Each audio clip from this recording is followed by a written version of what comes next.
Chapter 12. Reno stared out of the window of Stone's room. The hospital consisted of two buildings. The main one in which he stood, and a private building for the rich and infamous on the far side of the property. The view beyond that was spectacular, even if it was being seen from a hospital. A bright blue sky, palm trees swaying in the breeze and tropical flowers, blooming abundantly in the gardens that surrounded the building. In the distance, the white sands of the beach were kissed by the ocean tide, and colorful sailboats drifted by. If he would been here for another reason, he might have actually enjoyed the scenery in front of him. Instead, he was waiting to tell Stone about the conversation with Gwyneth. That the older witch had been pissed off had been an understatement. While he did not know the exact extent of the woman's powers, he knew better than to scoff at any threat she made. After their phone conversation, he would research her background. It was incredibly scant.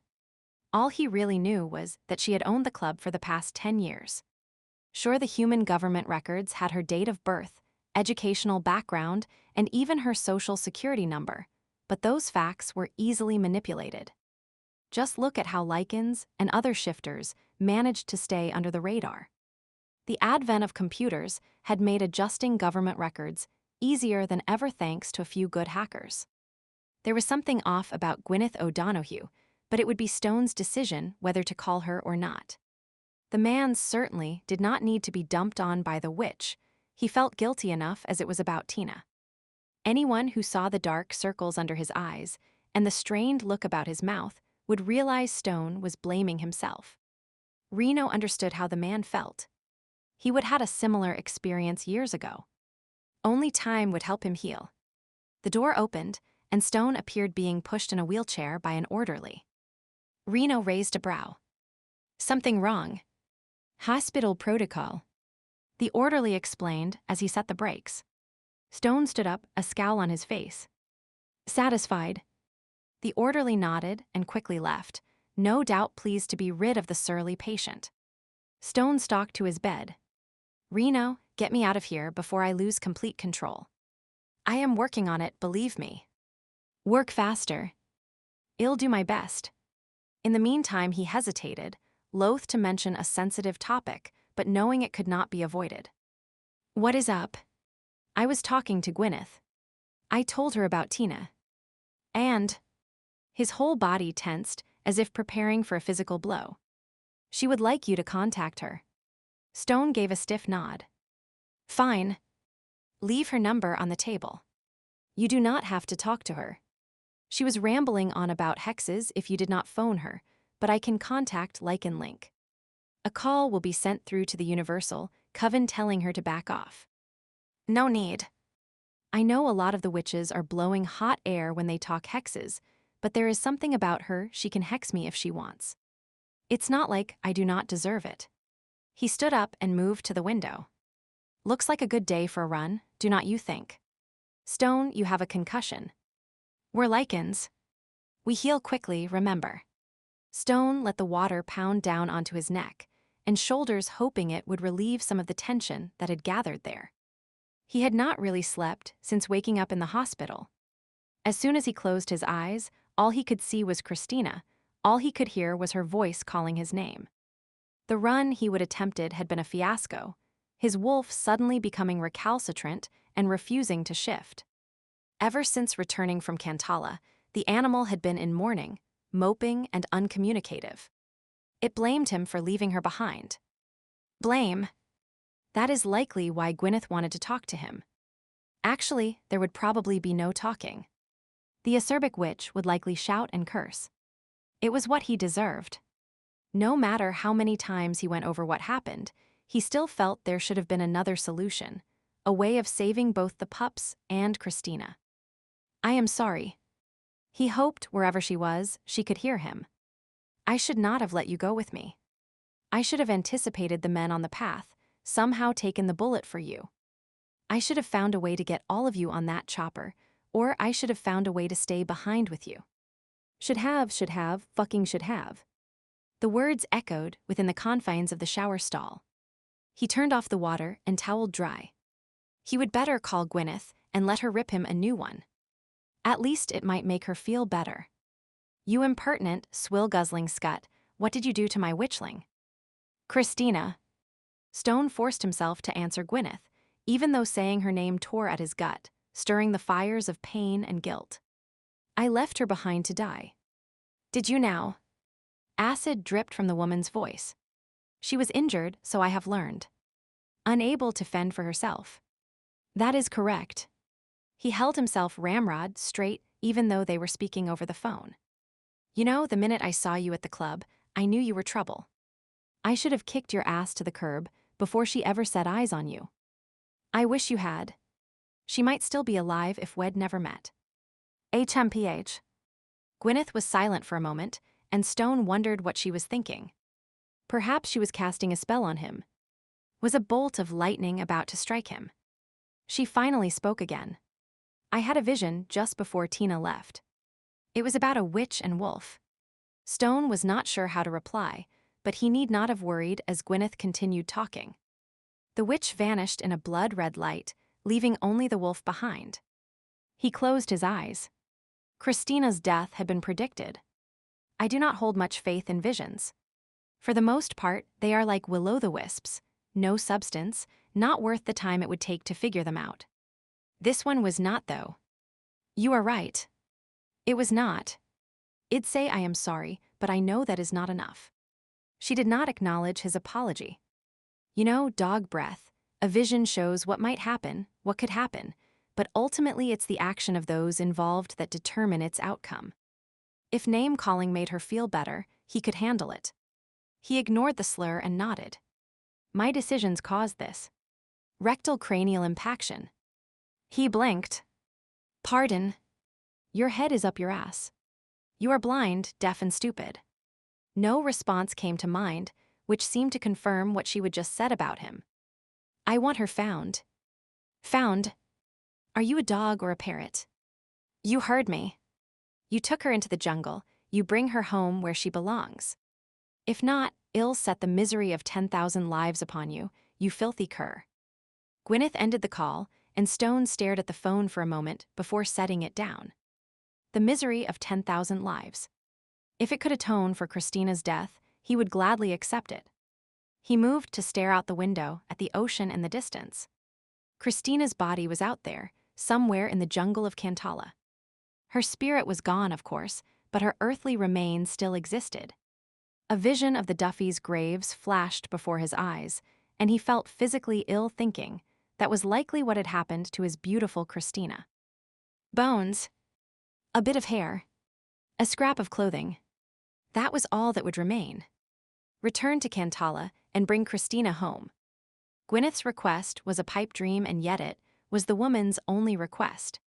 He should try to fulfill it. He furrowed his brow and considered the idea. He could not fly into Mercosta, since he would never officially exited the country, according to airport records. However, he could take a boat across the channel and then hike through the jungle to the spot where the chopper had picked them up. If he found Christina's remains, he would find a way to bring them back for a decent burial or whatever ceremony witches performed. If he did not find her, he would perish trying. And Dante was in Cantala, along with his associate. A plan began to form in his mind, and he reached for his phone. Time to access his network of contacts. Later that evening, Stone stood in the doorway to the children's room. They were already asleep, which was likely for the best. He did not know what to do with kids anyway. Paul Jr. had fallen asleep, his thumb resting near his mouth.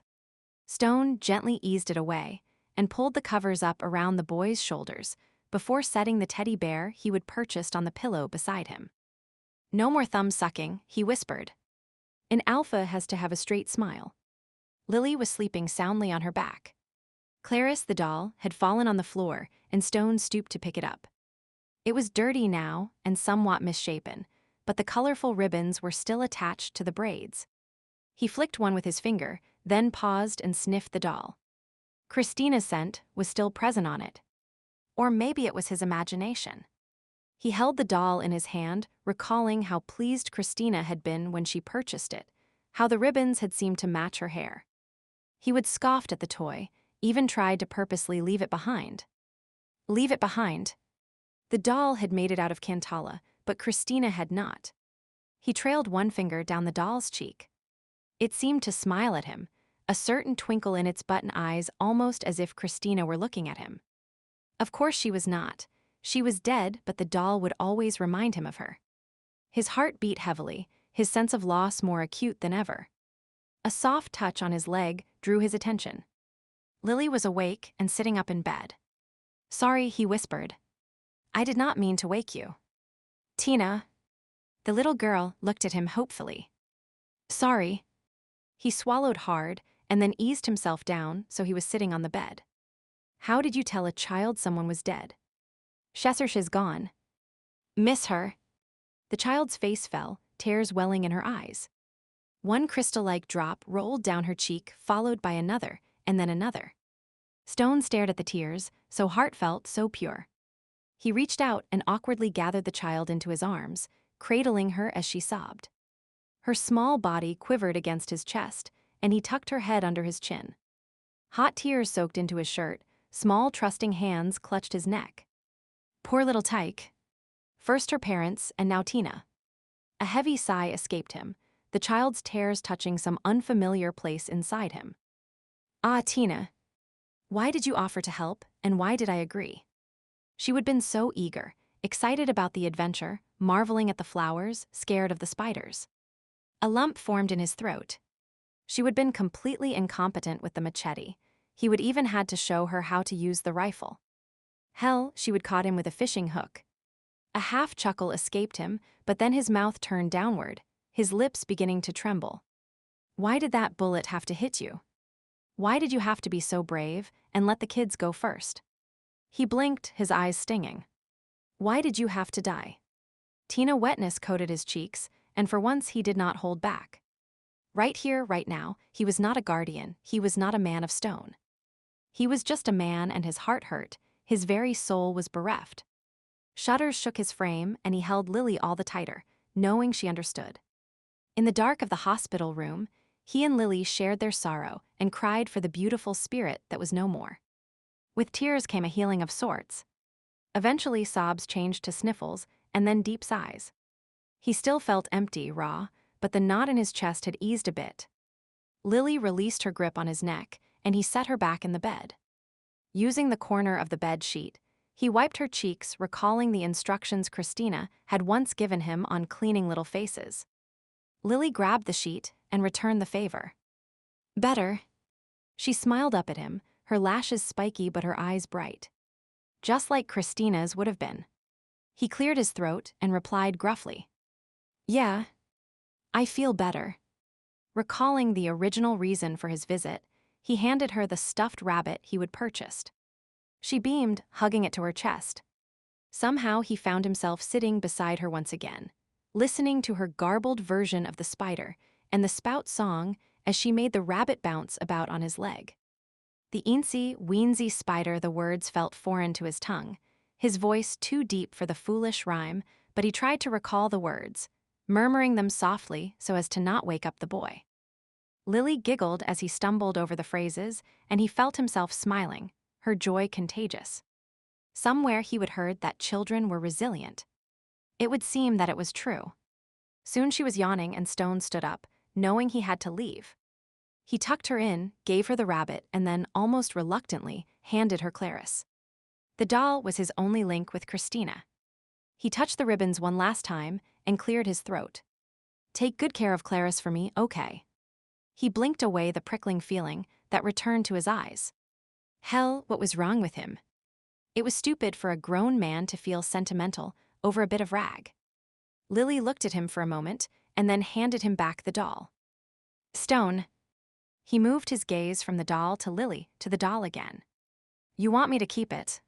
She nodded and he swallowed hard. "Thanks."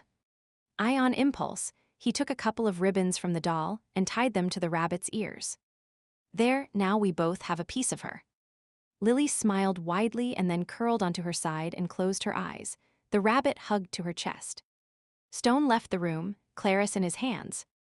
He wondered if he would ever see the pups again, but knew it would be unlikely. The life of a guardian was filled with passing encounters. Most of the time, You never knew what eventually happened to the people you helped and then left behind. Sometimes it was better that way. You are insane. Risking your life to recover a body makes no sense. Reno faced Stone across the hospital bed. Stone was finishing tying his shoes, ready to leave on a harebrained scheme back to the jungle. Gwyneth asked me to. Gwyneth likely hopes you will be swallowed alive by a snake and die a slow, painful death as you are digested in its stomach. Probably, but at least I'll have tried to find Christina. Stone, you know as well as anyone that her remains. Reno stopped and coughed, not wanting to voice the grim facts. After 3 days, a dead body in the jungle, he shook his head at the image. I know, but if there is even a chance of finding something, I have to do it. Stone took a deep breath. I do not want to think of her alone and forgot. I need to have the closure of her being in a final resting place. I want her remains to be respected and honored. I want those 2 kids to one day visit her grave and know she gave her life for them. Reno stared at the other man. Stone by name, stone by nature. That is what they used to say about him when the man had still worked for Lycan. Yet now there seemed to be an extra sheen to his eyes, a certain tone in his voice that belied the old moniker. In his pocket, he had Stone's new passport, conveniently forged and delivered express, courtesy of Lycan. There was also a debit card that granted access to a bank account with a substantial balance, his pay from High Counselor Duffy, and an airline ticket back home. Fielding was expecting him to bring Stone back to Lycan for a formal debriefing. The man would have a fit if Stone did not show. Of course, Fielding's days must be pretty boring stuck in an office week after week. It would not hurt the old man to have something to bluster about.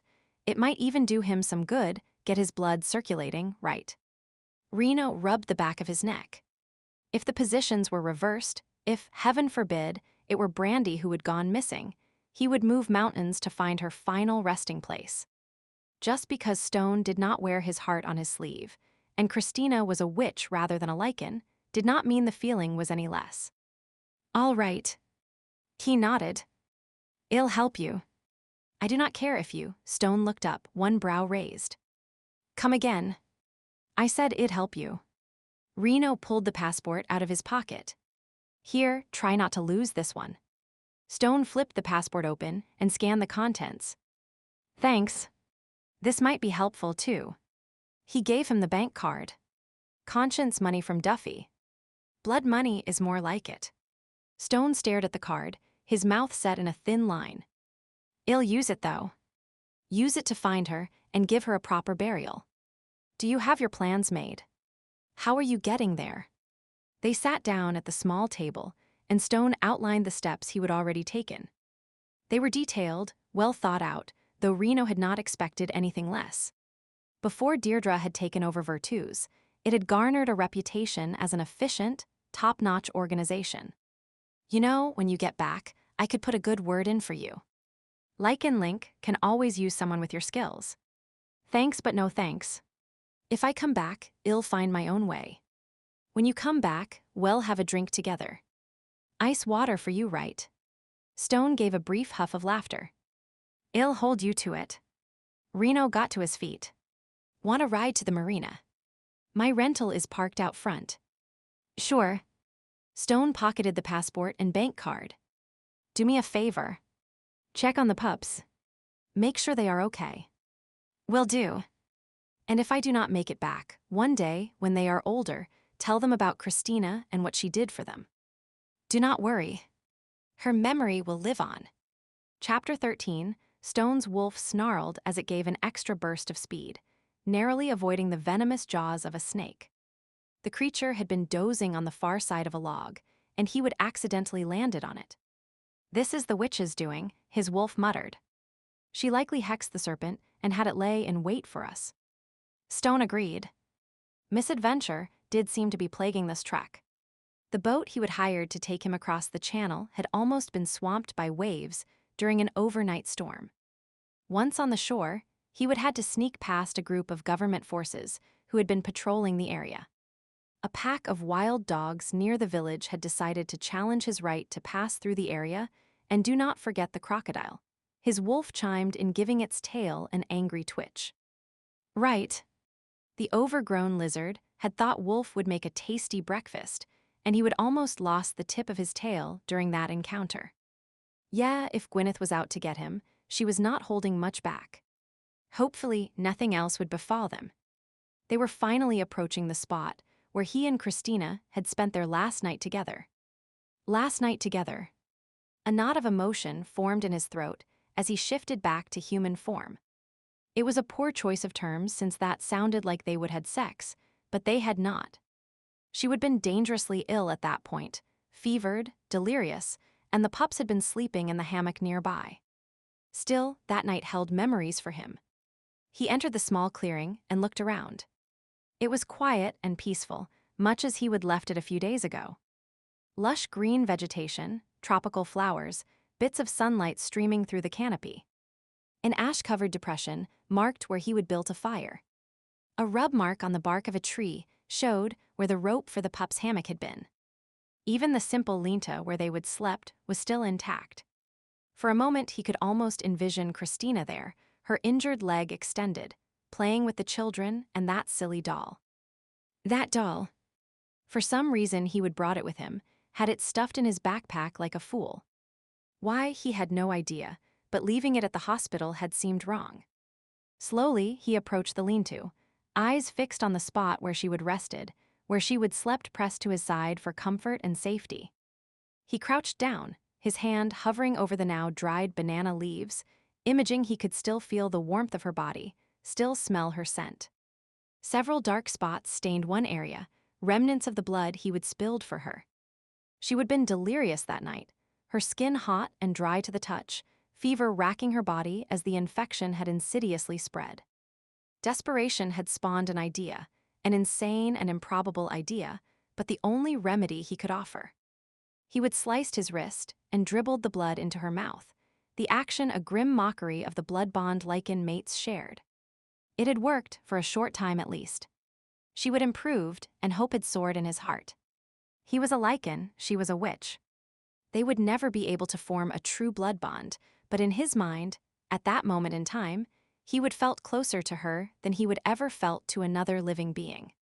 His wolf had been puzzled by the activity, wondering what he was doing, where the she-wolf resided in this female. Yet it had not protested his actions, somehow feeling it was right and good to share their blood with another. Caught up in his memories, he made a fatal mistake.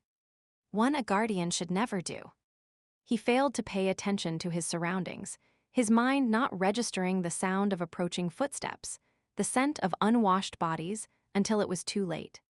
When it did finally click in, he quickly rose to his feet only to find himself facing 4 armed men. Now what the hell was he going to do? He stood as still as possible, not wanting to give the group a reason to fire. His gaze shifted over them, taking in the weapons, the camouflage clothing. Cartel members if he were any judge, though not Mendoza's, the tattoos on their arms were wrong. Ray's men, perhaps. It was a possibility. He was closer to the border, and Ray's men likely made forays into the territory they would recently lost, looking for weaknesses, spying on Mendoza. One of the men stepped closer, entering Stone's personal space. Quien heirs. Que haces aqui? What are you doing here? Stone did not step back as the man likely expected, and a hint of wariness flared in the fellow's eyes. Not wanting to play his hand too soon, Stone offered an answer. I am looking for a woman. Laughter and rude comments erupted, the men nudging each other and rolling their eyes. He used their lapse in concentration to his advantage. In a flash of movement, he grabbed the man's head, and with a twist broke his neck, then ducked low and charged forward with a fierce growl. The startled men fired their weapons towards where he would been a split second ago, but the bullets went over his head. Stone snarled as he threw himself forward, barreling into 2 of the men, hitting them hard. Their guns fired into the air as they cried out and tipped backwards. The bullets must have hit the trees overhead, for leaves and young green coconuts began to rain down upon them, followed by shouts of surprise and pain. Stone did not pause, rolling to his feet, pivoting in a crouch position ready to take on the 4th gunman. To his surprise, the man had his hands raised. Another group of armed men had appeared in the clearing. Cautiously, Stone straightened, his gaze sweeping over the group, assessing the danger they might present. There were 6 of them, peasant farmers by the look of their attire, though their weapons were a lethal combination of semi-automatics and large knives. They were exchanging a rapid-fire conversation in a dialect he did not understand, however. Their expressions and tone were not difficult to interpret. They were pissed off with the traficantes de drogas, the drug traffickers. Experimentally, he inched backwards. This was not his battle. The only reason he was here was to find Christina. Let them fight it out among themselves. One step, then another. Damn, they would notice him. A gun pointed at his heart, Stone froze in place. No quick escape for him. Within minutes, he found himself, and the 3 remaining drug members being marched down a trail at gunpoint. He had no idea where they were going, except it was in the opposite direction to where he wanted to head. The rendezvous location, where he would last seen Christina, was north of here, and he was heading south. Frustration had a growl rumbling in his throat, and the drug cartel member closest to him inched away, crossing himself. Good, Stone thought. Keep your distance, and if we end up locked in a cell together, remember not to piss me off. After almost half an hour, the men stopped at a fork in the path. More words were exchanged, and most of the group set off towards the right, taking the 3 drug cartel members with them. Stone and 2 of the farmers went towards the left. Perhaps it was the lack of a tattoo on his arm that separated him from the others. Whatever the reason, he was not going to complain. The odds had just tipped in his favor. There was only 1 gun and 1 knife between him and his chance to continue his search for Christina. He bided his time, ensuring they were some distance from the other group, so there would be no chance of help arriving. 5 minutes passed, maybe 6, and then, in a blur of movement, he spun on his heel and kicked the gun out of the hand of the man behind him. Another swift blow, and the enemy fell to the ground. The man in the lead turned at the sound. Shouting, he pulled a knife and slashed it towards Stone's throat. Stone twisted out of the way, feeling the breeze from the knife whispering past his throat. The bastard was playing for keeps. When the man came at him again, Stone managed to catch the fellow's wrist and knock him off balance. There was no reason to continue the fight. They were peasant farmers. Stone turned to run, planning on shifting as soon as he was out of sight, but luck was still against him. The first man, the gunman, was not out for the count. He grabbed at Stone's legs, sending him to the ground. Damn! The grunted curse escaped him as his shoulder hit the ground. Instinctively, he allowed the momentum to roll him over, and he bounded back onto his feet. The gunman was struggling to his knees and attempting to aim his weapon. A well-placed kick sent the gun spinning into the underbrush, and once again, Stone attempted to flee. This time, however, the owner of the knife snagged Stone's arm and spun him around. Stone aimed a blow at the man's stomach, but as he made contact, he felt a searing pain in his side. The knife had also found its target. Stone gasped and jerked away in pain. Staggering backwards, he clenched his hand to his ribs, a dark red stain rapidly drenching his shirt. He took one step, another, and then something hit him on the back of the head. His knees buckled, and everything went black. A fly buzzed around his face, and Stone twitched his cheek, annoyed that the insect was interrupting his sleep. He was tired, his body aching, his mouth dry. The fly continued to circle, and Stone raised his hand to swat it away. The movement caused a jolt of pain that had his eyes opening and moan escaping his lips. Rough-hewn rafters were over his head, cobwebs hanging in the corners. A pebble was digging into his back. No, not a hospital. Where was he this time? He raised himself up into a half-sitting position, the throbbing in his side helping him recall what had happened. A quick glance downward showed his shirt was stained with dry blood, confirming his memories. Gingerly, he eased the material away and checked the wound. The gash was long, but no vital organs had been touched. A survey of his surroundings revealed he was in a small room with concrete block walls. Dirt covered the floor, a wooden door blocked his path to freedom, and a barred window, too high and too small for him to fit through, was the only source of light. He wondered who, exactly, his captors were. Not members of one of the drug cartels, they would have killed him outright. The men had appeared to be local peasants, but why would they keep him prisoner? Unless he was being held for ransom. Kidnapping foreigners was a lucrative business. Well, they would not be earning any money from him. No one would pay for his sorry hide. Blood loss had made him thirsty, and he noticed a container of water nearby.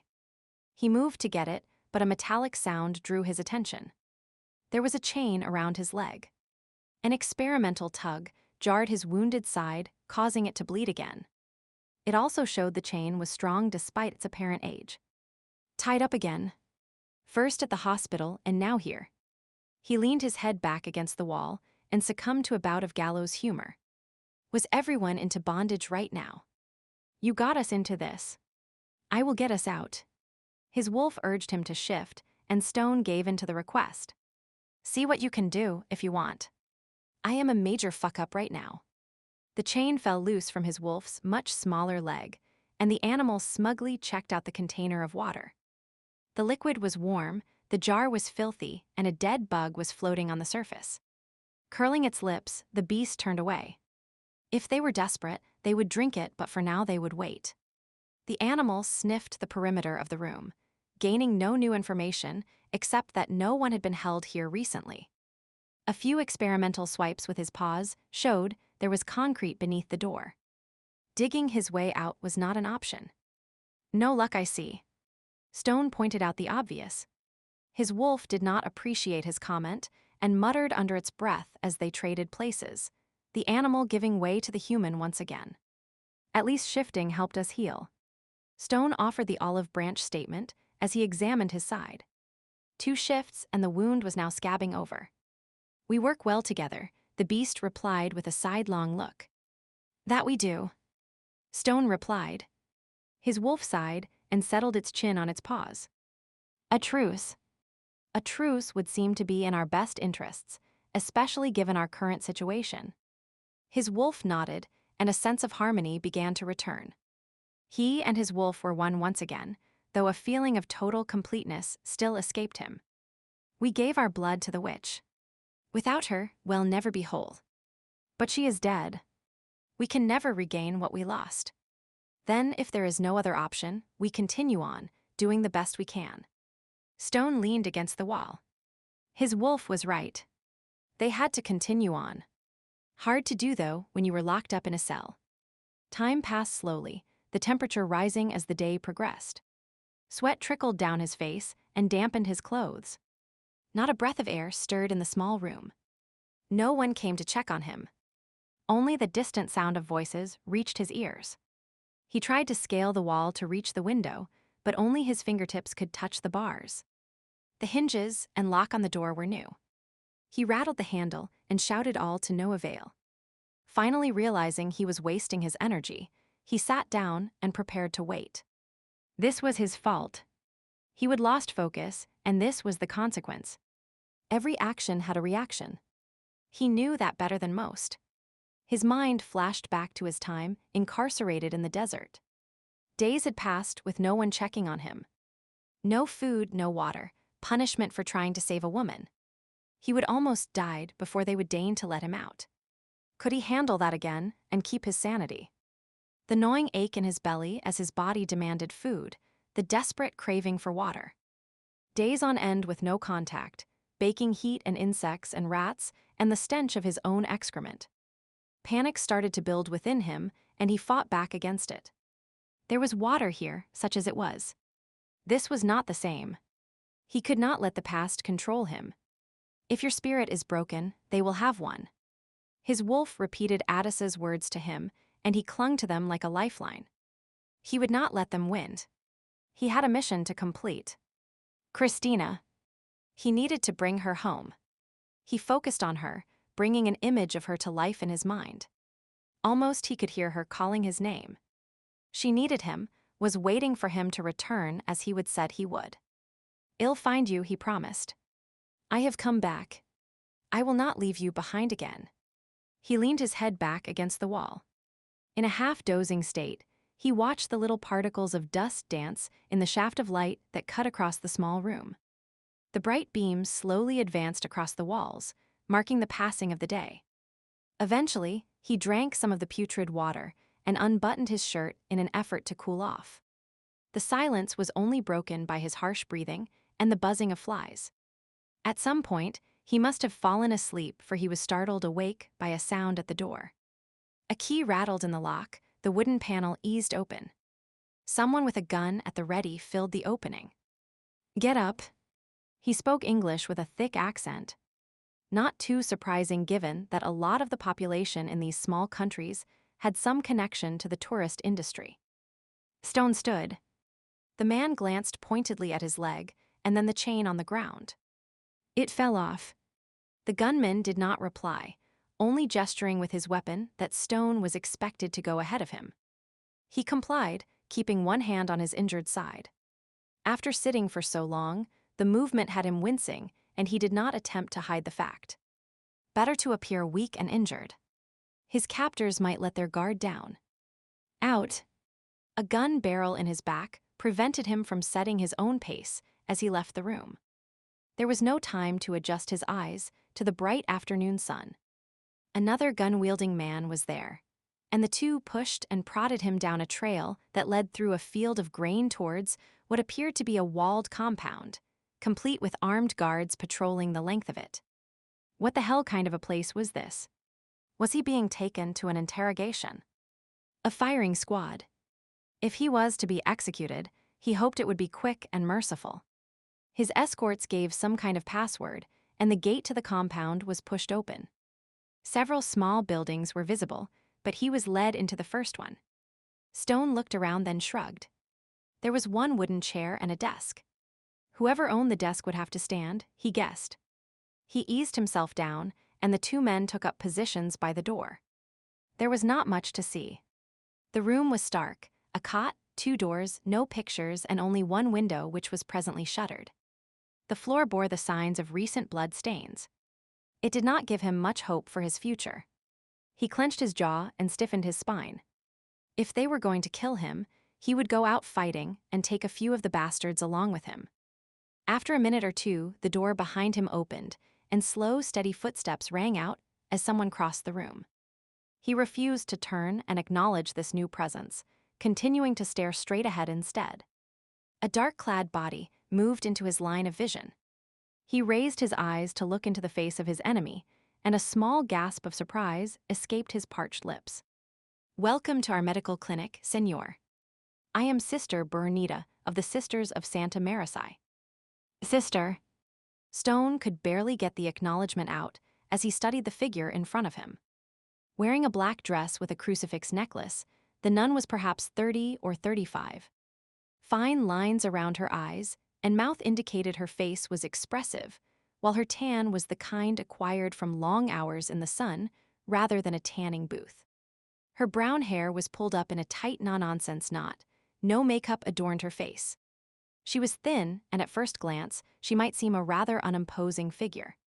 Closer examination showed her lively blue eyes were sharp and bright, and the straightness of her back gave one the impression that she had an inner core of strength that would make her a force with which to reckon.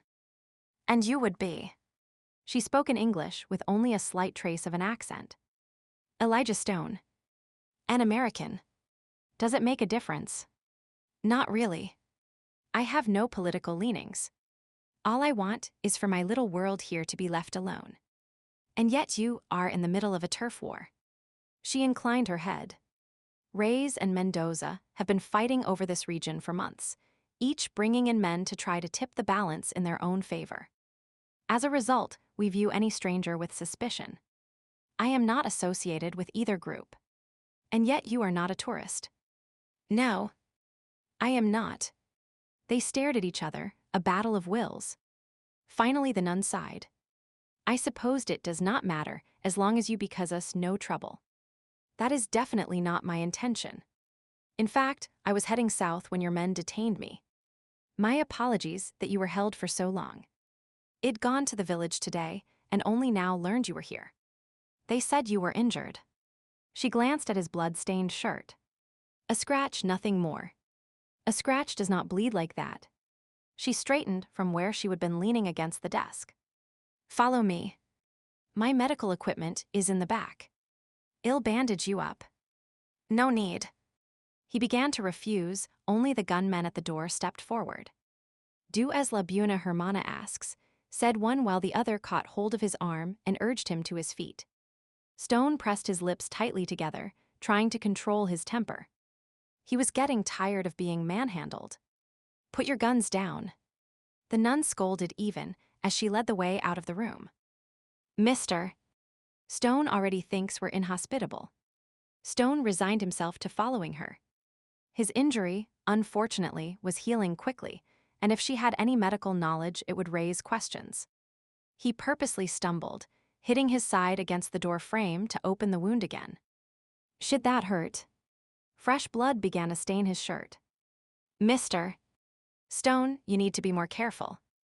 The nun tutted with concern as she pushed open a door that led into a large ward. It was a large, whitewashed room with sunshine streaming in, brightening what would otherwise be a depressing space. Screens, some intact and some torn with age, covered the windows in a futile attempt to keep the ever-present insect life out. The walls showed definite cracks, as did the plain cement floor. Old iron beds lined one side, and ragged curtains provided some minimal privacy between each patient. Despite the worn and shabby appearance, the room was clean. A young girl was scrubbing a table in the far corner, while another made up a fresh bed. Stone scanned the bed's occupants. A few young children with runny eyes and coughs, a mother and newborn, a few men with bandaged limbs, an elderly woman so wizened that it was a wonder she was still alive. Sister Bernita was watching his reaction. My infirmary is not as fancy as you're used to back in America, but for these people, this is all they have. She indicated a bed near the entryway and gestured for him to sit down. Remove your shirt. Sister, there really is, mister. Stone your shirt.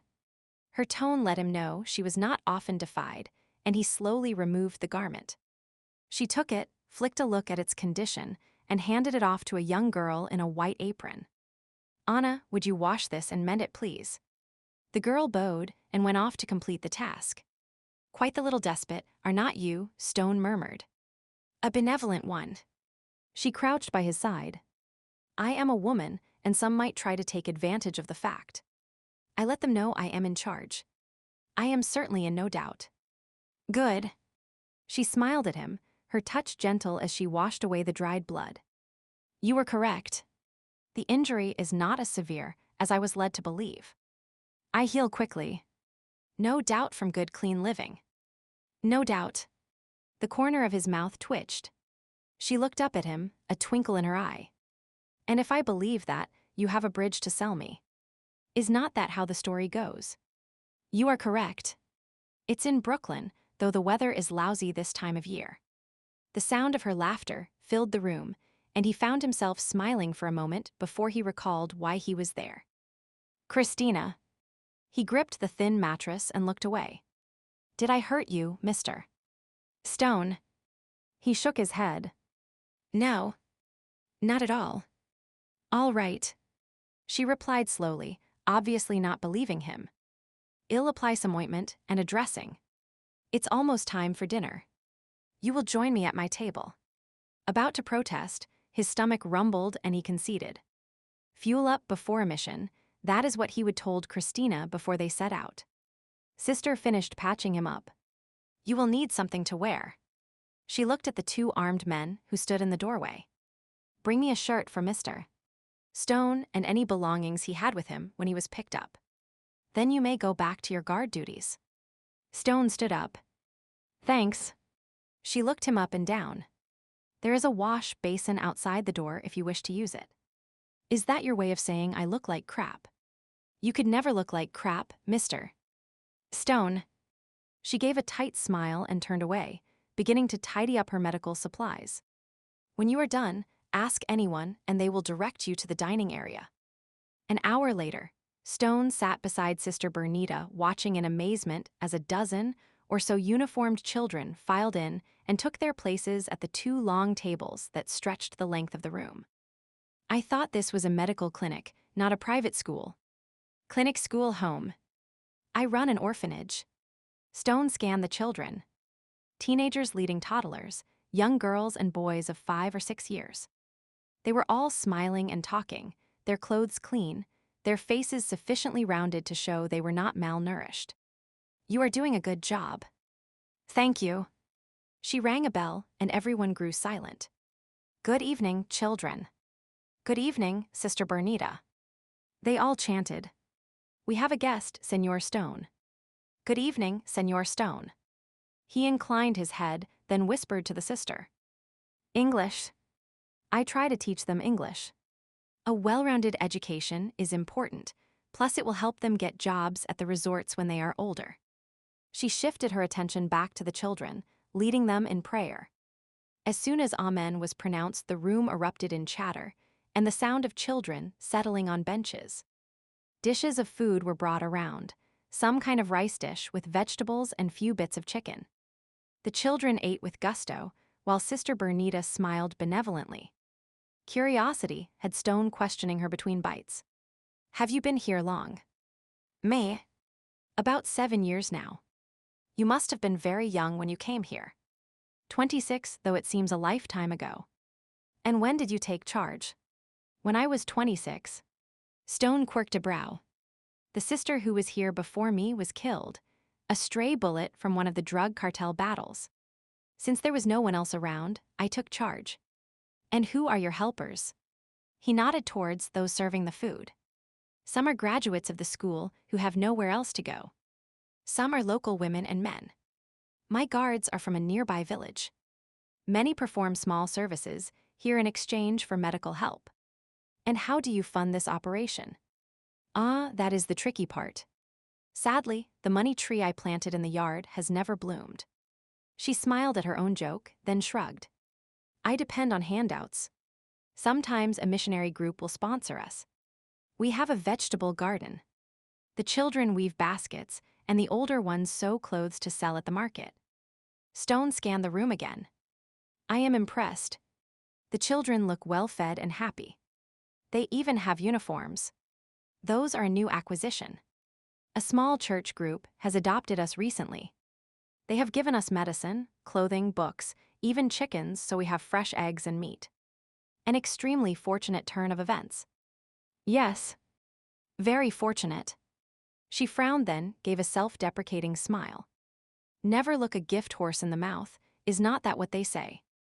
Something like that. Before Stone could inquire further, she stood and clapped her hands. The room grew quiet, and Sister began to issue instructions in Spanish. Probably something along the lines of do your chores and brush your teeth. Stone mused as the children all scattered, some gathering plates, others sweeping the floor or leading younger ones out of the room. Will you spend the night? Sister led the way outside.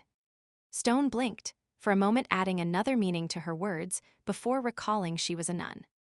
I should be on my way. He carefully hitched his pack onto his back, thankful it had somehow made its way to the orphanage with him. The jungle is not safe after dark. Where will you go? He considered his answer. It would be impossible to find Christina at night. Her remains, he forced himself to use the word, might be scattered about, too hard to find in the dark. Mr. Stone. Actually, I might borrow a bed if there is room. I am sure we can find you something. Chapter 14. Stone sat on the rough, wooden step outside the infirmary. He would been given a bed there, the cot in the front room where he would first met the good sister. It was not fancy, but he would slept in a lot worse. The door opened behind him, and Sister Bernita exited the building. I have finished my rounds for the night. In about half an hour, everyone will be settled, and it will be lights out. I hope you do not mind turning in so early. It's not a problem. I am grateful for any roof over my head. You are used to sleeping rough. She cocked her head to the side. You could say that. It sounds like you must lead an adventurous life. He shrugged. It's all in your interpretation. I think what you do here is quite interesting. This. She looked around. It's my life, ordinary but satisfying.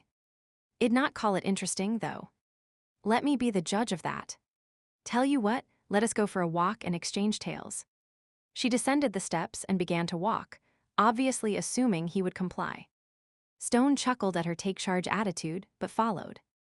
"It's a lovely night, is not it?" Sister stared up at the sky, her hands tucked in the pockets of her robe. He looked up at the sky, the expanse of blue showing signs of darkening, tiny wisps of cloud changing color as the sun moved lower in the sky. "That it is," he agreed. "You know, when I was younger, I planned on traveling the world. Seeing the desert and riding a camel, having a snowball fight at the North Pole. Instead, you ended up here." "I did. It's a good place. I am needed and loved by the children. What you are doing here is important." "I know." She walked by his side quietly for a few minutes. The crunching of their footsteps on the dirt created a steady beat, punctuated by the squawking of birds vying for an evening perch in nearby trees. "Tell me about your life, Mr. Stone." "There is not much to tell." He shrugged. Putting his life into words was not easy, especially when most of it had to be kept a secret from humans. "I have traveled the world. Like you, I try to help people in need. In that respect, we're a lot alike. It's just the age of the people we work with that varies." "We're alike." She smiled. "I like the sound of that." They would stopped near some kind of flowering plant. A hummingbird was getting its last meal for the day, drinking sweet nectar from a large pink flower. After the bird darted off, Stone plucked a blossom, handing it to Sister Bernita. "Here. A thank you for the meal and the room." "How kind. Can you tuck it in my hair?" Stone worked the stem into the knot of her plain brown hair, thinking of how Christina's tresses would have been rainbow-colored. Back in Chicago, it had been a game he would played with himself, wondering what color her hair would be each day. And at night, he would loved combing his fingers through it, gently tugging, holding her head in place while he would Mr. Stone. He gave a start, realizing his hands had lingered on the nun longer than they should have. "Sorry." "It's all right. The touch of another can be comforting at times." She resumed walking. "Why are you here in Cantala? You claimed you did not work for Mendoza or Reyes." Lying to a nun seemed inherently wrong. He carefully worded his response. "I was here a few days ago, trying to help some friends who were caught up in the drug war. One of my party was shot. I have come to try to find her body and return it to her family." "A woman was with you?" "Yes. Christina." He sighed and looked up at the sky, willing the wave of grief that filled him to pass. Could she see him now? Was she up there, somewhere, watching him? "You loved her." He did not know how to respond. "I can see it in your face. I am sorry she died." "Thanks. Once you find her remains and return them to her family, what will you do?" He shrugged. "I have not progressed that far. You could return here. I can always use more help. A strong back and a new face are always welcome. I'll keep that in mind." Stone studied Sister Bernita out of the corner of his eye. Was there another meaning behind her words, or was he reading more into it than he should? She was a nun, so it must be his fault. His thinking, his feelings, they would have been totally screwed up since Christina had died. Hell, up until he would met Christina, he had not even realized he would had feelings. "It's almost time for lights out. We'd better return." The sister's voice became businesslike again. "Running the generator is expensive. We observe a strict curfew." Stone nodded, and they turned back towards the cluster of buildings. "Sleep well, Mr. Stone. Do not go wandering the compound at night. I'd think the fence around the compound would keep any wild animals out. It's not the animals, it's the humans. There have been problems with people sneaking in at night. Stealing drugs. Among other things." She pursed her lips. "I worry the children will be stolen. Human traffickers have been known to prey on orphans. If taken, they could be sold into the sex trade or as slaves. Sadly, children are often seen as little more than a commodity. The guards are very wary, and some tend to shoot first and forget all about asking questions. A dangerous policy with children around. Their dormitories are locked at night. There are chamber pots in the rooms. They know not to go outside after dark. They would arrived at the medical center. Thank you for the stroll. I'll see you in the morning. Sister nodded and left. Stone watched her walk away, her back ramrod straight, her steps quick and no-nonsense. A very interesting woman. She reminded him of a young Addisa, though he was sure the nun was human, not fey. He entered the medical center, stripped and lay down on the cot. It creaked under his weight, the thin cotton sheets scratchy against his skin. Not a luxurious resting place, but better than he would planned on. A slow sigh escaped him, and he closed his eyes, idly going over his plans for the morning. The night sounds and scents drifted into the small room. Humid air, animals growling, the sweet scent of tropical flowers. A jaguar stone sat upright, suddenly alert. He knew that scent. Esteban had recently passed by. His wolf growled. It had not been impressed with the cat last time they would met. Would the jaguar have any information on Christina's body? Stone swung his legs out of bed and approached the door only to stop, as he recalled the nun's warning. The guards would question what he was doing, if they even gave him the chance to talk before they shot him. Damn! Frustrated, Stone turned from the door. If he did not find any trace of Christina at the rendezvous site tomorrow, he would head back this way and try to pick up the shifter's trail. On a whim, he opened his backpack and dug around inside. His hand encountered something soft, and he pulled out the rag doll and studied it. Its button eyes stared at him, the red yarn smile never wavered. The ribbons still decorated the doll's hair, though they showed signs of frequent handling. He stroked one finger down the doll's cheek and then closed his eyes, sighing heavily. Stone was awake and pacing his room as soon as dawn broke. He wanted to be on his way, his dreams having been filled with memories of Christina. They would felt so real, he would been sure he could have reached out and touched her, yet each time his dream self did, she would slipped away. A bell sounded, and the compound seemed to come alive, children spilling from dormitories, a woman carrying a bucket of water. Someone was leading a cow from a she-wood. Stone took leave of his temporary bedroom and jogged down the steps, intent on leaving. He would barely made it a few feet when Sister Bernita called his name. Mister. Stone, are you in such a hurry to leave us that you cannot stay for breakfast? He paused.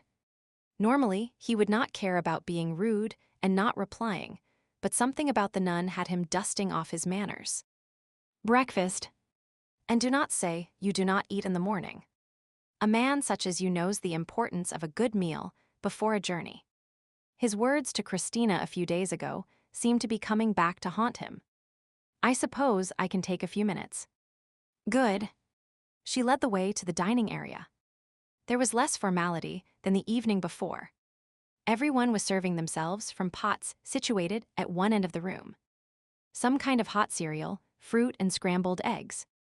Thanks. Stone nodded his appreciation to the nun as she spooned food onto his plate. We're fortunate to have so much. Only a few months ago, I was wondering how to feed everyone. Then the Brothers of Virtue befriended us, and now we have a flock of chickens. The Brothers of Virtue. Sister led the way to a table. Yes, they are an offshoot of some sect that looks for worthy causes to support. Stone frowned, his radar on alert. It seemed almost too good to be true, yet what harm could there be in supplying food to an orphanage? Does the Brotherhood visit often? No, perhaps once a month. They are looking into trying to find homes for some of the children stateside. They even brought in a doctor to give the children checkups and took photos for passports. She paused, her spoon partway to her mouth. I must confess that the idea of sending the children so far away has me worried. Stone leaned back in his seat. You know, one of the guards interrupted. Excuse me, sister, we need you. Someone has been brought to the gate in need of medical attention.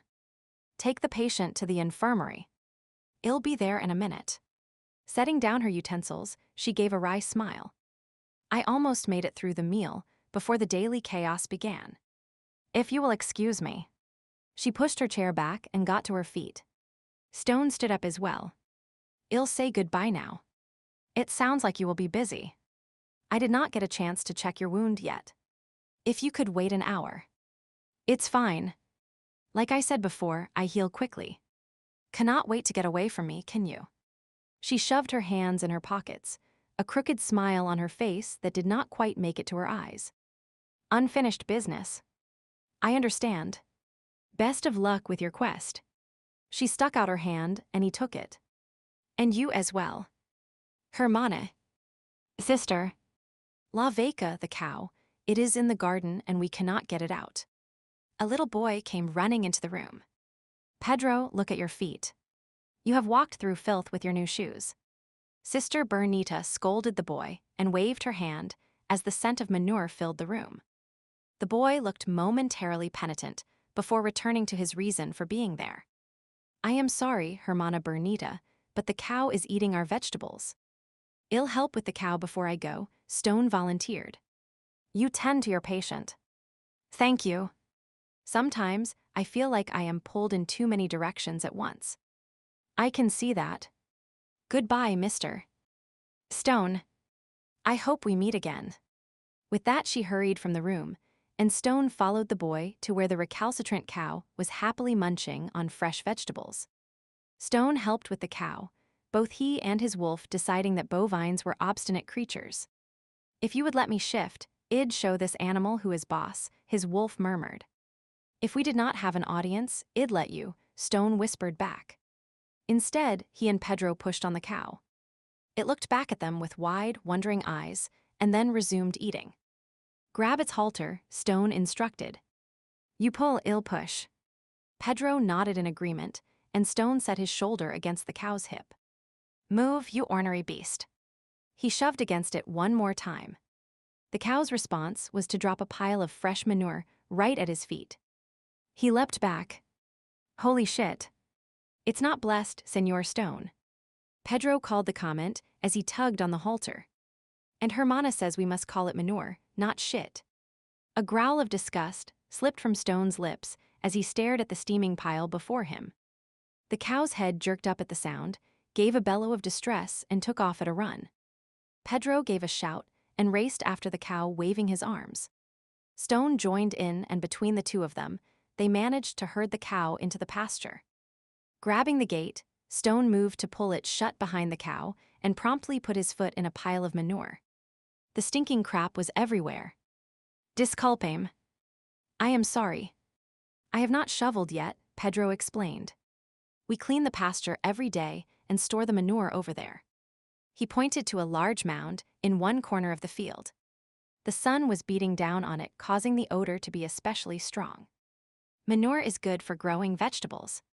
See how big the plants are. The boy's chest puffed with pride as he showed off the garden. Stone nodded in agreement and spent a few minutes with the little fellow before taking his leave. He followed the rough path through the jungle, retracing his steps from the day before.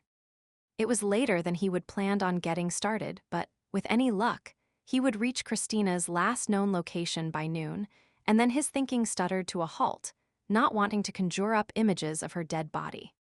He would have to face that grim reality soon enough, but, for now, he would remember her as she was. Full of life, colorful, and quirky. One corner of his mouth curled as he thought of how she would have dealt with the cow this morning.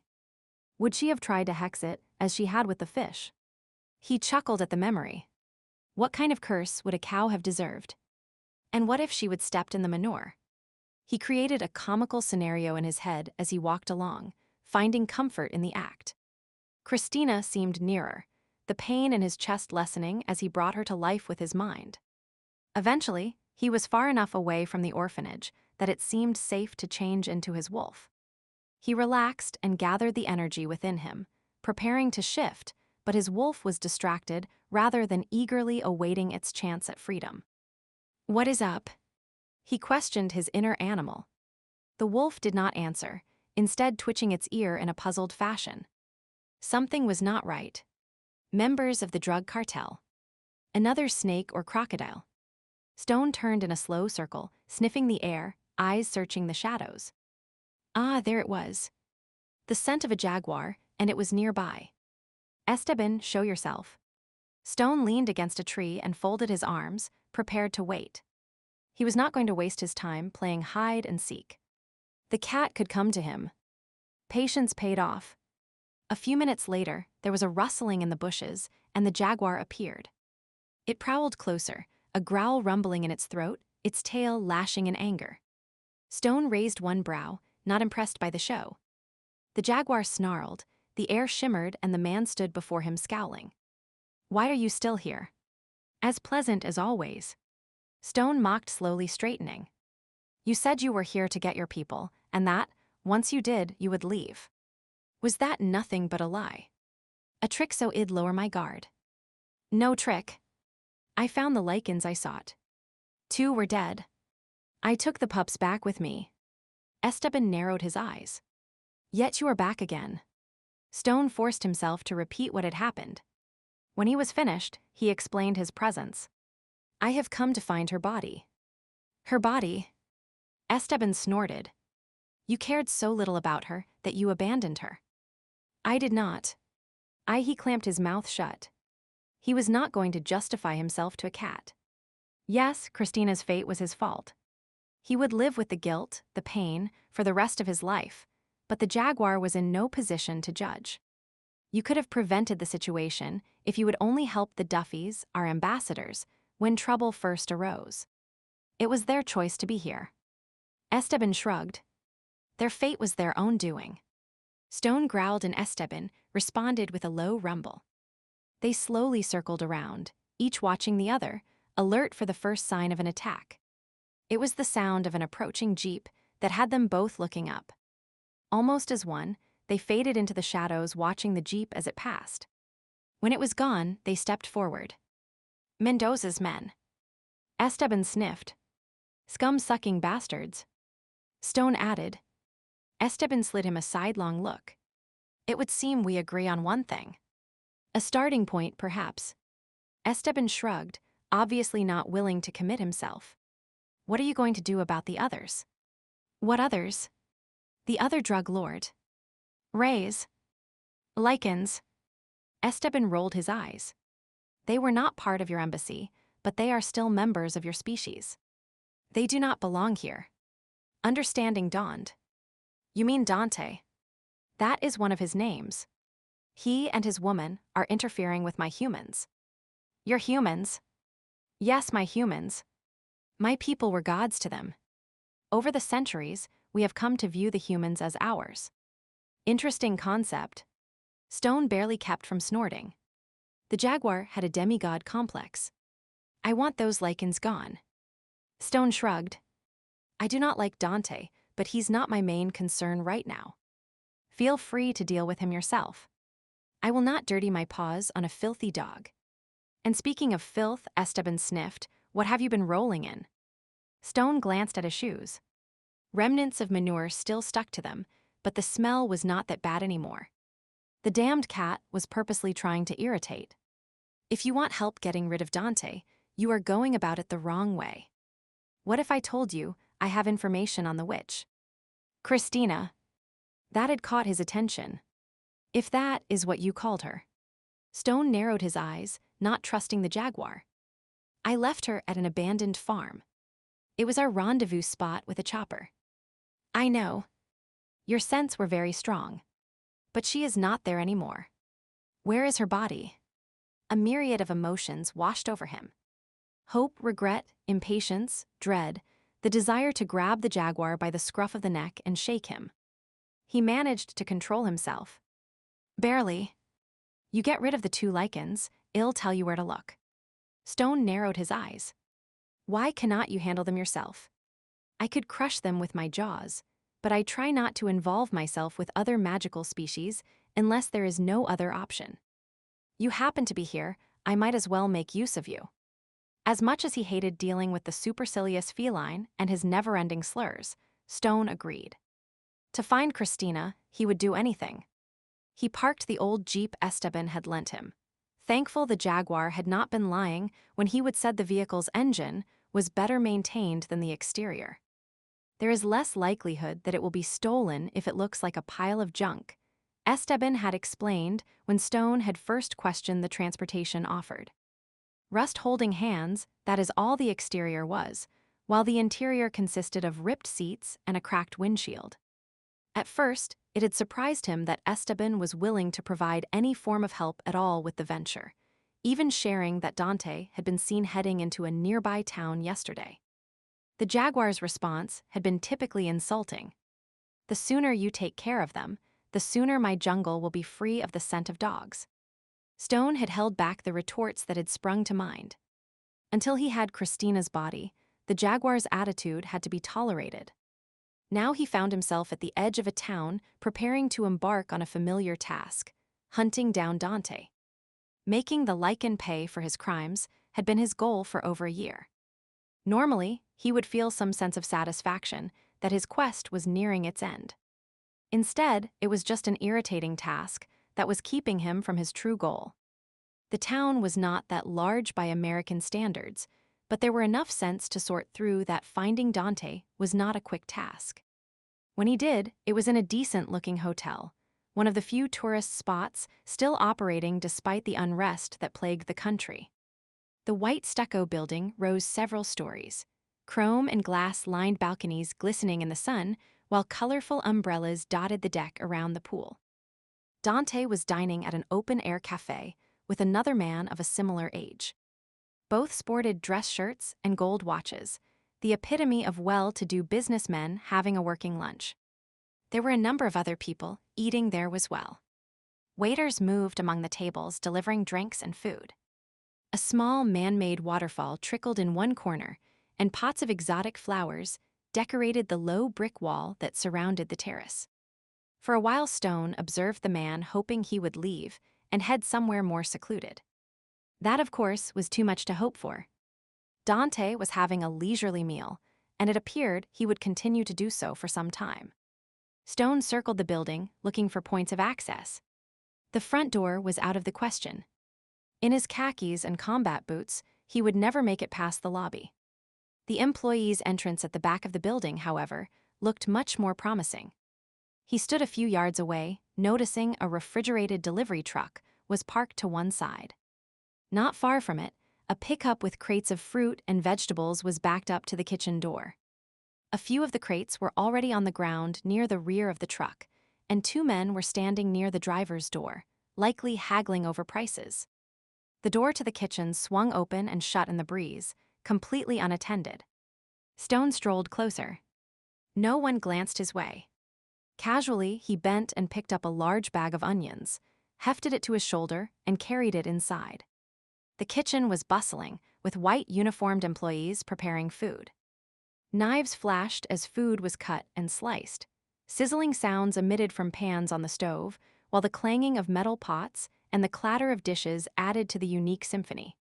Using the bag of onions as a shield, he walked through the space, not setting it down until he reached the other side. Exiting the kitchen, he found himself in a narrow passageway lined with several doors. The one to his left had the word employees on a plaque. He eased it open. No one was there. Perfect. A change of clothes seemed in order if he wanted to move about the hotel unnoticed. He searched the lockers until he found a uniform that came close to fitting him. The pants were too big in the waist, and the shirt was too tight in the chest, but it would suit his purpose. After stashing his own things in an empty locker, he jammed the door shut in lieu of a padlock, and then he slipped out of the room and made his way towards the terrace. How to get to Dante with so many witnesses was a problem he had not yet figured out, but a solution would come to him. Grabbing a cloth from the bar, he situated himself near Dante's table, careful to stay downwind and half hidden by a potted palm. Miming wiping the table and fixing the flowers in the centerpiece, he listened in to the conversation. "I was pleased to hear from you so soon after placing my order." The other man took a sip of his drink and eased back in his chair. "We pride ourselves on our quick response time, Saul. When a doctor says they have a patient in need, we know it's urgent." "True. You have never let me down yet." Dante ducked his head in acknowledgement, then dabbed at the corners of his mouth with a napkin. "That was an excellent meal, by the way." The other man, Saul, nodded. "I always dine here when I am in the country. The chef is a personal friend. Give him my compliments." "I will." "Now back to business." Saul leaned closer, lowering his voice. You have the goods. I do. There was a minor hiccup. The first two choices had to be replaced.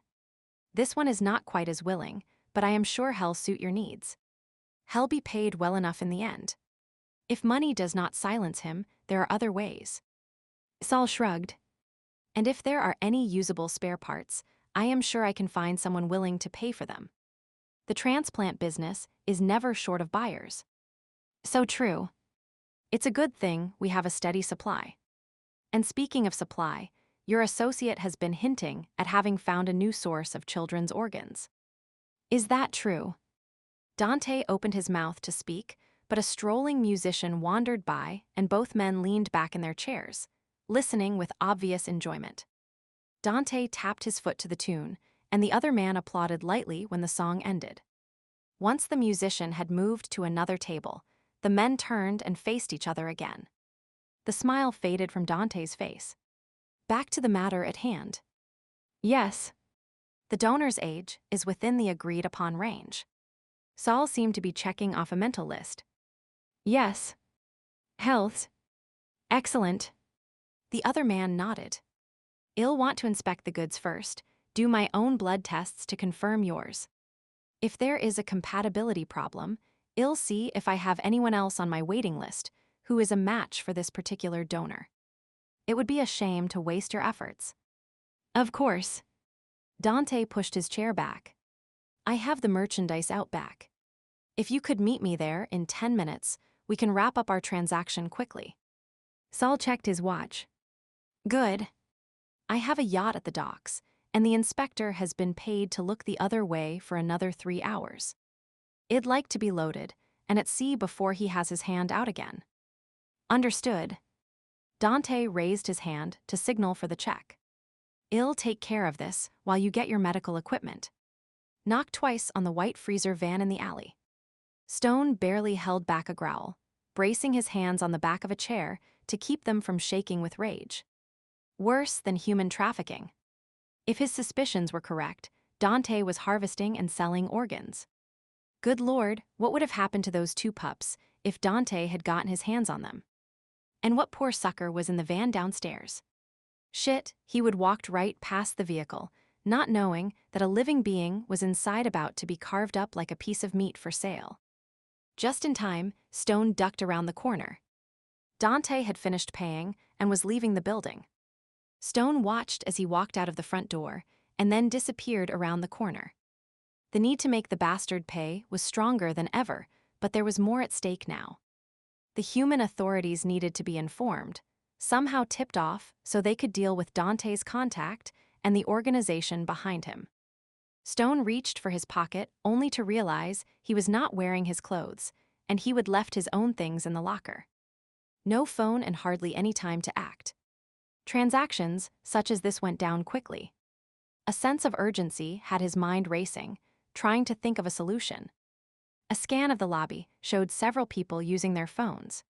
One of Christina's favorite tricks came to mind.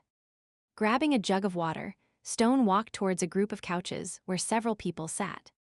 As soon as he was close enough, he purposely tripped, tossing the contents of the water on the patrons. High-pitched screams and curses filled the air. You idiot. Incompetent oaf. This is a designer dress. Stone palmed a phone as he pretended to mop up the mess. I am so sorry. Let me get another towel. He slipped away as the concierge came hurrying over. Walking as quickly as possible, without attracting attention, he made his way through the building to the alley. He breathed a sigh of relief. The van was still there. He still had time to save whoever was inside. Keeping an eye on the van, he pressed himself into a doorway and dialed Reno's number, thankful the owner of the phone had neglected to install password protection. Rena. Stone. Are you back? Did you find Listen, Do Not Talk? I have only got a couple of minutes. I have uncovered an organ trafficking operation. At least one end of it is run by humans, the other end by Lycans. One is named Dante, and I think I know who else is involved. Dante. Damn. Listen, Stone, he did not let the other man speak. Dante would be here any minute. There is some poor chump in a truck who is going to be sliced and diced and sold off in pieces. I'll take care of the Lycan end, but we need to do something about the human angle. Maybe the local cops. The local cops. I do not, yeah. I agree. They may or may not be corrupt. Listen, the guy's name is Saul. I think he's a doctor, and he has a yacht docked here. I know it's not a lot to go on, but in cases like this, even small tips can be helpful. Stone ran his hand through his hair as he tried to think of what agency could help. Maybe the Coast Guard could pick him up. Stone, he spied Dante approaching. Sorry. I have got to go. He ended the call and tossed the phone in the garbage, hoping whoever owned it could talk their way out of the long-distance charges. Dante approached the truck, pulled out a set of keys, and unlocked the rear door. As it opened, Stone had a glimpse of someone tied up, gagged and lying on the floor. Fuck. Not quite as willing. The guy had been kidnapped.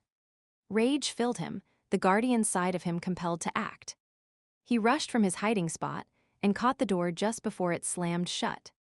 Dante's hand was still on the handle, and when Stone yanked the door open, the man flew from the truck. Even before he hit the ground, Dante had shifted into a wolf, rolling and springing to his feet. Stone set his wolf free as well, and the two animals met in battle. Snarls filled the air as fangs slashed and feet clawed. Dante went for his throat, but Stone dodged to the side, sinking his teeth into Dante's hip. Dante flipped over, knocking Stone loose, then grabbed Stone's foreleg. Stone used his hind legs to gouge Dante's belly, and the other man yelped and let go. The back door of the kitchen banged open. Dos perros rabiosos. Two mad dogs. Get a gun. Dante took off, his tail between his legs, and Stone went in hot pursuit. Down one alley and then the next. Across a road, horns honking as they dodged cars and bikes. Over garbage cans, around pedestrians, through a street market, toppling baskets of goods while people screamed and ran. Slowly, inch by inch, Stone shortened the distance between himself and the other man. Dante's age was showing on him. The older man leapt over a fence, and Stone followed only to skitter to a halt. Dante had immediately doubled back and ducked under the fence. Stone twisted around and followed. The other man was old but wily. They headed back the way they would come, dodging more vehicles and darting between startled tourists. For some reason, Dante was returning to where this crazy race had begun. Down the alley towards the truck. A small crowd had gathered. Stone was relieved to notice the bound man was now free and standing. There they are. A voice rang out. All eyes turned towards to the two wolves racing towards them. Mad dogs. Shoot them. Dante scooted under a car at the exact moment gunfire erupted. Stone yelped as a bullet whizzed past his hip and threw himself into the shelter of a recessed doorway. He shifted to human form, rammed his shoulder into the door, breaking the lock, and slipped inside seconds before the sound of running feet passed by. Where did the dog go? I do not know. It has to be here somewhere. Stone kept his back pressed to the door as he fought to catch his breath. That had been too close for comfort. Damn Dante to hell and back. As the pounding of his heart slowed, he had to admit it had been an ingenious plan. He would even tell the man next time their paths crossed. Then he would kill him. Chapter 15's sister, Bernita, arched her back and wiped the sweat from her brow. The simple surgery she would completed had been successful. The patient was now stitched up, and it was just a matter of time and patience while the flesh knit itself back together. Provided another infection did not set in. Put her in the bed near the door so I can check on her during the night without disturbing the others. Yes, sister. The young girl who had assisted her moved to carry out the instructions, and Sister Bernita stepped outside for a breath of fresh air. She was not a trained doctor, but over the years she had been called upon to perform many tasks that should only be done by a medical person. It was amazing what a bit of first aid, a few medical books, and pure desperation could accomplish. Oh, and divine intervention. She shot an apologetic look upwards. It was late afternoon. The sun was losing its midday bite, and the air was relatively cooler than it had been when she would started the surgery. Soon the dinner bell would be ringing. She would supervise the meal, go over the chore assignments. An hour later it would be curfew, and the gates would be locked. The rhythm of the day seldom changed. There was security in that, but sometimes a little adventure would be nice. That was why Mr. Stone's arrival had been so interesting. A new face, a new person to talk to, someone with knowledge of the outside world. Sadly, he had not returned. While she really did not expect him to, it never hurt to dream. Another set of hands would have been helpful, especially when the hands were attached to a fine-looking man. A hint of a smile passed over her as she recalled bandaging his side. Washboard abs. Was not that what they were calling them nowadays? One of the older boys approached. Hermana, speak English, Jose. See, Hermana. He flushed. I mean, yes, sister. Someone is here to see you. Mr. Stone. Hope flared in her, but she kept her voice moderate. No. Señor Esteban. Oh. Her disappointment did not show either. Bring him to my office. Señor Esteban had not visited for several months, much to her relief. She found his superior attitude annoying, plus he never seemed to have a purpose for visiting. He did not help. He did not bring supplies. He did not come asking for medical assistance. He simply walked in like he was lord of the manor inspecting one of his tenants. His cool green eyes would sweep over the buildings, the crops, the children, even herself, without a word of praise or condemnation. A few banal questions about the weather or something equally unimportant, and then he was on his way. She considered refusing to speak with him, but could not think of a good reason. Besides, she had a feeling he would search her out anyway. The man had the air of someone who always got what he wanted. He stood when she entered the room, an old-fashioned habit that had at first impressed her. Now, 7 years later, she barely noticed. Sister. Señor. She nodded and gave the briefest of smiles. After surgery, she was always tired, and spending time talking to this man was the last thing she wanted to do. Taking up her usual spot leaning against the desk, she folded her hands. He sat down and casually crossed his legs. The rainy season will soon be upon us. Yes, it will. The weather. Just what she wanted to discuss. The temptation to roll her eyes was strong. We have not seen you in a while. She did not add that she wished he would stayed away longer, though the thought had her struggling to keep her face bland. I had business elsewhere. I see. She did not, but who really cared? You still only have one chair in here. I dislike sitting at a desk. Not having a spare chair gives me an excuse, I suppose. He nodded and then looked about the room. And what can I do for you today? She hoped the prompt might get the meeting over with sooner. How is your new patient doing? The question caught her off guard. His usual response was that he was just stopping by. That he even knew she had a new patient had her frowning. What concern is it of yours? I directed the family to bring her here. She raised her brows. He would never send a patient her way before. As a matter of fact, she always had the impression that he was secretly turning his nose up at her makeshift infirmary. A proper medical facility would have been preferable given the nature of the wound. But too far away. You are the medical miracle worker in the area, are not you? A miracle worker? No. Just luck and prayers. You are too modest. He gave a hint of a smile. But back to our patient. What is the prognosis? She will live. Do you know anything about her? Not really. A tourist would be my best guess. Most likely, she did not listen to the warnings and wandered away from her resort. After that, he shrugged, a mugging. Maybe she stumbled upon a drug deal. Crime is rife in our country, as you well know. All of his explanations were plausible, but none fit. She decided to let it pass. Once she is stable, I'll drive into town and make inquiries at the police station. Someone must be looking for her. I can do that for you. She did not try to hide her surprise. An offer of assistance. I feel responsible. As I said, I directed the family that found her to bring her here. The wound was several days old. It's amazing she lived as long as she did. It is indeed.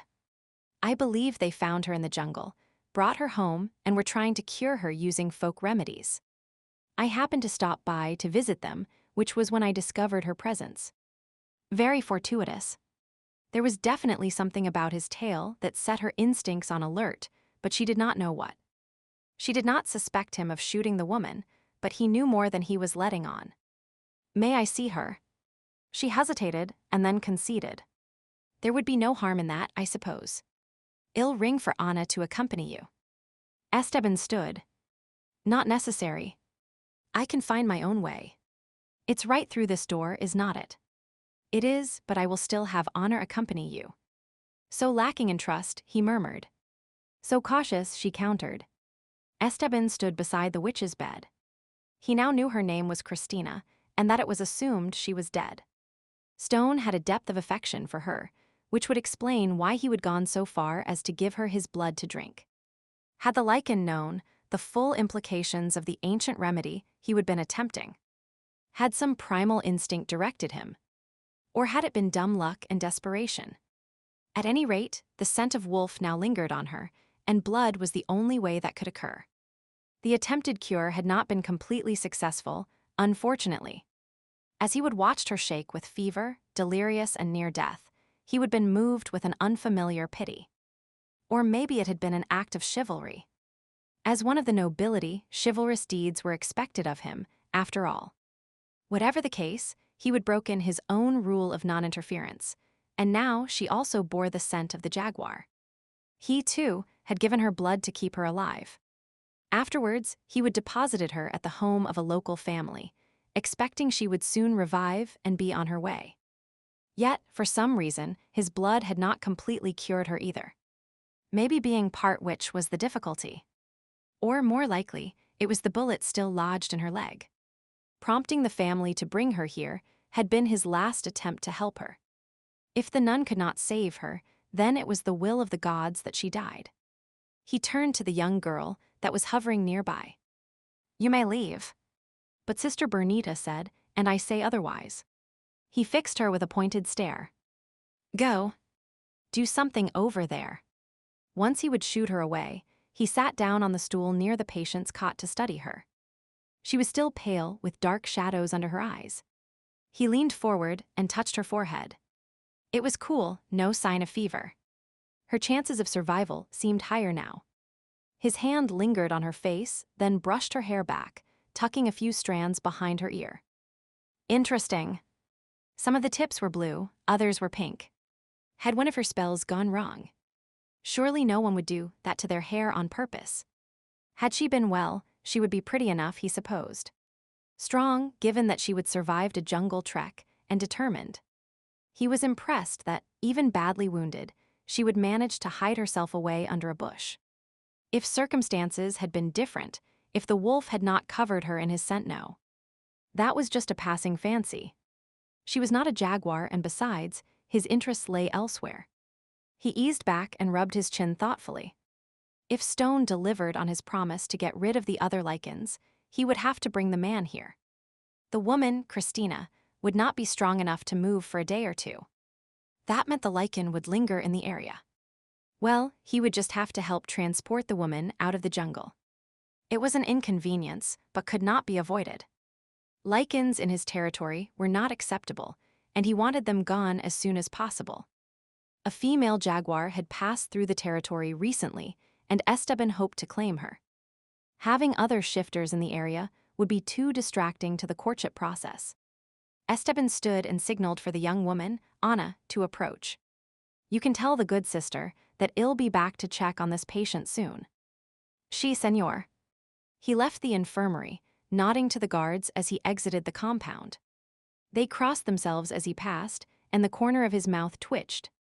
The locals had created quite a folklore around him, whispering that he could magically appear and disappear, that he was one of the ancient gods come back to life, that he lived in a palace deep in the jungle. The stories were amusing and somewhat true.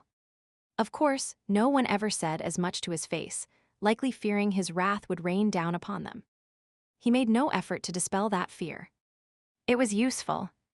Los Capos de Dragos avoided him, too, and he enjoyed his solitary existence. For the most part, once out of sight of the orphanage, he shifted forms and headed towards the edge of the jungle where he would instructed Stone to meet him. Hopefully, the Lycan had been successful. Stone sat in the jeep, drumming his fingers on the steering wheel as he waited for Esteban. He was later than he would planned. The police had been milling about, questioning the man who had been tied up and everyone else in the vicinity. It had taken some work to sneak back into the hotel, ditch the waiter's uniform, and gather his own clothes without being seen.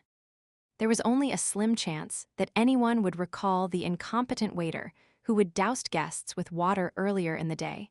However, he was not taking any chances. Being detained was the last thing he needed right now. Admitting his failure to dispose of Dante was going to stick in his throat. Esteban would lord it over him, he was sure. But there was a bigger issue at hand, and he would need the cat's assistance to deal with it. Organ harvesting from unwilling participants. The very idea made him ill. It had to be one of the vilest crimes out there. Yes, sometimes the impoverished were coerced into selling a kidney. It was not completely ethical, but at least they were consenting adults. But this went beyond that. There would been talk of children. That a Lycan would stoop low enough to be involved in such an activity had him seething with rage. His wolf was almost uncontrollable, its eyes red, lips curled back to expose its fangs. When we find him, we'll show no mercy. Justice shall be served. His lungs will be ripped out for every set he has stolen. His heart, his liver, his kidney. I will tear him to shreds one piece at a time. Stone let the animal rant. It was what he would be doing himself if he did not have to plot his next move.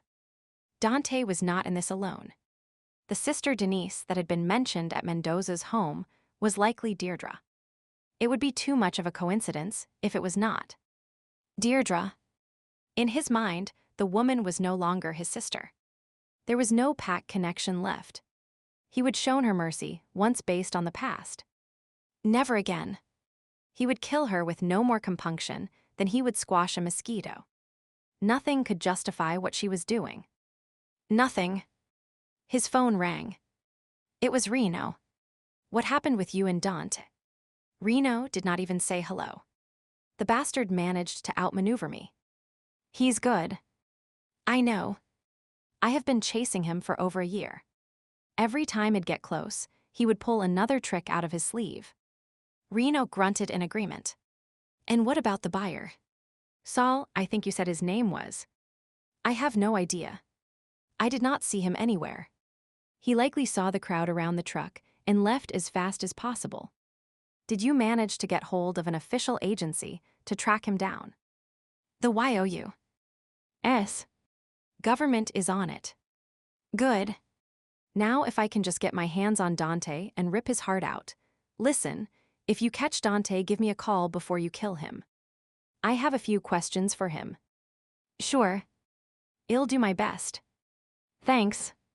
Any luck finding Tina's body? Not yet, but I have a strong lead. Good luck. Thanks.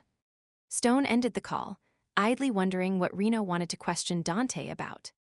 The man was as slimy as they came who knew what crime Reno was trying to pin on him.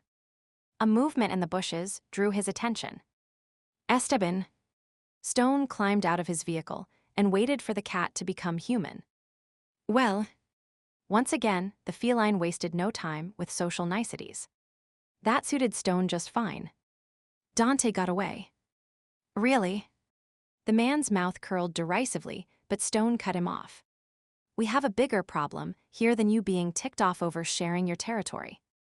Esteban narrowed his eyes. What? There is an organ trafficking ring operating in the area, and it appears it's planning on targeting children. Children? Esteban's face darkened. What proof do you have? Stone related what he had discovered. How the cat would react, he was not sure. Felines tended to be solitary creatures who were difficult to deal with. When the facts had been relayed, Esteban shot him an accusing look. This is your fault. Filthy Lycan dogs have been nothing but trouble since they appeared here. You cannot lay this all at our feet. Yes, it appears a few Lycans are involved, but who else is in the mix is anyone's guess. There is good and bad in all species, Esteban. If you want to get right down to it, this could be your fault. Mine. You say this is your territory, but this has been going on right under your nose for who knows how long. I do not involve myself in the affairs of other species. Esteban crossed his arms, a haughty look coming over him. That has never been the jaguar way. No. You just prowl around with your nose in the air, never helping anyone. You could have helped the Lycans at the embassy, spared the 2 pups from being orphaned. I helped the witch. The witch? Stone blinked, momentarily thrown off by the announcement. You helped Christina. Esteban tightened his jaw, appearing reluctant to say more, then finally he nodded. I did. I found her still alive, hiding under a bush. She was delirious, fevered. Stone closed his eyes as a pain seemed to pierce his chest. At least she did not die alone. Thank you for that. You realize you have not completed your end of the bargain yet. Those Lycans are still at large. Any softening of feeling Stone might have had towards the jaguar ended. I know, and you will not tell me where her body is until I do. That was our original agreement. However, I am feeling benevolent. The jaguar looked away, lips pursed. What if I told you she was not dead? There was a beat before Stone reacted, his brain not even processing what he would just heard. Then it sank in. What? A myriad of emotions raced through him. Shock, relief, joy, anger. She is alive, and you did not tell me. A rumble rose in his throat, and he took a threatening step forward. When we spoke, I was not sure she would live. Esteban gave a shrug. It would have been cruel to tell you. She was alive only to have her die before you saw her. Cruel. Stone opened his mouth, but no words came out. Rage and disbelief at the man's gall waged inside him. You can thank me later for my consideration of your well-being. In the meantime, I suppose you would like to see her. If you know what is good for you, you will take me to her this very instant before I kill you. If you kill me, you will never know where she is, will you? Esteban coolly raised one brow. His wolf growled in frustration, and Stone did nothing to suppress the sound. Esteban sniffed. Fine. I'll take you to her, but you will need to exercise some patience. She is far from here. Relatively speaking, no. However, Sister Bernita locks the gates at sundown, and no one is admitted until dawn the next day. Sister Bernita. Christina is at the orphanage. Esteban nodded. She was dropped off there this morning. The bullet in her leg was preventing her from healing. The good sister performed surgery today to remove it. Stone recalled one of the guards, saying there was someone at the gate who needed medical attention. While he had been up to his ankles in shit and pushing a recalcitrant cow, Christina had been just yards away. He could have held her, been with her during surgery. Instead, he would left her behind. Again. And yet, if he had stayed, Dante would have sold that man to an organ trafficker. An innocent life had been saved, and now there was a chance that the trafficking ring might be broken. For the good of all. He could almost hear Christina saying the words. She would have wanted him to go if she would known. But now he gave a decisive nod. In the morning, he would be at her side again, and this time not even a pack of hellhounds would keep him away. Chapter 16. Tina tried to swallow. Her mouth was dry, her tongue felt twice its usual size. Her eyes seemed to be stuck shut, and her mind was muzzy, as if her brain were surrounded by bubble wrap and the thoughts could not move about or connect to form any kind of sense. That was okay. She liked bubble wrap. With a bubble-wrapped brain, you could float along all warm and cozy and safe. She had not felt safe in a long time. Exactly why, she was not sure. Random thoughts faded in and out. Bullets, drugs, jaguars, wolves. Being too hot, too cold. Pain, fear. At times she would call out for help, seen visions of a stony mountain, forbidding and icy, yet she would known it meant safety if only she could reach it. The sight had never lasted, though. More often, darkness had surrounded, insidiously creeping closer, invading her being, stealing her energy. It had become harder and harder to push it away. Giving in had begun to seem easier than fighting the inevitable. The darkness was fading now, a pleasant glow filling her soul. She could relax and drift, no worries or cares, just her and her bubble wrap of safety. Sleep beckoned, but a vague throbbing in her leg was making itself known. A bell chimed in the distance, and faint sounds began to reach her ears. Someone must be popping her bubbles, trying to make her brain wake up and face reality. She frowned, not wanting to leave her present state. A hand touched her brow, a cup pressed to her lips. She swallowed the offered water, the dryness in her mouth receding. Calm and quiet returned for a moment, only to be abruptly swept away by a voice. Loud, deep, filled with emotion. Christina. The mountain had returned, and now the bubble wrap around her brain was dissolving. She forced her lips to move. Bubble wrap. Christina, sweetheart, are you okay? That answer did not satisfy, apparently, for another question was asked. Can you hear me? Of course she could, but he likely wanted a real answer. She forced her eyes open. Stone's face hovered over her, lines of strain bracketing his features. Too stern. She rolled her head from side to side. You are forgetting the rules.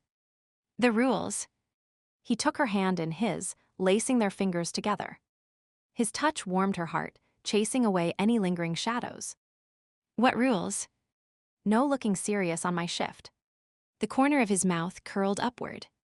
The look in his eyes softened. Sorry. I'll try to remember that. You would better, or I'll hex you. He outright laughed. Well, if you snag me with a fishing hook again, at least I am in the right place.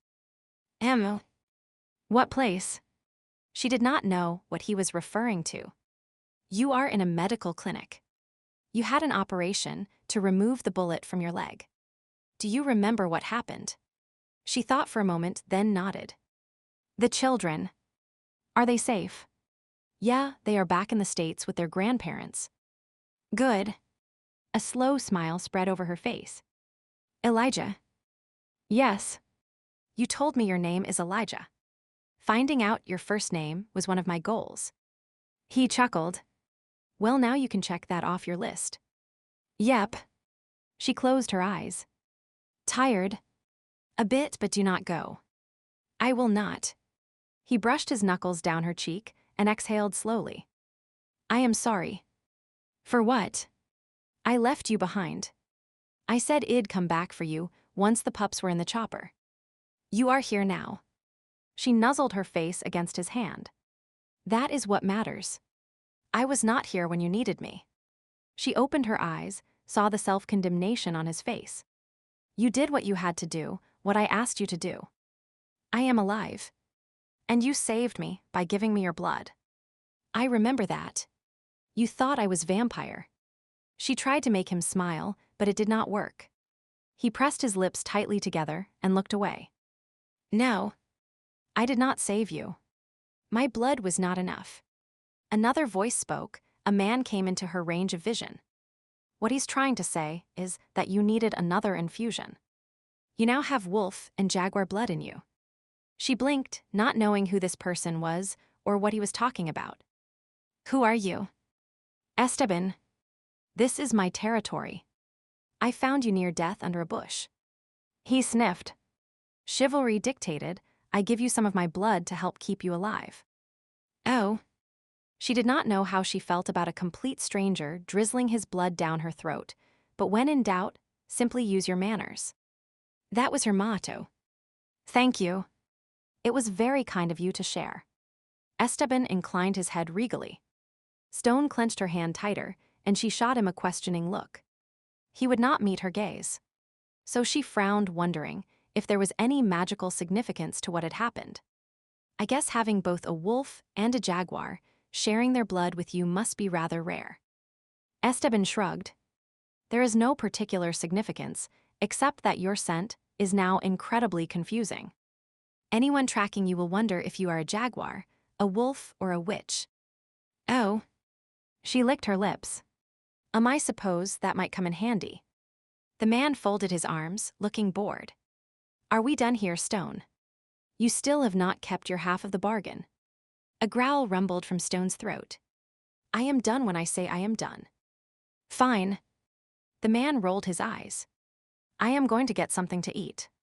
I might as well inspect the dining area while I am here. Meet me there as soon as you are done with the witch. Once the man was gone, Tina questioned Stone. Is something wrong? No. Then why are you squeezing my hand so hard?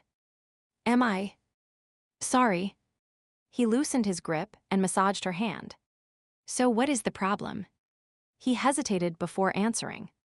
I do not like knowing he gave his blood to you. It smacks of a certain intimacy. I was not even conscious when it happened. I did not even know it happened until this very moment. I know. I am not blaming you. This is my problem. It's just that the damned cat drives me crazy. Understanding dawned, and she grinned at the implications. You are jealous. No, I am not. Liar, liar, pants on fire. What? The expression on his face made her laugh. It's an old children's saying. Like the water spout and the little spider. You remember me singing that. I remember everything about you, Christina. He reached out and traced her features, her brow, her cheekbone, her nose, her mouth. The soft touch sent shivers through her. She pressed a kiss to his finger as it rested on her lips. I have missed that. My finger. And other parts of you. Hussy. He leaned forward and kissed her softly. I suspect it will be a while before you are ready to show me how much you have missed various parts of me. Who is my doctor? Did he tell you how long I'll be here? There is no doctor here, at least not a certified one. Sister Bernita removed the bullet from your leg. She takes care of most of the medical problems in the area. Oh. Tina cautiously levered herself up, and Stone quickly assisted, arranging the pillows to support her before taking her hand again. Is she here? I'd like to know what she thinks my prognosis is. Given that you have had 2 infusions of shifter blood, I'd suspect you are going to heal pretty quickly now that the bullet is out of your leg. Will that make her suspicious? She already thinks I am a fast healer, so who knows? There is not much we can do to hide the fact. If need be, you could take me away before she starts to put 2 and 2 together. Well, see. He took a lock of her hair and twined it around his finger, then watched it uncurl. She studied Stone's face, taking in his strong jaw and cheekbones. He looked tired, haggard even. His hair was longer now than when they would met. Not much, but it did not take long for a military cut to look shaggy. But the gray of his eyes seemed softer when he looked at her, warmer than when they would first met. He sighed. Esteban was correct. I have unfinished business to attend to. What is it? Do not worry about it. Elijah Stone. She gave him a warning look, but he shook his head. That will not work with me, though I do like hearing you say my name. A pointed cough interrupted their conversation. Mr. Stone, it's nice to see you again. He turned and greeted the woman that stood at the end of the bed. Sister Bernita. And my newest patient is obviously an acquaintance of yours. She stared pointedly at their joined hands before shifting her gaze back to Stone's face. The guards reported you were almost pounding down the gates this morning. This is Christina. The woman I told you about. The one you thought was dead. Tina chimed in. From what I have heard, I might very well have been dead right now if it were not for you removing the bullet from my leg. Thank you, sister. I did what I could. Sister Bernita inclined her head. We're both very grateful. Stone stood up. I need to talk to Esteban. Do you know where he might be? He's in the dining hall. Sister Bernita frowned. I did not know he was a friend of yours. A recent acquaintance. Stone hedged. We have a small business deal to discuss. You do not strike me as a businessman. Sister Bernita raised her brow. There are many kinds of business. Stone stroked a finger along Tina's cheek. I'll be back in a little while. Be careful. The 2 women watched Stone leave, then Sister Bernita turned to Christina. I came to check on my handiwork. How are you feeling this morning? Pretty good. My leg hurts and I feel weak, but otherwise okay. Pain and weakness are to be expected after what you have been through. Was it a difficult surgery? Each brings its own unique circumstances. She eased the dressing off the wound. Did you know that when a person is shot, the hot bullet is actually self-sterilizing? Any infection usually comes from bacteria on bits of debris, such as the victim's clothing, that are carried into the wound. Christina raised her brows. I can honestly say I did not know that. Sister Bernita glanced up from her work. I read that just before I started working on you.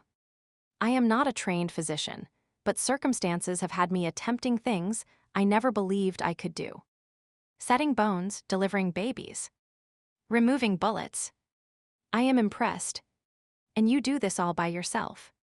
Tina looked around the room, noting there was only a young girl doing some cleaning at the far side of the room. I have some local people who assist. They help with cooking and cleaning, teaching the children, guarding us. She shrugged. But no matter how many help, there is always more to be done. She paused and seemed to be weighing her words. When Mr. Stone appeared, I wondered if he was the answer to my prayers. A strong man such as himself would be of great assistance around here. Tina was not sure how to respond. Sister gave a soft smile, her voice tinged with regret. Never fear. I am not about to steal him away from you. I can see now his heart is taken, that his destiny is elsewhere. I am sorry. No need. The nun reached for a fresh bandage. I am an opportunistic woman, and sometimes I want too much. Greed is a sin, and I should just be thankful for the missionary group that has befriended us recently. A missionary group. Tina twitched the covers back over her leg. The Brothers of Virtue. Brother Dan and Sister Denise have been helping us for several months now, delivering food, clothing, and medicine. The children are much stronger and healthier now than ever before. There are some really good people in the world, are not there? Sister Bernita nodded. I have sent a letter of thanks to their head office in the States, but as yet, no one has replied. She stood up. I'll have Anna bring you some breakfast. Thanks, I am famished. Tina watched the woman leave. Sister Bernita did not exactly fit her mental image of a nun. In fact, the room dimmed suddenly and a vision came to her. Sister was surrounded by children, all of them clinging to her, crying and fearful. Hands kept reaching for the youngsters, hands that appeared out of murky darkness, pulling at the children's arms, tugging on their legs. Sister Bernita kept pulling the children back, shouting at unseen persons to leave them alone. There were the sounds of explosions, and the children screamed. The wind picked up, whirling dust into the air, and the very ground began to shake with a jolt. The vision disappeared. Tina slumped, feeling exhausted, lightheaded. Her hands were fisted, her nails dug into her palms. Shakily, she leaned back in bed and wrapped the thin sheet around herself, inexplicably chilled despite the already rising temperatures. She would never had a vision affect her like that before. Chapter 17, Stone found Esteban pacing the length of the dining hall. There were no children about, breakfast having finished, though sounds emanating from the back room indicated someone was putting away pots and pans. I said I wanted to see you straight away. That usually does not mean you can arrive in your own time. Stone arched a brow, but did not bother to try to placate the man. Instead, he got right to business. Dante escaped yesterday. Any idea where we should look now? We? Do not you mean you? I upheld my part of the bargain. Your half is still unfulfilled. Stone did not even try to hide the fact that he would rolled his eyes. Whatever. This is your territory. Dante's been here for a while, so you must have some sense of his patterns of movement. Do you have any idea of where he might have gone? He's been known to visit Mendoza. That is where I first saw him. Stone thought for a minute. If there was supposed to be a sale yesterday, and if Mendoza was somehow involved, Dante would have had a meeting planned for today to give the guy his cut. Esteban nodded. I suppose it's worth a try to return there. And what about the other one? Any idea where she might be? The other one? That is what she was to him now. Nothing else. She travels frequently. She was here a few days ago and then left the country. I followed her to the airport. I have no idea if she has returned yet or not. You do not know? Stone feigned surprise. I was under the impression that nothing escaped you. It was satisfying to see the flare of irritation in the other man's eyes. Never mind. I'll deal with Dante first. The other one will show up. I suppose I could look for her while you deal with him. Thanks. As you said, this is my territory. Stone stopped by the infirmary before leaving, wanting Christina to know his plans.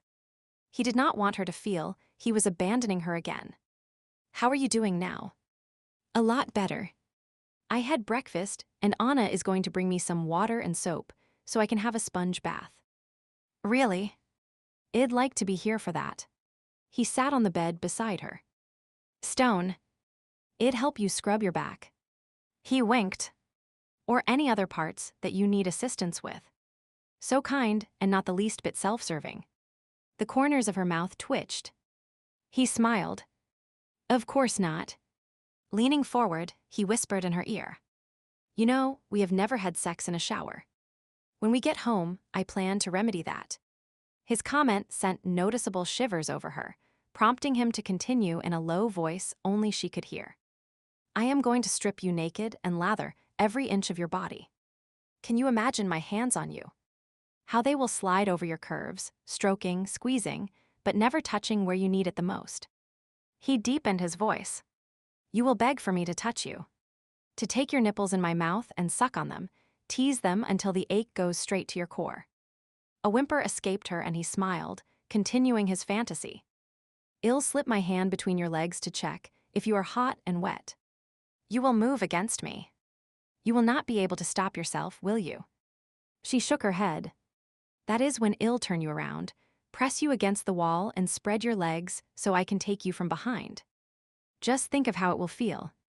The cool tile against your breasts, your back against my chest, my dick hot and hard moving inside you. Eli. Her voice came out in a breathy squeak. I'll take you, Christina. Take you so deep you will not know where I stop, and you begin. She squirmed, her breathing ragged. He eased back just enough so he could see her face. You are flushed. When you talk like that, my heart starts to race. Good. A smile played over his lips, and he sat up straight. The extra circulation should help you heal faster. You, she sputtered, her eyes flashing with indignation. You fluff knocker. He chuckled for a moment before sobering. Seriously, I stopped by to say I'll be gone for most of the day, but do not worry, I'll be back. Gone to do what? And do not say nothing, because that makes no sense at all. He hesitated and glanced around. No one was near, but he lowered his voice just in case. I am heading back to the Lycan embassy in case Mendoza is still there. Why? What business do you have with him? There are 2 Lycans in the area who are involved in some bad shit. He hated to tell her knowing how much she liked kids, but soft-soaping the issue might come back to bite him in the future, given his ex-sister was involved. Have you heard of human trafficking? She nodded. Well, this is worse. Organ trafficking of both adults and children. Oh my gosh, who would do something that disgusting, that depraved, that? She shook her head. I cannot even think of a word bad enough to describe it. I know. I stumbled on the ring yesterday. Both humans and Lycans are involved. I am going to shut down the Lycan end. I have Reno working on getting the human law enforcement involved. I still cannot. She paused and looked at him. The children, Paul and Lily, would they have been? Reluctantly, he nodded. I think so.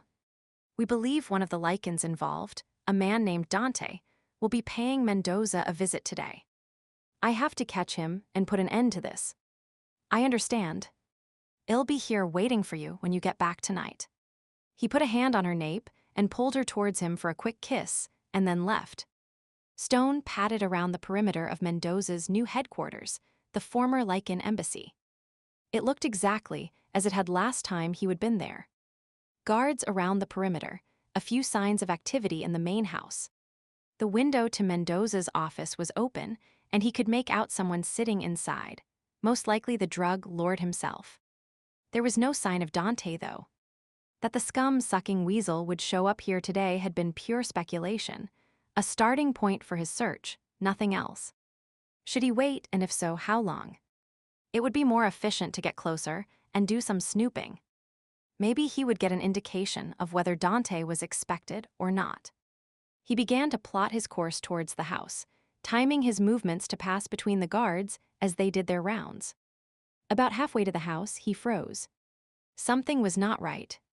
Narrowing his eyes, he sniffed the air, finally locating the source of his unease. There was a sniper a few yards away, his rifle pointed at Mendoza's window. Probably one of Ray's men attempting to assassinate the competition. Stone crept closer and confirmed his suspicion. The sniper had a crown tattoo on his arm, no doubt the sign of Ray's, the king. Hunkering down, Stone considered the situation. Mendoza's death would be no loss to the world, but it could interfere with finding Dante. The bastard was too fond of his own skin to hang around here once Mendoza was gone. As an associate of his chief rival, Ray's would be quick to get rid of Dante. Stone sighed. As much as he would like Mendoza dead, it would have to wait for later. He would have to take out the sniper. Belly to the ground, he inched his way around so he could approach the sniper from behind. When he was in position, he shifted to human form, swiftly snuck up behind the man and wrapped an arm around his neck before the sniper could do more than give a cry of surprise. That cry was his undoing. A shout rose from one of Mendoza's men, and Stone found himself with several guns pointed at him. Shit. One of the guards approached, gun at the ready. Using his foot, he turned the sniper over. Unconscious, not dead. He called the information over his shoulder and knelt down to pull the man's arm out straight so he could see the inner wrist. One of Ray's men. The man got to his feet and addressed Stone. Who are you? Who wants to know? The guard shoved his gun against Stone's chest. I could kill you right now. But you will not. Mendoza will want to see me. Why? That man was going to kill him. I stopped it from happening. Mendoza is now in debt to me. It's bad karma to leave such a debt unpaid.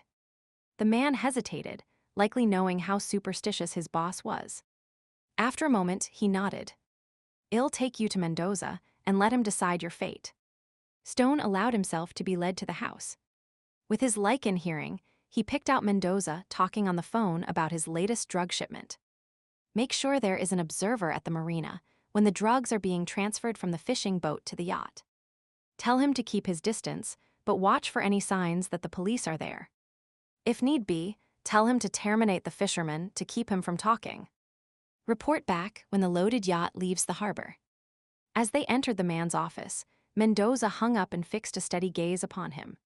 Someone must have radioed ahead because the drug lord seemed well informed when Stone was presented to him. Show me your arm. Mendoza leaned back in his chair, his face implacable. Stone complied. You do not bear Ray's mark. Of course not. If I did, why would I have just attacked one of his men? It could have been a ruse. Ray's might well sacrifice one of his men to get to me. He might have, but he did not. So Mendoza steepled his fingers. Why are you here? I am looking for a job. Mendoza laughed. Did you see a help wanted sign in the local paper and decide to apply? If you did, I can assure you I did not place it. No. I have heard of you. I have seen how you operate. I know you are the stronger player in the war you are having with Ray's. He shrugged. I need a job. I align myself with the person I know will win. Astute of you, but if you really wanted a job, you would have killed the sniper. I only kill when I am paid. Mendoza narrowed his eyes. Are you a professional mercenary? Whatever you want to call it. Stone shrugged. Do I have a position within your organization or not? Why should I take you on? I saved your life. A favor for a favor. Balance must be maintained. He looked pointedly at the tarot cards on the man's desk and then a bowl nearby. It was filled with various crystals and stones that were supposed to ward off evil, maintain health, and prevent bad luck. Balance is important. Mendoza narrowed his eyes, a shadow of concern passing over his face. Finally, he nodded. I'll give you a chance. He glanced towards the doorway, where 3 of the guards remained. Take the sniper, get whatever information you can out of him, and then kill him. Yes, sir. Two of the guards left. The remaining man stayed by the door, alert to every movement in the room. Mendoza glanced at Stone. What is your name? Stone. All right. Take up a position at the door with Francisco, mi guarda espaldas. I am expecting company soon. You will stand guard, bring us something to drink, whatever is required of you. Francisco will keep an eye on you. You might have saved my life, but I still do not trust you completely. Understood. Stone nodded and went to the designated spot. Damn, if the company was Dante, all hell was going to break loose. This was not turning out to be one of his better ideas. Mendoza picked up a file of papers and began reading. Stone noticed that he was fiddling with something in his hand, worry beads or a good luck charm. No, it seemed to be a set of rings that he was endlessly twisting around his finger. Beside him, Francisco stood patiently with his hands resting on his rifle. Without his own weapon, Stone felt distinctly at a disadvantage, given that shifting into a wolf was not an option with so many possible witnesses around. If need be, he could probably disarm Francisco, quickly spray bullets around the room, and get out with his hide still intact. Maybe. Dying had never concerned him before, but now that he had Christina waiting for him, he put a bit more value on his life. She needed him if only to get her back home safely. The sound of a vehicle approaching drew his attention. Through the window, he could see a jeep pulling around to the front of the building. Dante. Shit. He would never catch the man unawares standing here in the doorway. I need to take a piss. Might as well try basic evasion. Mendoza stood up. Hold it in. I want extra backup right now. I do not trust Dante. Something has been off about him this past week. Stone nodded while inwardly cursing. It had been a feeble attempt to slip away, but all he could think of on the spur of the moment. Well, he would try to bluff his way through this, and if things got dicey, there was always Francisco's gun. Mendoza led the way to the veranda, Stone and Francisco following. Dante was exiting the jeep and Stone took up a position in the shadows. Any advantage might make the difference in a situation like this. Dante approached, began to climb the steps, and then paused. Stone noticed the other man's nostrils flare, his body stiffen as Dante realized another Lycan was present. Dante cast a look over the veranda, his gaze stopping when it met Stone's. Dante, you are late. Mendoza had not noticed Dante's reaction. My apologies. Dante slowly climbed the step and shook Mendoza's hand, his gaze drifting over the man's shoulder to Stone once again. I see you have a new employee. Mendoza barely glanced in Stone's direction, already leading the way to the table near the flowering vines. Stone. He just started. Stone tensed, ready to act. Really? Dante narrowed his eyes. It was fortuitous. Reyes had sent a sniper after me. Stone took him out. How interesting. Mendoza made a noncommittal sound. Enough small talk. Let us get down to business. Stone, bring us something to drink. Stone hesitated. I am not sure where to look, sir. He was loath to leave, not sure why Dante had not exposed him. Fine. Francisco, go. Mendoza turned back to Dante. I take it you have a payment for me from our latest sale. Unfortunately, no. Dante flicked a quick glance Stone's way. There was a problem. The police showed up and spooked the buyer. There must have been a leak. Mendoza's face darkened. Someone in your circle cannot be trusted. This is twice now a sale has fallen through. If I allow you to operate in my territory, I expect results, not excuses. If I might remind you, Emilio, the last problem was your fault. You lost the goods, not I. Dante narrowed his eyes. When Sister Denise arrived, you had nothing for her. She had to return to the States and explain to the buyer why she was empty-handed. Our reliability was questioned due to your incompetence. The two men stared at each other across the table, tension growing as neither showed any sign of backing down. Francisco arrived with the drinks, interrupting the standoff. Mendoza jerked his head, indicating Francisco should move away. A muscle twitched in Dante's cheek, before he leaned back in his chair and slowly exhaled. Perhaps errors on both sides have contributed to our current run of bad luck. Mendoza shifted in his chair, the word luck seeming to have been the key to diffusing the situation. The softest of scraping sounds let Stone know the man was once again playing with his rings. I'll consult the cards to see if there is any indication of why this is happening. If you feel that will help. Dante reached for a glass and took a sip. In the meantime, I am pleased to announce we do have another potential sale lined up. When? The end of the week. Final arrangements should be in place by the end of the day. Stone struggled to keep his face impassive, to not clench his fists. He would beat Dante to pulp before allowing that sale to go through. Good. I'll be expecting a payment then. Mendoza took a drink and frowned at Francisco. Idioto. Next time, more ice if you know what is good for you. The guard's eyes flared with concern, but he merely nodded. Dante seemed oblivious to Mendoza's mood. I have been meaning to talk to you about the payments. My partner and I feel that 50% is too large a cut, given that we do most of the work. I allow you to work in the area. My men have assisted in procuring several of the items we have sold.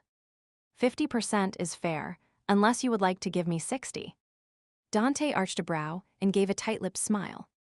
I do so enjoy your sense of humor. I'll share your feelings on the matter with Sister Denise, and we'll talk further next time we meet. He glanced at his watch. I should be going. I need to check on the quality of our next set of goods. I think I'll send some of my men with you, Brother Dan, just to ensure there are no problems this time. Dante stilled, his glass halfway to his mouth. The brother is an honorary title, as I have told you before, and there is not any need to send your men. I have everything under control. That is what you said last time, yet you have no payment for me today. Why do I get the sense that you do not trust me? Because I do not.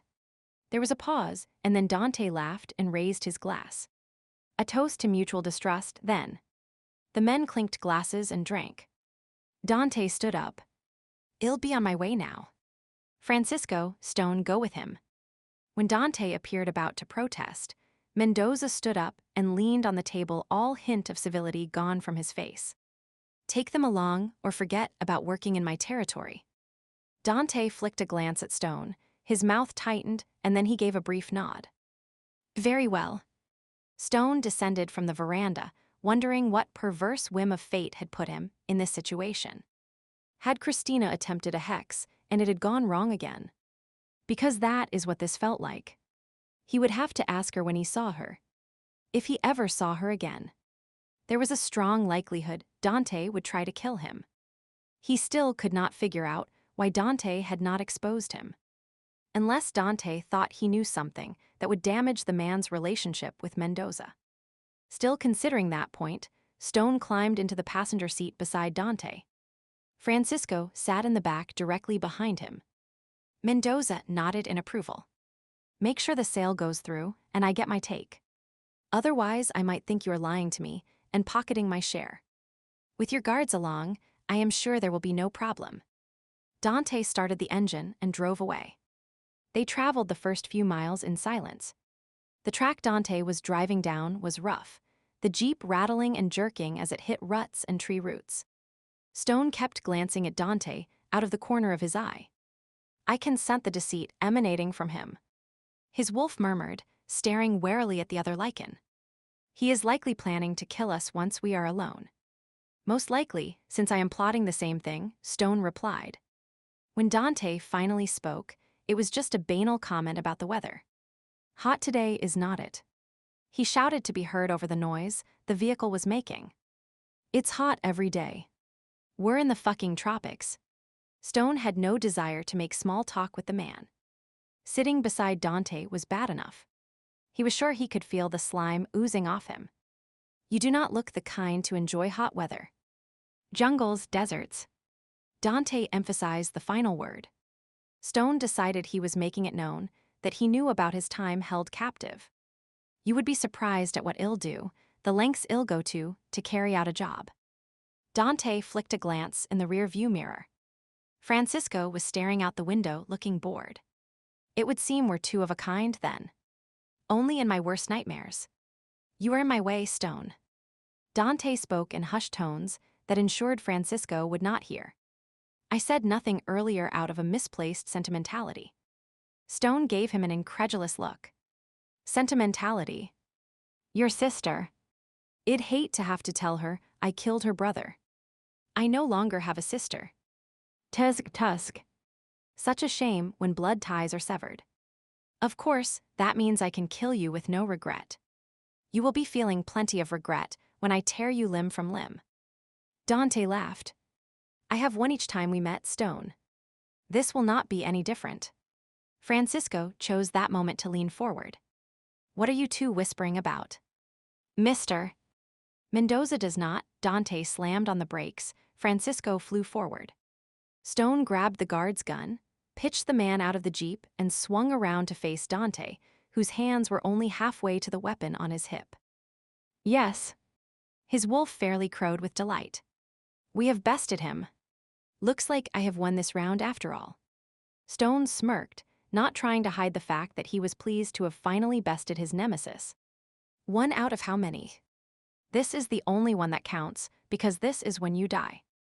Really? Dante looked at Stone, the gun pointed at his chest and then at Stone again. He sighed.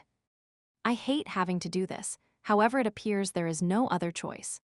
Stone quirked a brow and waited for the man to elaborate. What? No, what are you talking about? Dante shook his head sadly. Too bad. That part is always so much fun in the movies. With a deliberate movement, Stone disengaged the safety on the gun. Okay. If I must, I must. Dante rubbed the back of his neck, his mouth curved downward in regret. I have spent too many years on this. I am too close to reaching my goal. He is stalling, his wolf warned. Stone agreed. Any last words before I blow you to bits? Just one. And that would be... Reno. Chapter 18 come again. Stone blinked. You heard me. Reno. You are supposed to call him before you kill me, are not you? Stone narrowed his eyes. Something was not right. Dante should not know about Reno's request. And Reno could not be in cahoots with Dante, could he? Then again, he would lost touch with Reno over the years.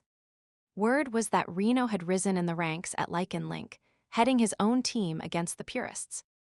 A front perhaps for other, less commendable activities.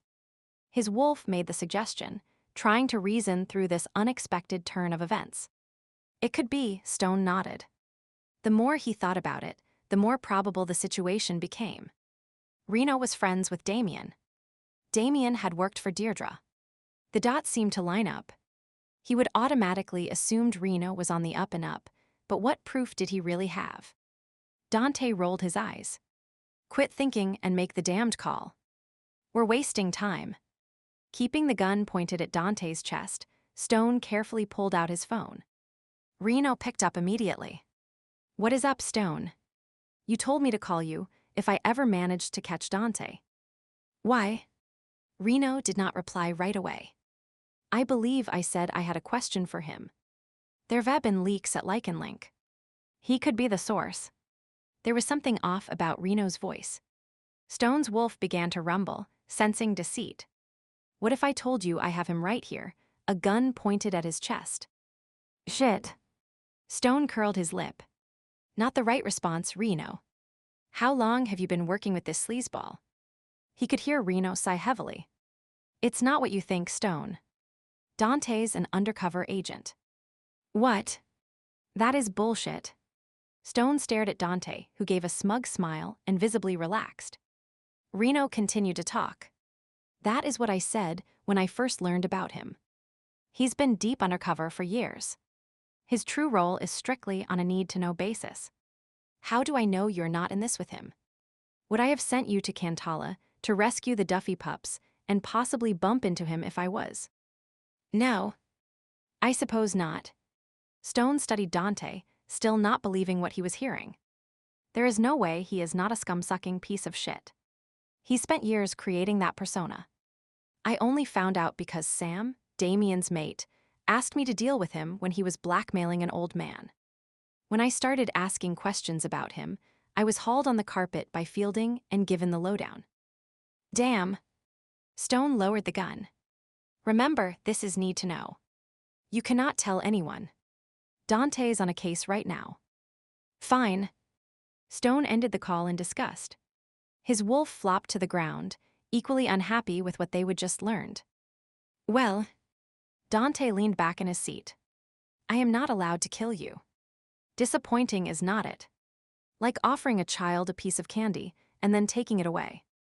Yeah. Stone checked over his shoulder. Francisco was still unconscious. How much can you tell me? Since you are now in the know, I can share quite a bit. I might even be able to put you to work. The idea of working for you makes me want to gag. And so it should. If it did not, then I would not be doing my job. Dante got out of the Jeep, took some rope from under the seat, and went to where Francisco lay on the ground. We'll throw this guy in the back. If we leave him here, he'll make his way back to Mendoza, or someone will find his body.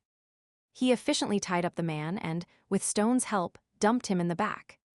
Stone rested his arm against the rear of the vehicle. Explain what was going on with the pups. I was there when you met with Mendoza to check on the parcels he had for you. You had made arrangements for them to be collected the next day. What were you going to do with them? You were there. Dante raised a brow.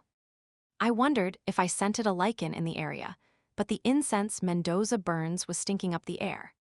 You are stalling. Answer my question. What was the plan for the children? Still doubting me, I see. Dante affected an offended expression. Stone continued to pin him with his gaze, and finally Dante gave in. When Mendoza contacted me to say he had 2 parcels for sale, I never expected it to be lichen pups. Once I realized what I was dealing with, I was thinking on the fly, trying to come up with a plan. And if I had not retrieved them? You were responsible for that.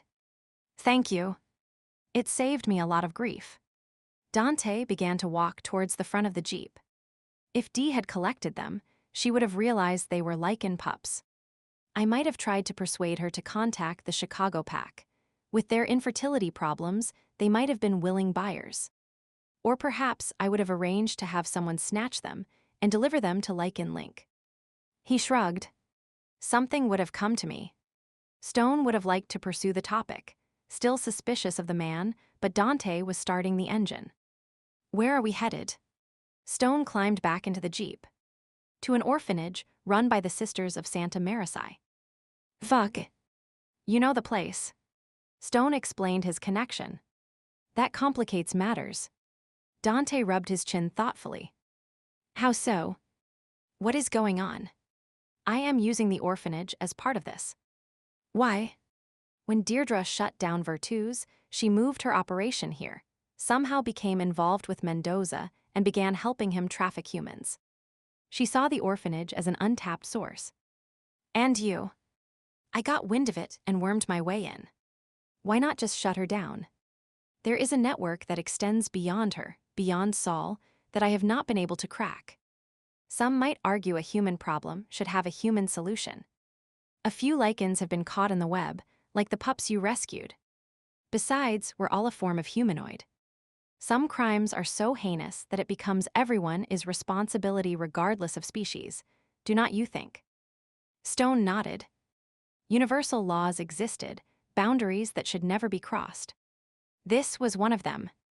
It's been almost 8 years that I have been trying to break the human trafficking ring. I have established a background as a ruthless bastard with no morals, no ethics. I'll do anything for money, from shaking down old men to stealing from the dead, whatever it takes. You were one of Deirdre's assassins. Dante did not reply right away. Ever hear of a clause in the book of the law that states for the good of all? It sounds great on paper. You can use it to justify a lot of crap. His grip on the steering wheel tightened. I have done stuff I am ashamed to admit to, stuff part of me regrets, the tiny decent part of me that remains, that is. He gave a twisted smile. I keep reminding myself that there is a greater good I am working for. Unfortunately, Sometimes innocent people get hurt in the process. Stone turned his head away. Some of what Dante was saying hit too close to home, and he did not like it. He thought of Adisa and the others he had not managed to save. As a Shomer, he tried to help the poor, the voiceless, to ensure justice was done. Sometimes, though, justice for one could negatively impact others. For the good of all. In its purest form, it sounded noble, yet who was the judge of the end result? Was this what the ancient ones had envisioned when they would added the clause to the Book of the Law? Maybe Dante sensed his feelings, or maybe the man just liked to talk. For whatever reason, he gave a bit more of his background. I saw you in Chicago a little over a year ago. You were tailing me, and I was just finishing up a lead. Damned inconvenient of you to appear then. Stone did not apologize. Saying sorry to Dante would choke him even if the man was legit, a fact he was still trying to process. What was the lead? I was wondering if the Chicago pack was somehow involved, even peripherally, in trafficking.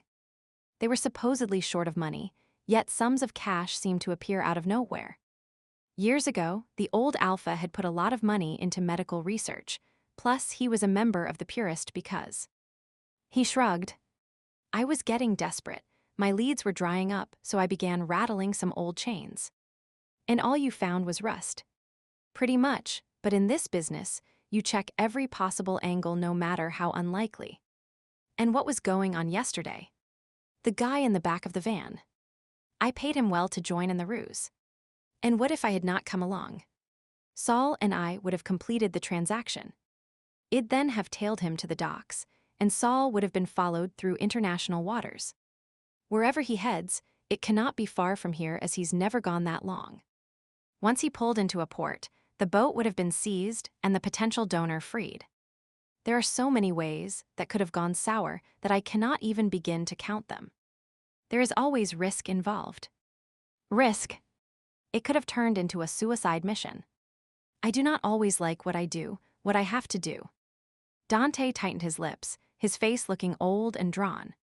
For the good of all is not necessarily pretty. I'll likely rot in hell when I die. Stone grunted, not denying Dante's supposition. At times he felt that way himself. What he would just learned was starting to make sense. Sort of. How long have you been doing this? Working undercover as professional scum. He shrugged. For so long that I do not even know who I am anymore. Tina eased the thin sheet off her body and sat up. She was feeling markedly better, and a short walk seemed like a good idea. Anna had insisted she continue to rest, but the girl had left the infirmary to get more water. As a general rule, Tina tried to avoid having witnesses around when she attempted something potentially foolish. Humiliation was so much easier to take when no one knew about it. She slid her legs over the edge of the bed and wiggled her toes. So far, so good. All parts were functioning. Next step was standing up. That too was successfully executed, no pain or numbness coming from her leg. The wooden floor was rough under her bare feet, but she saw no shoes in the vicinity. If she were a competent witch like Gwyneth, she would be able to conjure some up. Since that was not likely to work, she would assume the planks were old enough that loose slivers had worn off years ago and would not be an issue. Gwyneth. Had anyone contacted her? And what about her fellow vacationers? They must be frantic and assuming the worst. She frowned and hoped Gwyneth had not canceled the lease on her apartment and given her things away. The older witch could be very pragmatic at times. And what if her position at Club Mystique been filled already? It was only a part-time job, but she needed that money. Tina made a mental note to talk to Stone as soon as he returned. She needed to place a phone call to let everyone know she was okay, and there was no need for a funeral just yet. Darn it, being considered dead when you were not could seriously mess up your life. Ever so carefully, she took a step, hands extended in case her legs gave out on her. 1 step, 2 steps. Hey, she was walking. A grin spread over her face. The shifter blood she would ingested seemed to be speeding up her healing. There must be some residual effect, tiny bits absorbed into her body, perhaps strengthening her immune system on a more permanent basis. It could not be normal to walk with this much ease, after being sick for a week and having surgery to remove a bullet. Sunlight streamed in through a nearby window, and she made her way to it, wondering what this place she found herself in looked like. The sight was not that inspiring. A high, sturdy wall topped with barbed wire surrounded the area, and armed guards were stationed at the gate. Not exactly a friendly-looking welcoming committee for anyone who approached, but she supposed it was necessary. Inside the wall, there were a few old buildings badly in need of painting, a small garden area, and a fenced-in pasture with a cow and chickens. A clothesline with well-worn shirts and pants of all sizes was strung between two of the buildings, and a dilapidated Jeep covered in dust and rust was parked to one side. There was no grass, no playground equipment. A lone soccer ball, lopsided with a ripped leather covering, sat near rickety-looking wooden steps. Even the curtains that framed the window by which she was standing were threadbare. It was a shame they had to live like this. From one of the buildings, she could hear the sound of children chanting their lessons, an occasional bout of laughter punctuating whatever they were saying. The clucking of the chickens drifted on the air, and somewhere a woman was singing, the tune accompanied by the sloshing of water as if she were washing clothing in a basin. There was a peaceful happiness to the place, despite the obvious paucity of funds. It was quiet in contrast to the busyness of Chicago, where horns honked, trains rattled by, and a multitude of people jostled each other on the sidewalks. A vehicle approached, and she wondered who might be arriving. The person's identity must have been known, for there was barely a pause before the gates swung open, and a Hummer pulled in. It stopped in front of one of the buildings, and a nun stepped out. She was covered almost entirely from head to toe in black, only her face showing, yet when she walked there was something decidedly un-nun-like about her. Maybe it was the set of her shoulders or the sway of her hips, but Tina immediately frowned, a feeling of distrust filling her. "What are you doing?" Anna's voice sounded behind her, and she turned quickly only to gasp as her leg protested the sudden movement. She grasped the edge of a nearby table, and Anna came hurrying towards her. "You should not be up. You could have pulled out your stitches. If you are hurt, sister will not be happy that her hard work has been ruined." "Sorry. I was just seeing what I could do." Tina gave an apologetic smile and allowed Anna to help her back to bed. "If you need to get up, ask for help. I can steady you or get you a cane." Anna fussed with the blankets and pillows. "Who just arrived?" Tina looked towards the window. Anna glanced outside. "Oh, that is Sister Denise, from the Brotherhood of Virtue. She comes every now and then to see if we need anything like medicine or food. She is very concerned with our health." "Wow, that is really great." "Yes, she is even talking about finding some of the children homes in America." Anna smiled. "It will be a great opportunity for whoever is lucky enough to be chosen." Sister Bernita had agreed to meet Sister Denise in the dining hall. For some reason, she was loath to let the other woman into any of the areas where the children were gathered. There was something about the woman that put her on edge, a certain look or a tone of voice. Nothing she could exactly put a finger on, just a general feeling. It was uncharitable of her, of course. Sister Denise and Brother Dan had been nothing but kind since they would begun sponsoring the orphanage, offering food and medicine, clothing, and even the possibility of adoption. The children had never been healthier, either. Maybe it was jealousy. After all, those two had provided more than she had ever been able to. She resolved to hide her unworthy feelings and greeted the woman with as much warmth as she could muster. "Sister Denise, it's good to see you again." They shook hands, and Bernita could not help but notice how manicured the other nun's hands were in comparison to her own work-worn ones. "I apologize for my long absence. Other orphanages that we sponsor have kept me busy. The work that you do for these children is truly wonderful." Sister Bernita led the way to one of the tables. "Thank you. I hope you and the children have been well. Is everyone healthy?" "Yes. Only a few of the children from the village have a nasty cold." Sister Denise frowned. "I hope you have kept them well away from our group. We would not want any of them to become ill. If anyone was contagious, they would be kept isolated." "Excellent. Sister Denise nodded in approval. I have exciting news for you. There are several prospective families who wish to adopt some of the children. Really? Sister Bernita was not sure what to say. She should be thrilled. In poor countries such as this, the chances of an orphan being adopted were slim. However, the idea created a knot in her stomach. Yes. We'll need to fill out paperwork, of course. Make the transfer of custody completely legal. Illegal? That should have made her feel better, but the knot in her stomach grew. Perhaps it was because she was so attached to the youngsters. They were, after all, like her own. And when would this happen? As soon as possible. As I said, there are several families waiting. I'd want to meet the families first, of course. Give the children time to get to know them.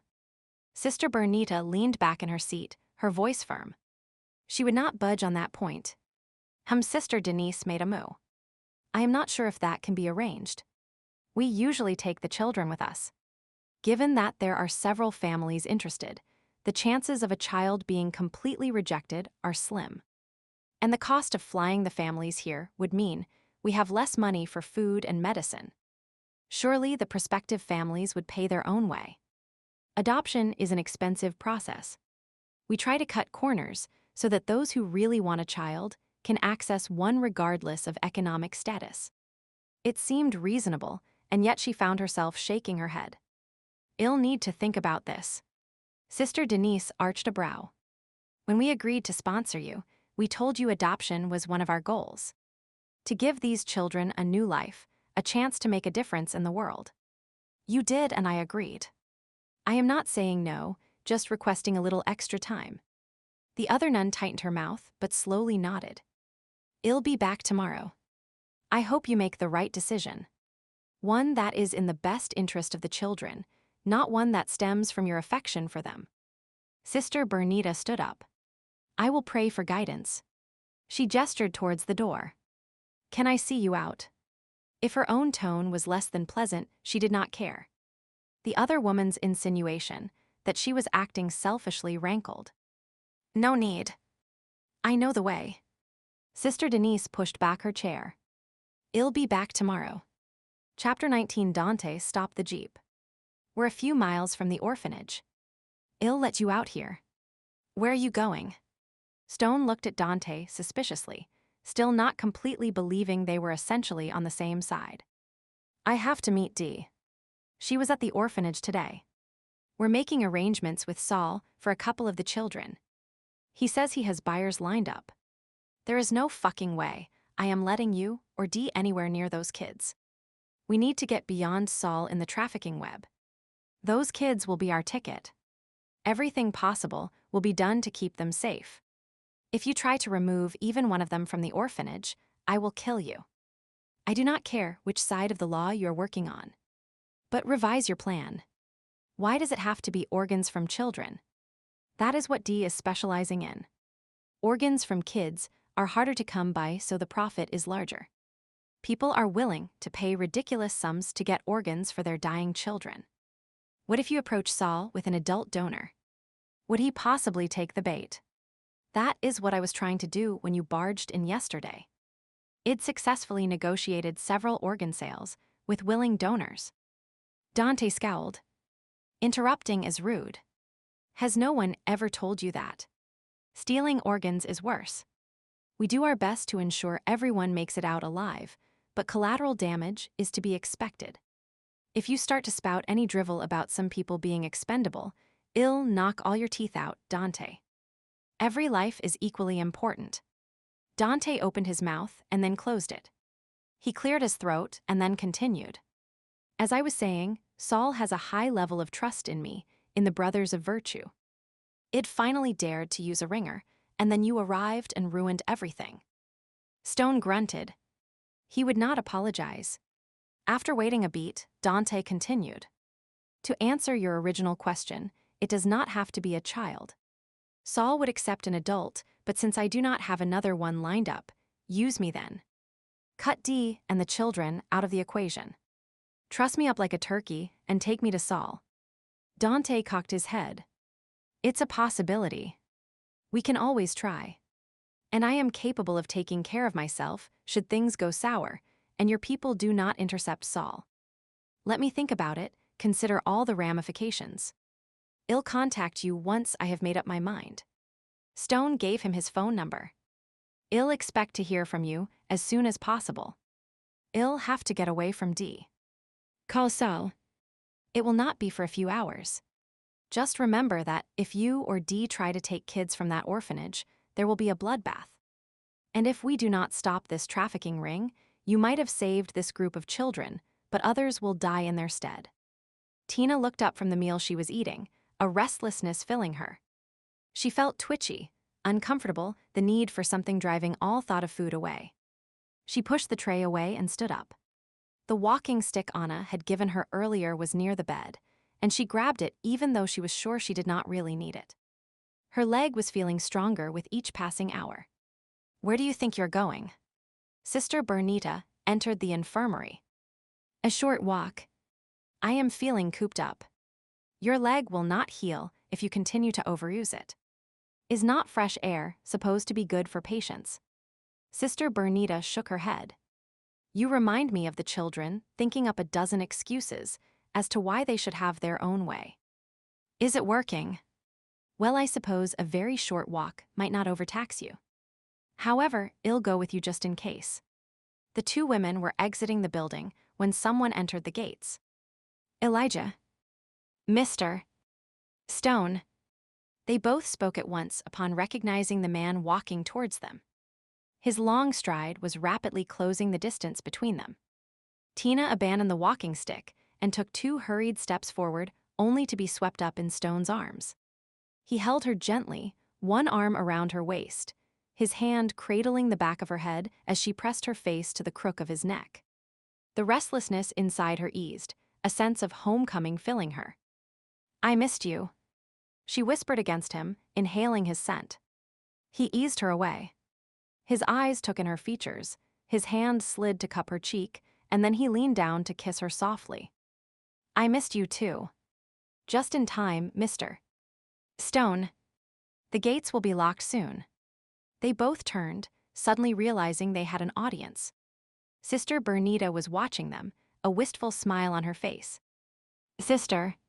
Stone ducked his head in acknowledgement, not removing his arms from Tina. I take it you will be spending the night. The nun's gaze shifted between Stone and Tina.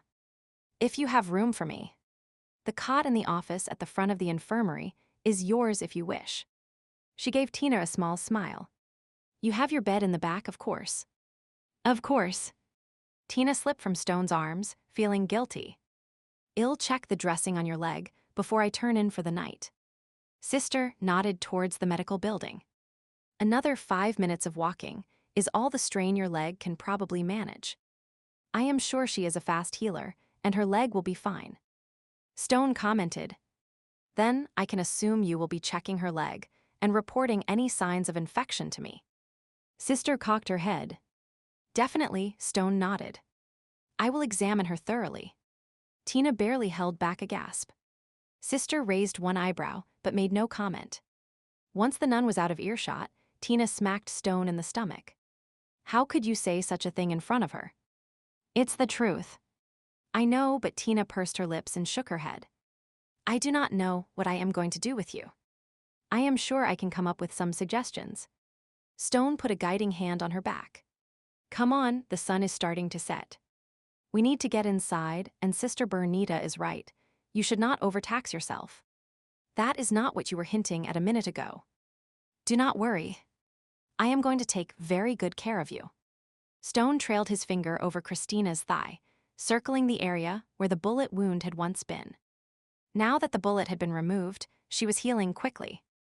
The flesh was still pink, but the skin had almost completely knitted together, there being minimum need for the stitches that still remained.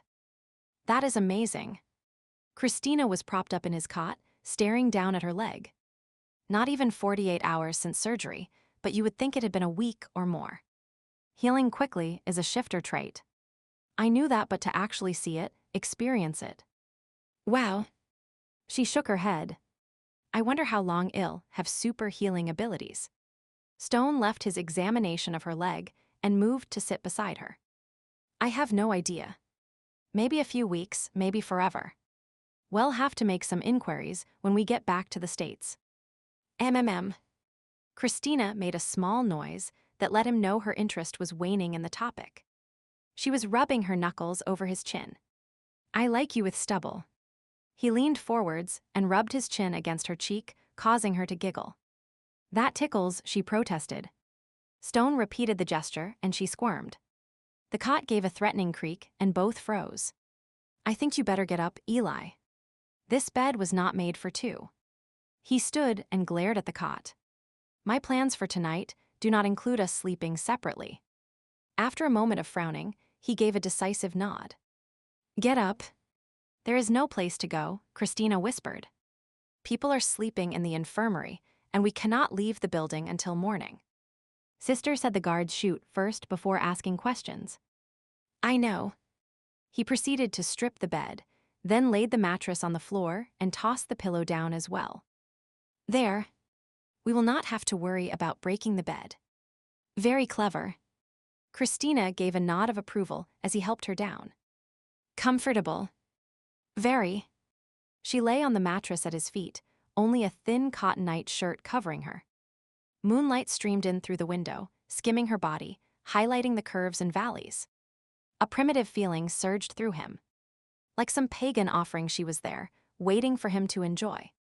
Take off your nightgown. Tina stared up at the man who towered over her. With the moonlight behind him, she could only see his silhouette. Strong, broad shoulders, arms folded, the curve of his biceps clearly visible. If she did not know who he was, she might tremble with fear. Instead, it was anticipation that caused her to shiver. The knowledge that his strength would be tempered, used only to pleasure her. Slowly, she reached for the hem of her nightgown and began to draw it upward. The coarse cotton lightly abraded her skin, stimulating the nerve endings, heightening her awareness of her own body and the sensations it could feel. She paused when the material reached her upper thighs, knowing she was naked, that he would see her. It was nothing new, this was not their first time together, but he would always been beside her in bed, never just standing over her, watching. Christina. There was a hint of warning in his voice, an indication that he was tired of waiting for her. She pulled the nightgown up, over her hips, her breasts, and then completely off, leaving herself exposed to his gaze. For a moment he said nothing, his dark eyes sweeping over her from head to foot. She could see the moonlight glinting off them, hard, just like the man. Very nice. His simple words of approval caused her to flush, happy that she pleased him, and she struggled to keep from looking away. He slowly divested himself of his clothing, revealing himself to her as slowly as she would done to him. Broad chest, muscular arms. Narrow waist and hips, powerful thighs. Already he was hard, his body ready to possess hers. An ache began within her, warm, wet, tingling in anticipation of his possession. With predatory grace, he lowered himself until he was just inches from touching her. Electric tingles of awareness sparked between them. She quivered as he reached out and slowly stroked her, fondling her breasts, teasing her belly. We have to be careful, Christina. Your leg is not completely healed. He reached down and parted her thighs. I do not want you to move, do you understand? I'll do all the work. Not move. Already her hips wanted to lift. He knew it too, damn him, for one corner of his mouth curved in an evil smile. And no noise. We have company next door. He nodded towards the infirmary, and she almost groaned out loud, having forgotten where they were. Are you trying to kill me, Eli? The little death, is not that what the French call it? He chuckled as he skimmed his lips over her flesh. Tender kisses, sharp nips, soothing caresses, murmured words so dark and sexy she squirmed. Finally, exquisitely, his hot flesh pressed against her moist core and eased inside. She gave a soft gasp as he possessed her, and he brushed his lips over hers. No noise, he teased. We cannot wake the neighbors this time. His chest pressed against her breasts, the light dusting of body hair brushing over her nipples as he began to rock against her. You are so hot. So tight. Do you have any idea how good you feel? He growled the words in her ear, and her body immediately clenched around him, causing him to chuckle. I can tell you like the idea, too. She reached up to grip his shoulders, her legs instinctively moving to circle his waist. I told you not to move. I do not follow orders very well. She kissed his neck and nipped at his collarbone while trailing her fingers down the indent of his spine. He shivered and drove into her harder. Sometimes insubordination is a good thing, he conceded. Yes, it is. She exhaled, clutching him closer. The sensations inside her were beginning to build, to tighten. Your leg, it's okay. He gasped the question, his face pressed to the crook of her neck. Fine. Do not worry and do not stop. He gave a grunt of acknowledgement. His self-control seemed to snap, and he drove them into a wild coupling that ended with her arching her back. Her lips pressed firmly together as she held back her cry of ecstasy. Afterwards, Stone held her close, gently stroking her hair. You okay? She mumbled a response, too spent to form words. I did not hurt your leg. Okay. Do you really know, or are you just saying that to make me shut up? She snorted and tilted her head back so she could see his face. I thought it was the woman who was supposed to want pillow talk afterwards. He looked directly into her eyes. I care for you, Christina. He brushed his knuckles over her cheekbone. I never want to hurt you or because you pain. Thank you. She whispered the words to him, absorbing the fact that this man thought she was precious and special. The look on his face made her melt, and she snuggled against his chest more content than she would ever been before. Sometime later the phone rang. Stone gave an irritated grunt and disentangled himself from Christina. Rolling over, he reached for the phone. Stone here. It was Dante. I have made arrangements with Saul. We're to meet him tomorrow at noon near the docks. Are you picking me up, or do I need to meet you somewhere? Meet me where I dropped you off today. I am known at the orphanage. 100 hours. Will that give us enough time? It should. And what about Dee? Will she be there? No. She only works the YOU. And I am in charge of any local deals, she just gets her percentage. Good. If she sees me with you, your cover will be blown. She would tip off Saul before we locate the next person in the chain. Exactly. Once we're done with this, I'll deal with her. Your sister is a formidable foe. Are you sure you will not need help? I made the mistake of letting her go once. It cost others their lives. I need to do this on my own. Dante was silent for a moment. You still have a conscience. Me, I screw up and I move on. There is no time for regret in my world.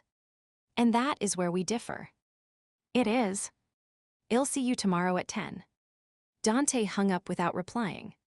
He set the phone down and then stared at the floor, gathering his thoughts about what might happen tomorrow, what he might have to do. We must envision every possible scenario and have a plan of action for each. His wolf nodded approvingly. Stone agreed. Thinking on your feet was great and only took a split second, but sometimes you did not have a split second to spare. Stone, Christina sat up beside him and pressed her cheek to his back. Who was that? Just some guy I have to meet tomorrow. Her arms crept around him, her hands playing over his chest. Some random guy or a friend? Not a friend. Dante would never be a friend. Even if he was working for Lycan, the man's past was so shady. He felt dirty just by association. They would work together this one time, and that would be it. We have a job to do. Christina leaned away from his back and removed her arms. The loss of contact had him frowning, turning, missing her already. She had her arms wrapped around her knees, her head cocked to the side. Why do I feel you're not telling me everything? Because you are astute, and I am not telling you everything. She raised a brow. It does not concern you. Oh. He sighed. It's not that I am trying to push you away. It's a job. Something I need to do as a guardian. And I cannot help. No. I need you to stay here with Sister Bernita. Concentrate on getting well, building up your stamina.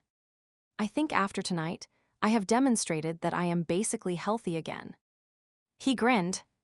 "True, but that was only once. What if I need you multiple times in the night?" "Multiple times? A shifter can do that. You would be amazed at what I can do." "Show me." There was a dare in her expression. I have never been one to back down from a challenge. He pressed her backwards. "That is what I was hoping." The next morning, Tina stood near the gate, her hands resting on Stone's arm as he spoke. "I will not be gone long. Maybe a day or two. 3 tops." She tried to keep a smile on her face, but knew she was failing miserably. "It'll be fine here. I like kids, so maybe I can help out with something. Watch out if Pedro asks for help with the cow." "I will." He sighed, staring off at some distant point, his jaw firmed. "I feel like I am leaving you behind. Again. I know you do not want to, that you have a job to do. It does not make it any easier." He shifted his gaze back to her face. "I'll miss you." "Me too. I left my backpack under the bed. It will be safer here. If yes. If you need something, if I am not around, have Sister Bernita contact Esteban. While I do not like the man, I know he'll help you." Sister Bernita approached. "I hear you are leaving again, Mr. Stone. Should I consider installing a revolving door?" The corner of his mouth curved upward. "That will not be necessary. The next time I return, it will be to collect Christina and head home." The nun nodded. "You have family and friends waiting for you, a life to return to." "Well, at least Christina does." He glanced down at her. "You do as well. I am not letting you go." She squeezed his arm, and he placed his hand on top of hers. "I have to go." Stone pressed a kiss to her forehead and whispered in her ear. "Be good while I am gone. No crazy hexes." Tina nodded, feeling her chin tremble as she fought to keep her tears at bay. There was a tugging in the region of her heart, a nervous flutter in her stomach. Being good is not that much fun. She blinked and tried to grin. He smiled as she would intended him to. "Try your best, though." And with that he turned and left. She wrapped her arms around herself as she watched him walk through the gates. Where was he going? What was he planning on doing? Would it always feel like this when he left on a job? She sighed heavily. Being a guardian was part of him. It was not a job he could just leave behind. She would have to endure this for the rest of their lives if they stayed together. Would it ever get any easier? Sister Bernita moved to stand beside her. "Mr. Stone is a very interesting man." She nodded distractedly. "Yes, he is. There is something about him that reminds me of the warriors of old. I can see him carrying a shield and sword, heading into battle." "Me too." The nun placed a hand on her arm. "Come, I'll show you how to collect eggs from the chickens. Are they anywhere near the cow?" Sister Bernita laughed. "He warned you." Chapter 20, Stone sat in the Jeep, scanning the spot Dante had chosen for their meeting with Saul. Not a resort this time, but an alley in a typical slum neighborhood. Houses, though they were barely worthy of the term, were scattered about as if the owners had built them wherever they would found a pile of building materials, which was quite likely the case. Wood, cardboard, old tin, bits of broken cement. Anything that could be connected together to form a shelter had been used. Garbage, stray dogs, half-naked children playing in the dirt with sticks. Yeah, this was the kind of neighborhood where someone would sell a kidney for a few $100s and feel they were rich. Too bad the agreed amount was seldom paid, and the donor rarely received proper medical care afterwards. More often than not, they died from complications, and their families were left worse off than ever before. Meanwhile, the wealthy recipient went on their way not knowing or caring the true price that had been paid for their second chance at life. How is this going to go down? Stone turned to Dante. The man had his hands resting lightly on the steering wheel, his eyes half closed as he stared straight ahead. Was he mentally preparing himself? Getting into character? He gave Stone a sideways glance before replying. "I'll tell Saul you are the bastard who messed up the sale the other day. I have tracked you down, trust you up, and now you're going to help me recoup the money I lost. Always stick as close to the truth as possible." Stone nodded in approval. "Once he has you, he'll follow behind as far as the marina. We have no idea where he goes once he leaves port. His clinic cannot be too far away, as he's never gone for long. Or he has an accomplice he passes the donors on to. That is where you come in. With any luck, you will make it as far as the clinic, get a visual of some of the others involved, and then relay any information you have gathered on to Reno."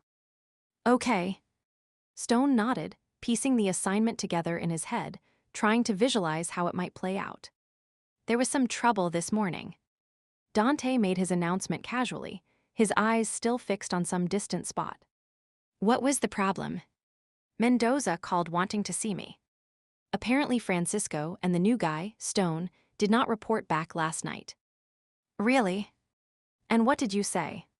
"That we checked the next shipment and returned. I let them out about a mile from his place. And—" Dante shrugged. "I suggested the new man was not reliable, or perhaps Reyes had another sniper in the area. He mumbled something about those tarot cards he's always playing with. The moon, Trump 18 deception. Sounds like he bought it. To some extent. He was quite insistent on seeing me. I managed to fob him off on D. She was not pleased to have to go see him today. I can imagine. If she had not been in danger of dirtying her hands, she would have ripped my balls off. Your sister is such a lady." He glanced at Stone. "Anyway, I groveled sufficiently. Said Saul was being especially difficult after the last sale fell through, and I needed to keep him happy." "Did she question what happened at that last sale?" "I blamed it on the local cops. Not everyone is on the take. Cantala has its own version of the untouchables." He checked his watch. "We'd better get started. Climb in the back. I am going to tie you up, gag you, and throw a tarp over you." "You sound a bit too happy when you say that." Stone made the observation as he moved to the rear of the vehicle. "What can I say? You have been the proverbial thorn in my side for quite a while now." Stone narrowed his eyes. Reno had vouched for the man, but by his own admission, Dante said he would do almost anything to break the trafficking ring. Is this Lycan really trustworthy? His wolf queried. There are layers of deceit surrounding him. Dante's so dirty, he'll probably never seem clean, Stone observed. Unfortunately, we have to take a leap of faith here. Warily, he held out his wrists to be bound. If looks could kill, Dante murmured. Do not worry, I will not make them too tight. With obvious experience, Dante soon had him tied up and in the back of the Jeep. The rag's not clean. Sorry. The look on Dante's face said anything but sorry. Stone grimaced as the material was shoved in his mouth, and another was knotted behind his head to keep the first in place. Dante pushed him backward and threw the tarp over him. Stay quiet and do not move. You are supposed to be unconscious. The air under the tarp was musty, and as the sun beat down, it became warm and stuffy. Stone pulled in air through his nostrils, finding it harder to breathe with a gag in his mouth. He forced himself to relax, to push back the panicky feeling that being bound induced in both him and his wolf. They hated being confined like this. It brought back memories of his last mission, of being tied up before punishment was delivered. His muscles tensed in anticipation of the lash of a whip. Do not let them break you, Elijah Stone. Addis's words played through his mind, and he drew on her memory to keep himself calm. She would been a font of wisdom, and he respected her more than any other person he would ever met. What would she have thought of Christina? For a while, he amused himself imaging a meeting between the two. It kept him from thinking about the increasing temperature and the sweat dripping into his eyes. He would drifted into a semi-somnolent state when a bang near his head jerked him into alertness. A van's approaching. Dante hissed the words. It's on. Stone listened intently, hearing a vehicle approach and then stop. The door creaked open, pebbles crunched as a person walked towards their location. Could you have picked a more disreputable place, Dante? It was Saul. Stone recalled his voice from the restaurant. We had security problems last time, as you well know. I thought a complete change of venue was in order.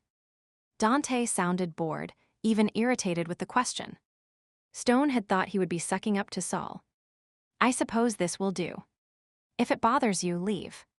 I'd be just as happy to kill the bastard. I do not follow you. Stone only had a split-second warning to close his eyes and appear limp before the tarp was removed.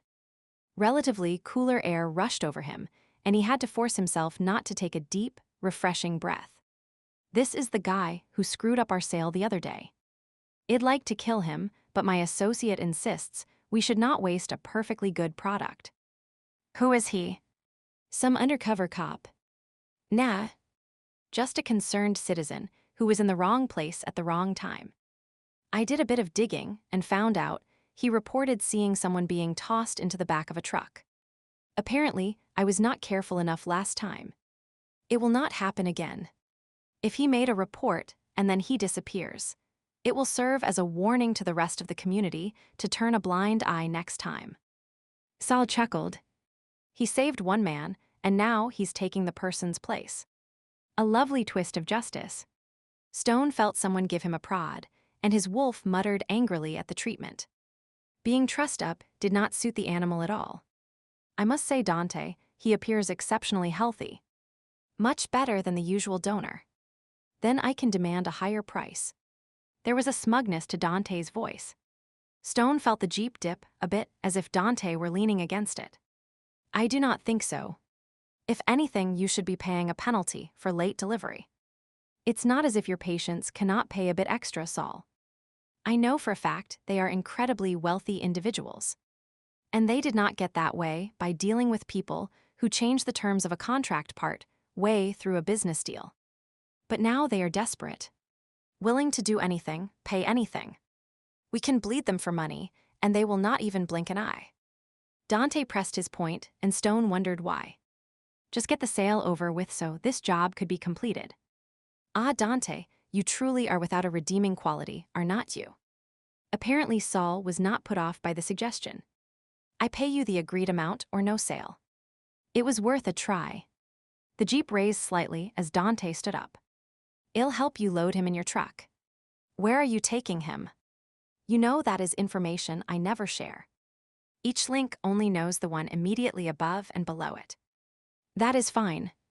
I just want to be sure there is no way he can be traced back to me. There will not be enough left of him to be traced when we're done. What parts of him are destined to be used? I have several individuals in need of a heart transplant. If he's a match, that is my first priority. After that, there are kidneys, lungs, liver. Stone felt his legs and shoulders being grabbed. He was lifted, his weight causing both men to grunt with effort, then he was dropped onto a metal floor. A soft sound escaped him as his head banged against something. Your sedative seems to be wearing off. Saul commented. It should last for several more hours. I gave him a heavy dose. He's a big man, perhaps you miscalculated. I'll give him a bit more. Are you sure? There was no concern in Dante's voice, just mild inquiry. You would not want to cause any damage to his organs. I am the doctor here. A bit more will not because any impairment. A rustling sound followed, then Stone felt his sleeve being pulled back and a prick on his arm. That should keep him quiet during the journey. A moment later, he felt his pockets being checked. Careless of you, Dante, he still had his phone.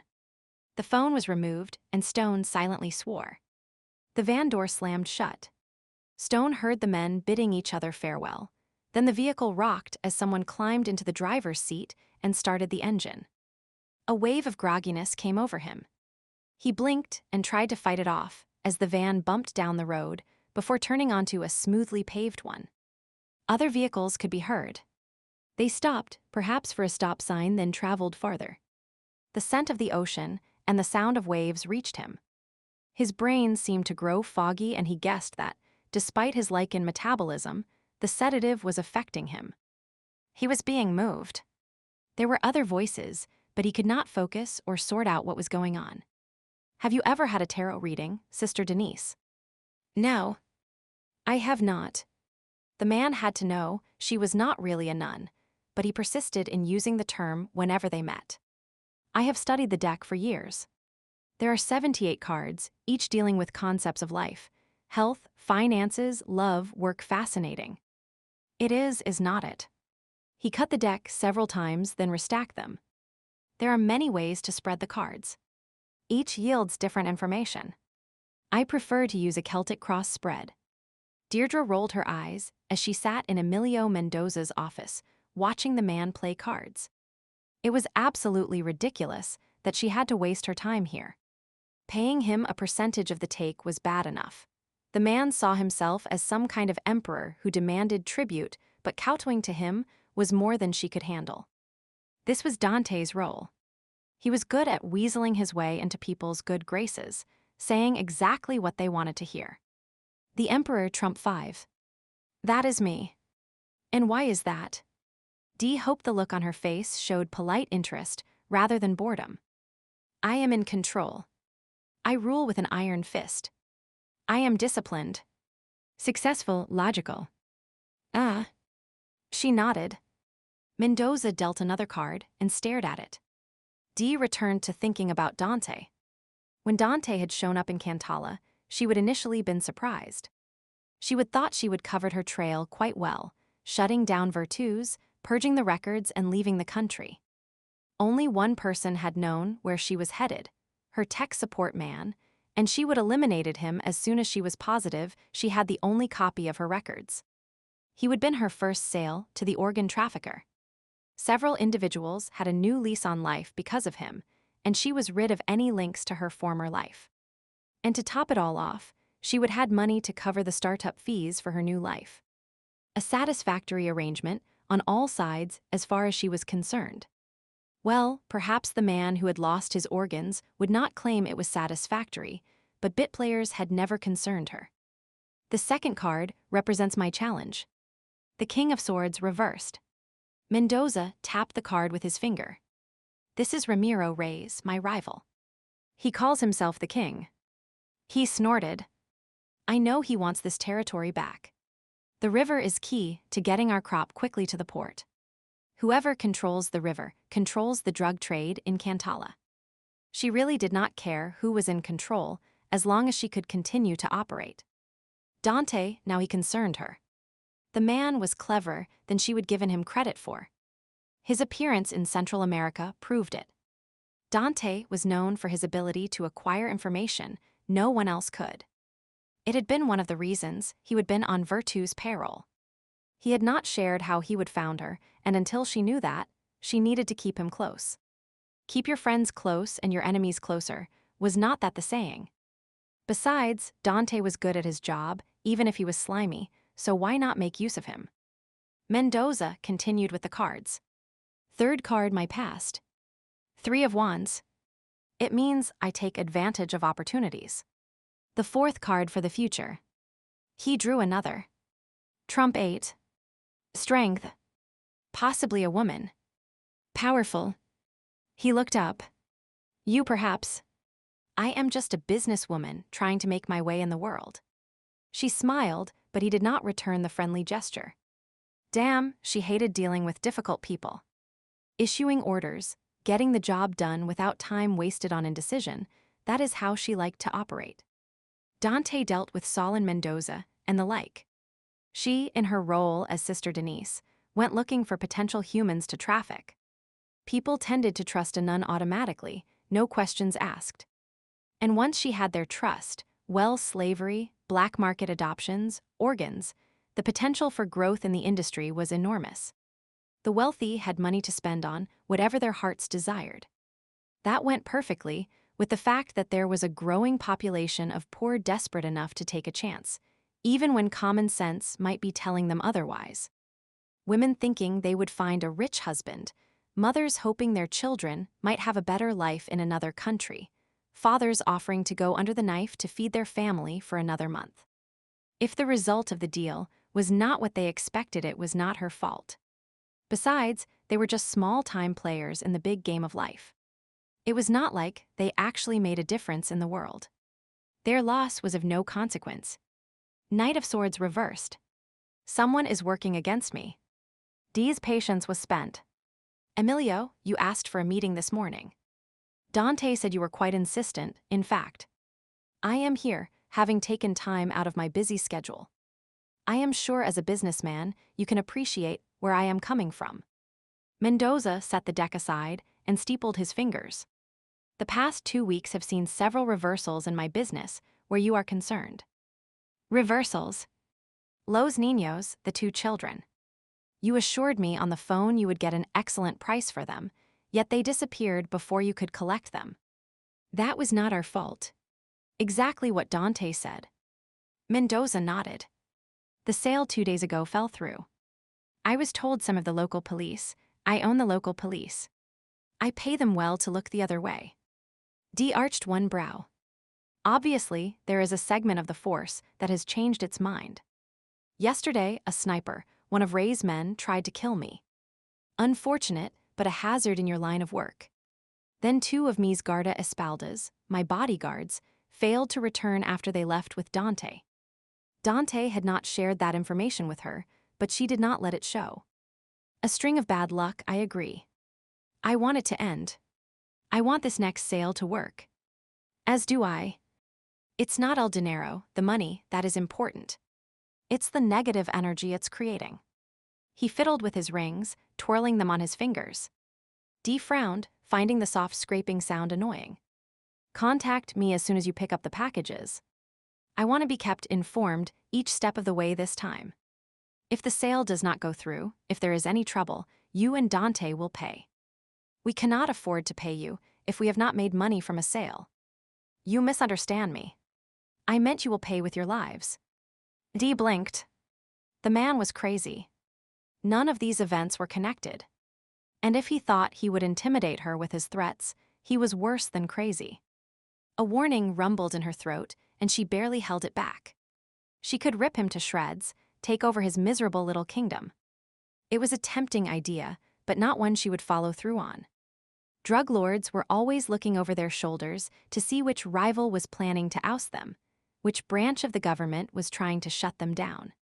No, she preferred to lead an organization with a less public profile.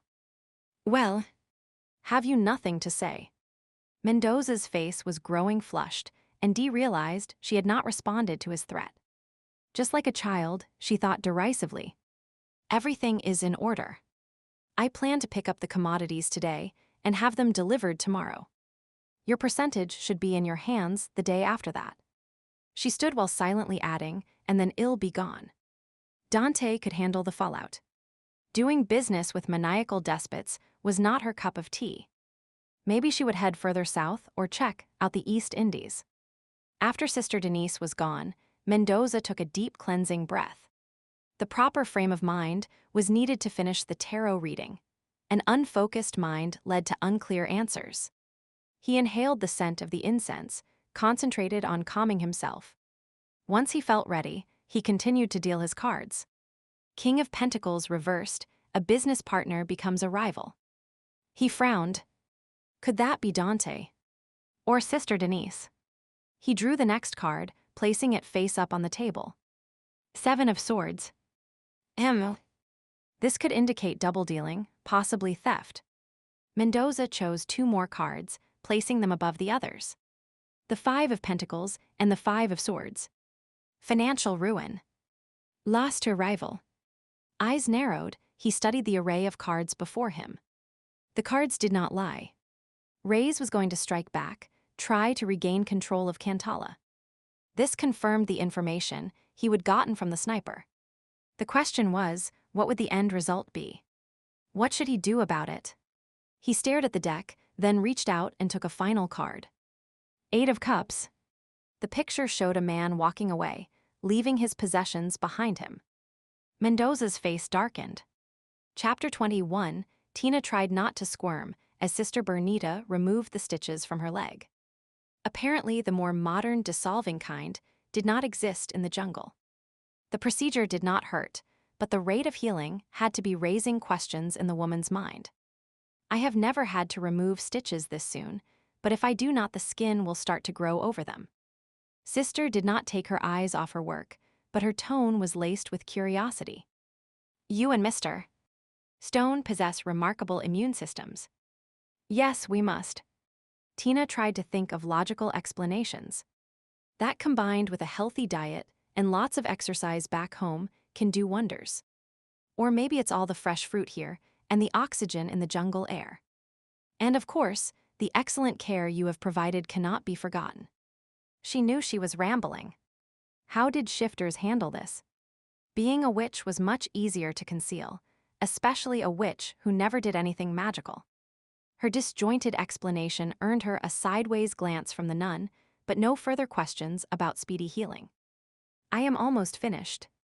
You might enjoy taking a shower now that you do not have to worry about keeping the area dry. A shower. The idea had her grinning. Sister laughed. I can tell the idea appeals to you. I am afraid it's not what you're used to. No hot and cold running water, just an overhead tank and a rope you pull. However, it is refreshing. If you are interested, I'll have someone check it's filled with water. Yes, please. Very well. I'll tell Anna. The girl appeared even as Sister spoke. Sister Bernita, Sister Denise is here and wishes to speak to you. The nun frowned, and Tina was sure a whispered damn passed over the woman's lips, though when she spoke her voice was its usual moderate self. I have to see to a few other patients first. Have her meet me in the dining hall as usual. No one should be in there yet. Also, see if Pedro can get the shower ready for Tina. Anna left to do as she had been told, and Sister turned back to Tina. Anna will come and get you when the shower is ready. Ask her for fresh clothing, soap, a towel, and anything you might need. Thank you. Tina recalled her own first impression of Sister Denise. Sister Bernita apparently had a similar feeling. She watched the nun move over to the next patient, a frown marring the woman's face. Something was definitely wrong, but what? She went to take her shower, still pondering the situation. The shower was wonderful. The sun beating down on her shoulders as the water cascaded from the overhead tank, a spectacular view of tropical flowers and waving palms, birds serenading her. If only the water could have lasted longer. Oh well, good things do not last forever, she thought as she dressed and pinned up her still damp hair. Feeling refreshed and wonderfully clean, she made her way back to the infirmary. While she was not sick and did not need to stay there, it was serving as her bedroom until Stone returned. Stone. He would been gone less than a day, so why was she feeling so anxious about his return? Yes, there had been something about him that had immediately attracted her back in Chicago, but the feeling had intensified lately. She did not consider herself the clingy type, so what was going on? Could it be something to do with the blood he had given her? Lycans blood bonded, but she and Stone had not bitten each other. And Esteban had given her blood as well, but she had no yearning to see him. This was certainly something she and Stone would have to discuss. Her musing had kept her occupied during the walk back from the shower, and she realized she was passing the dining hall. Had the two nuns finished their meeting yet? She bit her lip, curiosity warring with common courtesy. Eavesdropping was her weakness. She slowed her footsteps as she neared an open window, paused to watch a butterfly, and strained to hear what was being said inside. Have you thought about the adoptions I mentioned yesterday? Sister Denise was speaking.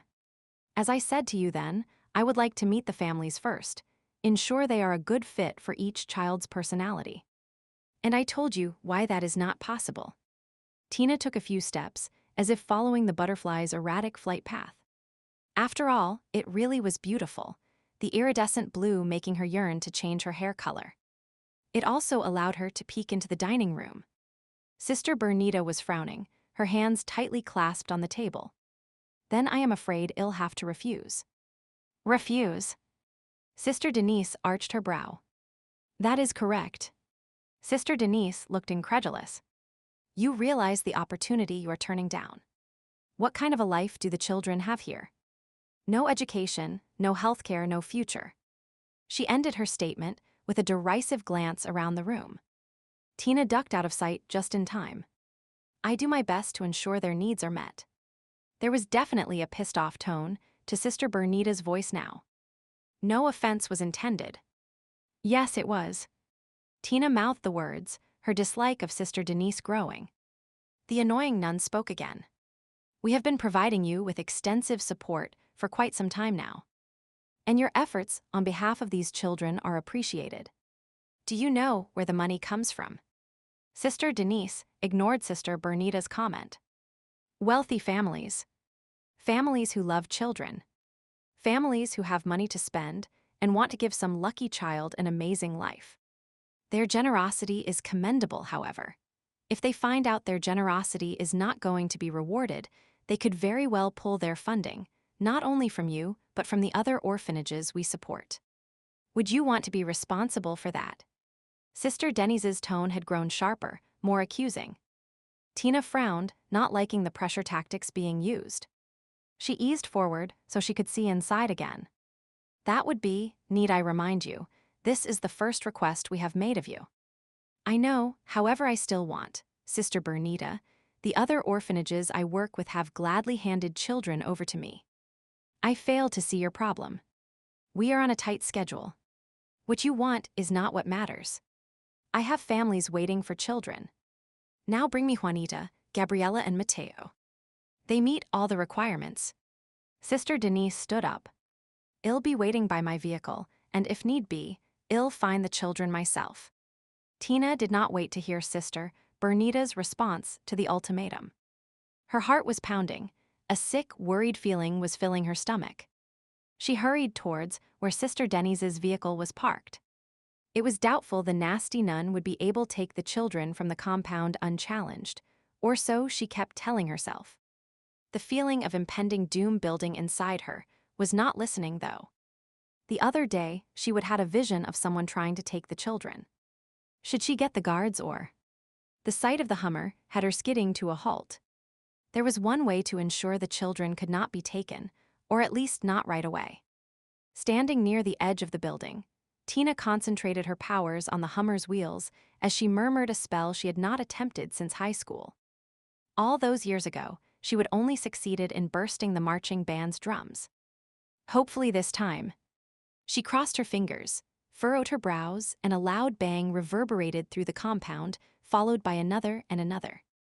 Success. Tina ducked around the corner, beaming over her accomplishment. There was no way 3 spare tires could be found before nightfall. Just wait until she told Stone what she had done. She was sure he would approve. And Gwyneth would be incredulous. Loud voices drew her attention. This is impossible. There is no way this is an accident.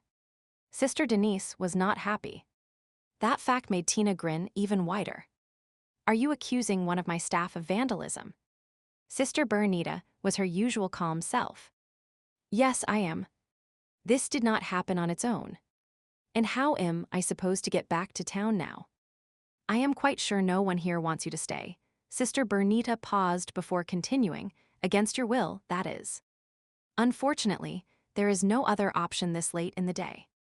Tomorrow morning, I can send someone into town to acquire spare tires. In the meantime, you can use my quarters tonight. Sister Denise did not answer immediately, and Tina wondered if she was trying to control her temper or was angry beyond words. When she finally replied, her voice sounded tight and strained. Fine. I am going for a walk. Stay within the compound, please. The gate is locked at dusk. Tina decided she would better head back to the infirmary. Anna would be sending out a search party, soon thinking she would drown in the shower or some such ridiculous thing. The girl was sweet, but her thoughts were interrupted by someone stepping directly in her path. It was Sister Denise. She made no attempts at the usual greeting one might make to a stranger. Who are you? More importantly, what are you? I beg your pardon. The nun's effrontery had her taking half a step back. I picked up a scent a few minutes ago. A confusing scent. Not quite Lycan, not quite Jaguar. I followed it to you. Oh. That is all you have to say. I asked for an explanation. Tina was not sure how to reply. Something about the woman did not inspire the sharing of confidences. You are a witch too, are not you? There is purple in your eyes. The nun glared at her. You are the one who ruined my tires. It was a statement, not a question, and Tina felt her cheeks growing warm. Why could not she be a better liar? Maybe a half-truth would suffice. My hexes always go wrong. You are that incompetent. I am afraid so. She shrugged, thankful she had not been asked who the hex was supposed to be directed at. A growl arose from the nun's throat, and Tina gulped. She would heard that sound before. Sister Denise was a Lycan. The dinner bell rang, and Tina grabbed onto it like a lifeline. It's almost time to eat. I have to go. She hurried away, well aware the woman was staring at her suspiciously. Stone slowly broke through the drug-induced fog that had enveloped him. The surface under him was gently rolling. The rhythmic slapping of waves sounded near his head, and the cry of gulls filled the air. Right. He was on a yacht, headed for some human meat factory. Only this was no yacht. There were no leather chairs, polished wood panels, brass fixtures, or other signs of wealth. Instead, he saw peeling white paint, rust, and portholes with cracked, dirty glass. Wrappers from takeout food were crumpled on a table in the corner, and an empty soda can rolled back and forth with the movement of the boat. Definitely not high-class transportation. The cabin appeared empty. No one was guarding him, so he swung his legs over the edge of the berth and sat up. He was still bound, the ropes chafing his skin. Unfortunately, he would have to endure it a while longer. If he broke free, Saul would know something was wrong and the whole mission would be a wash. At least the filthy gag was gone. It had been replaced by tape for some reason. He wiggled his mouth experimentally. Yep, it would hurt like a bitch when the tape was ripped off. There were worse things, though, like the stench that surrounded him. Vish. His wolf wrinkled its nose. The smell of it permeated every inch of the cabin. If anyone was following Saul in his yacht, they would never catch the doctor with one of the kidnapped donors. Apparently, that part of the job was carried out by someone else. It made sense. Hire some poor fishermen to transport people, no questions asked. The locals were desperately poor, and many would be willing to turn a blind eye in exchange for cash. There was a porthole near the bunk, and Stone craned his neck so he could see out. They were already approaching land. How long had they been traveling? He could not see his watch, but a clock on the wall showed the time. It was almost mid-afternoon. Given that he would waited in the back of Dante's Jeep for quite a while, his best guess was that it was a little over an hour since he had been loaded onto the boat. Stone pulled up a mental map of the area, trying to decide which ports were approximately an hour away from Cantala. The island of Santa Marietta or the neighboring country of Mercosta were the most likely candidates. He searched the approaching coastline for something to help him verify his guess. It did not take long. The Santa Marietta flag was waving from a flagpole. Ironic. He had just left a private clinic on the island a few days ago. Now he was returning to one. At least if he needed backup, there was a skeleton team of Lycans on the island.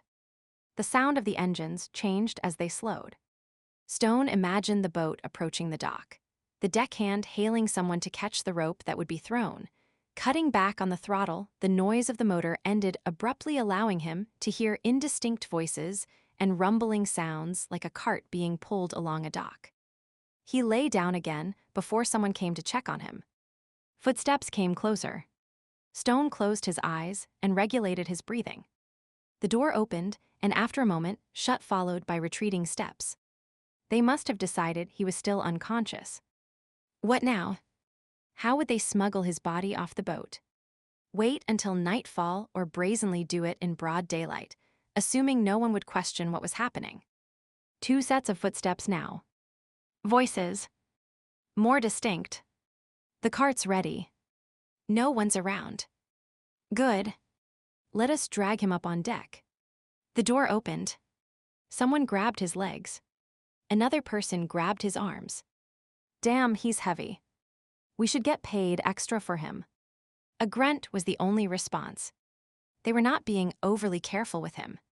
Stone exercised all his self-control in order not to wince or groan as various parts of his body hit door jambs, walls, and the edge of stairs.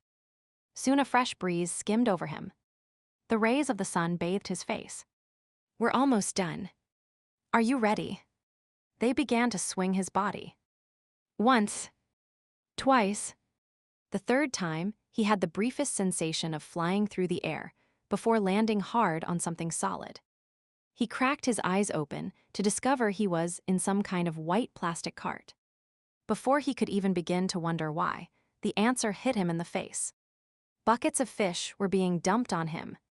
A deluge of curses sprang to his lips, and he barely held them back. Next time he saw Dante, he was going to kill the man, regardless of what Rena or anyone else said. Once he was covered in fish, the cart was rolled down a gangplank onto the dock. The sound of voices grew louder as the men pushing him chatted with passers-by. "A good catch today." "Very good. We have plenty to sell to the chefs at the resort. They like it fresh for the evening menu, do not they?" "That they do." Eventually, the sound of voices faded. The cart came to a stop. A door squeaked open. Metal scraped on metal. He could feel that he was being pushed up a ramp, likely into some kind of truck. "Make sure the cart is secure. We do not want it rolling around back there. I have locked the wheels on the cart and attached bungee cords. He's not going anywhere." "Good. We're right on schedule for dumping this guy at the clinic. Ever wonder what goes on there?" "Nope, and I do not want to know. We get paid to make the delivery. That is the end of it." The door clanged shut, blocking out the rest of the conversation. Soon the engine started, and the cart began to joggle as the van made its way along the road.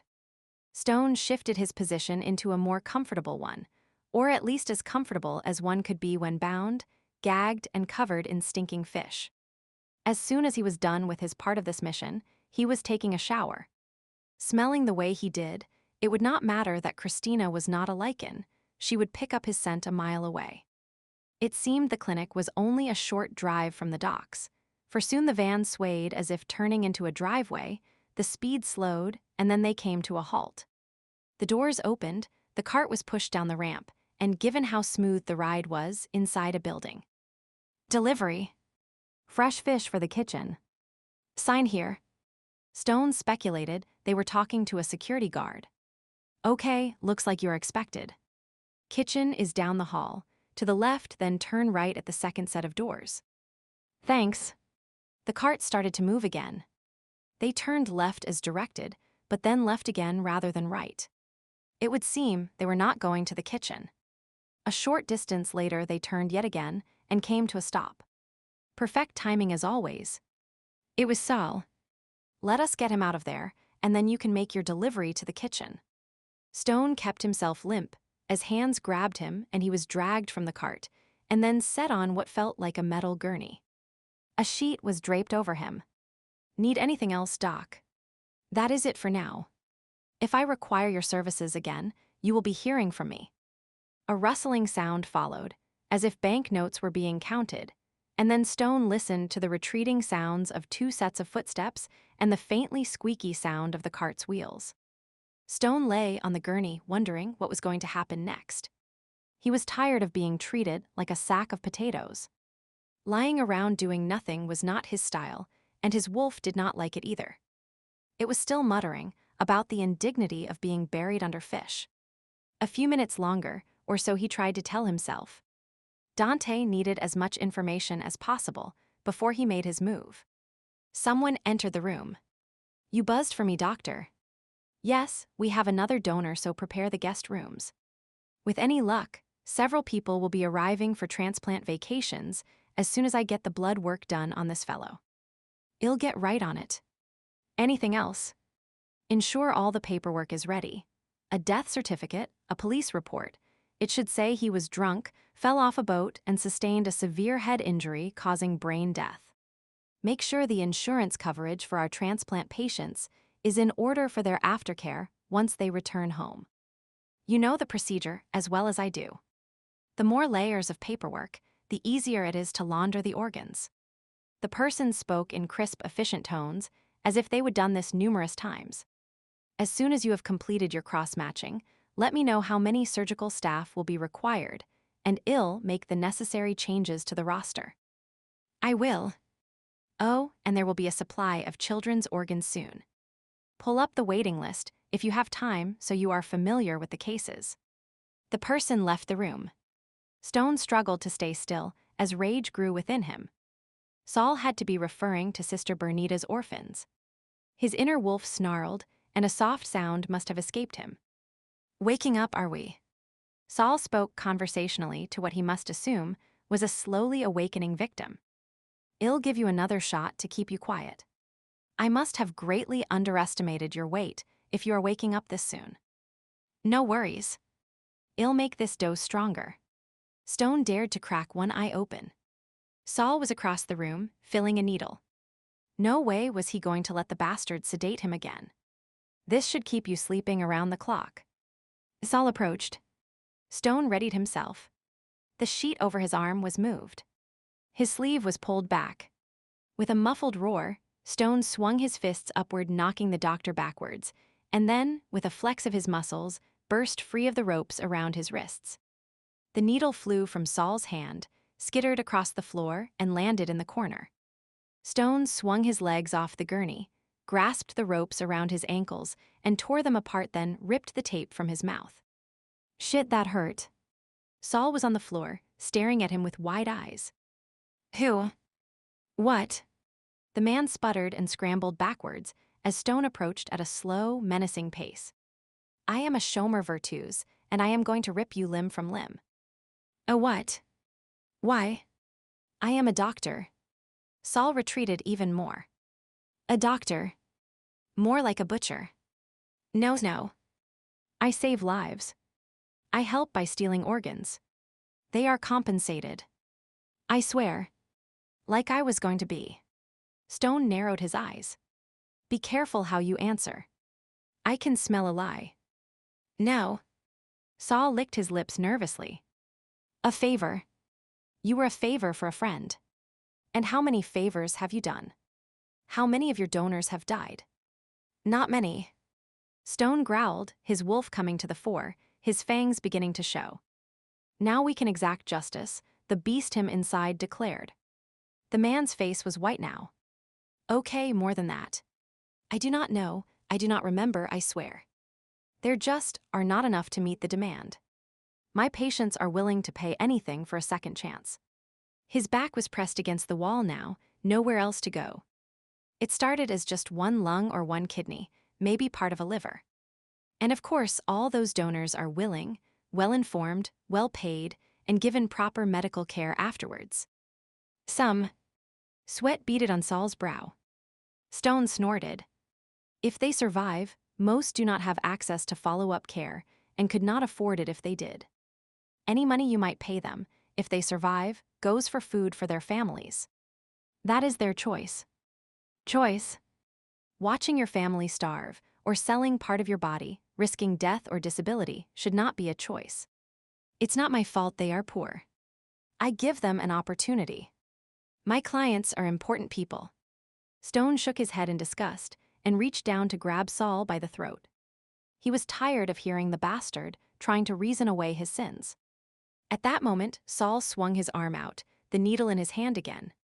It plunged into Stone's forearm milliseconds before he grasped the man's wrist and bent it back. Saul struggled against Stone's grip, trying to push the plunger on the syringe. Stone tightened his grip, there was a crunching sound, and Saul screamed, his hand going limp. "My wrist, you have crushed it." Stone yanked the needle from his arm. It still had fluid in the barrel. "I'd love to kill you, but I know someone who wants to beat every bit of information from your brain first." He jabbed the needle into Saul. "This should make you easier to handle. Have a good rest." Saul opened his mouth to say something, and then slumped into unconsciousness. "Half my size, no wonder it worked fast." Stone stood up. He was starting to get a bit drowsy himself and fought the feeling. Some of the drug must have entered his system. Stone stumbled to the window and opened it. Ground floor, several bushes. "Good." Giving his head a shake in an effort to stay awake, he grabbed Saul. After dragging the man across the room and tipping him out the window, Stone climbed out after him, shut the window, and sank to the ground. There was something familiar about this place.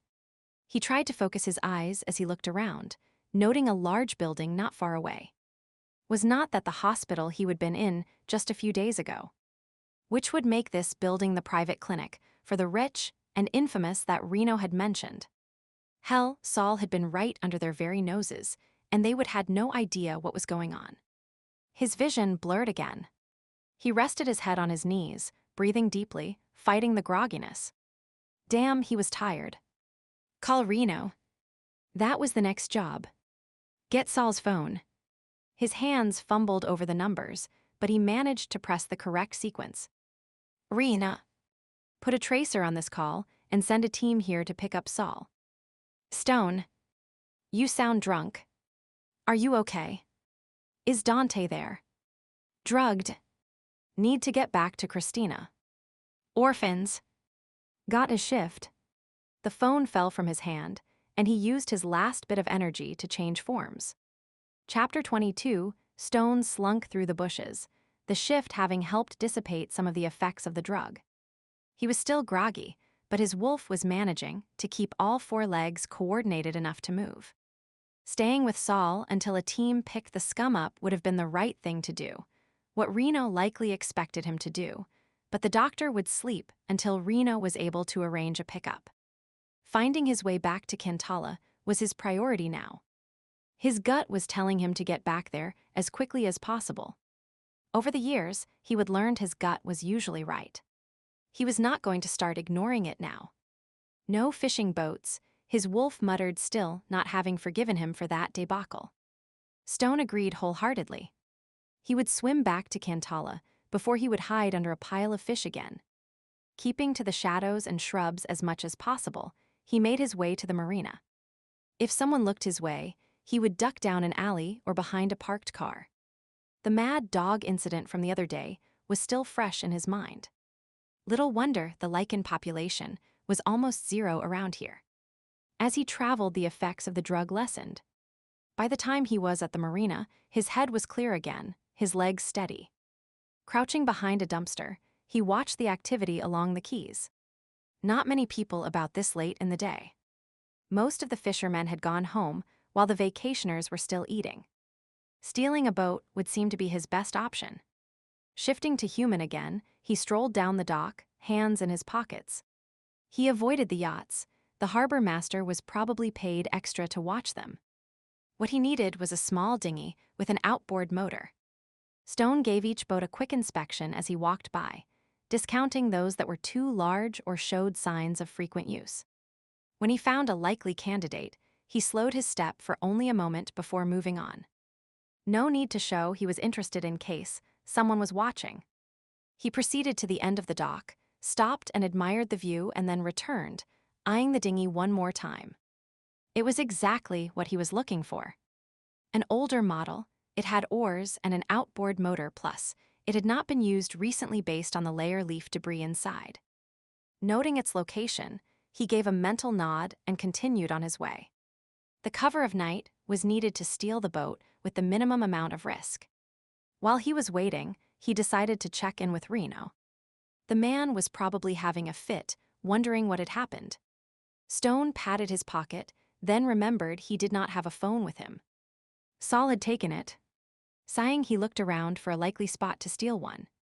Damn, he was turning into a bloody thief. There was an outdoor cafe complete with a bar near the beach. Lots of men chatting up the ladies. He spotted an unguarded cell phone and took up a position near it, leaned against the bar as if checking the place out. Sorry, buddy, he silently murmured to the hapless owner. I hope you do not have a lot of holiday pictures on this. A second later, he would palmed the phone and was walking away with it. Pushing his conscience aside, Stone found a secluded spot and placed the call. Reno. It's me. Where the hell are you, Stone? Nice to hear from you, too, Reno. Cut the crap. Last time I talked to you, you said you were drugged. When a team arrived, you were nowhere in sight. I did not know what to think. I am fine. You are just turning into an old woman.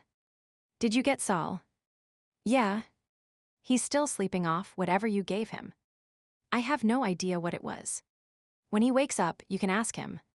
Oh, we'll have questions for him. Or at least the FBI will. Dante's getting hold of his contact and arranging a drop. Stone turned to survey the area around him. No one was near, he could talk freely. Lycan link, working with the FBI boggles my mind. Dante plays both sides. They have no real idea what he really is. Things could get messy if that ever happened. He switched topics. I overheard Saul saying they were expecting a shipment of children's organs. He had to be talking about the orphanage where I found Christina. You found her in an orphanage. Is not she too old for that? I'll explain later. Should be interesting. Anyway, with Saul out of the picture, the deal cannot go through. That is what I am hoping, but with Dee, you can never be too sure. Deirdre. She is part of this mess too. And Emilio Mendoza, the drug lord. I have a bad feeling about all of it. As soon as it gets dark, I am heading back. Let me know if there is anything you need. Will do. Stone hung up and pocketed the phone. He might need one again.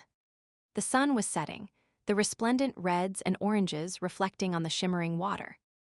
A short walk along the beach seemed to be in order.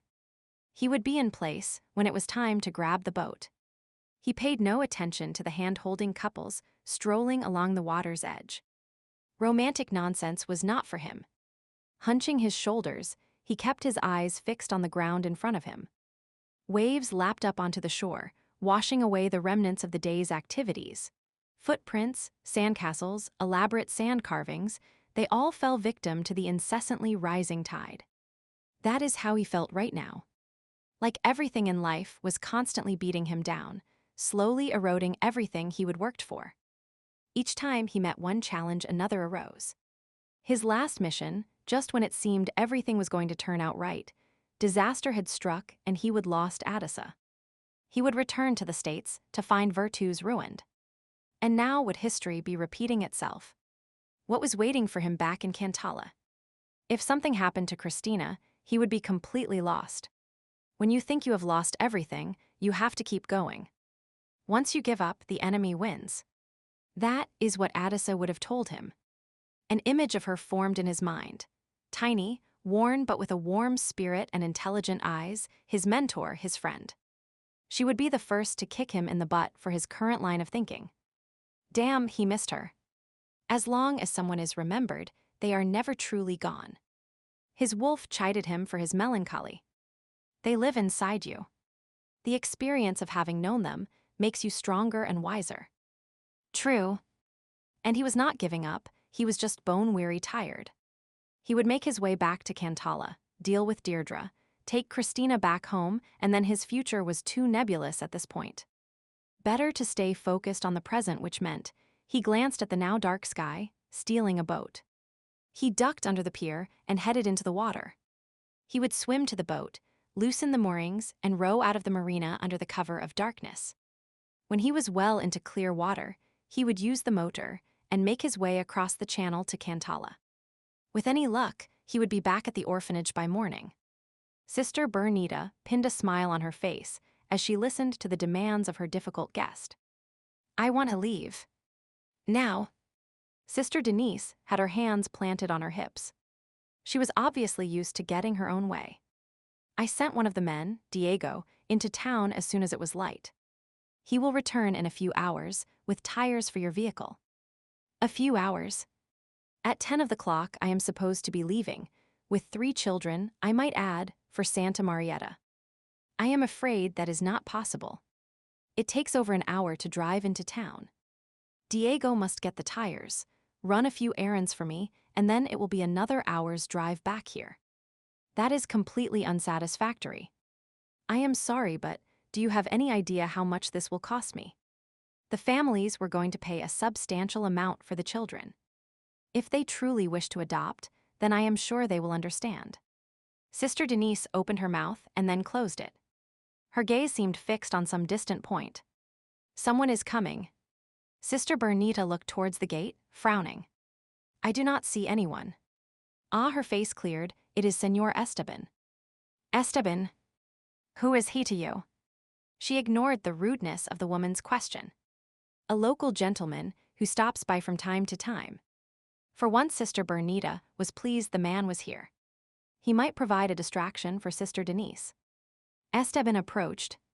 The man never looked pleased to visit, but today he seemed actually churlish.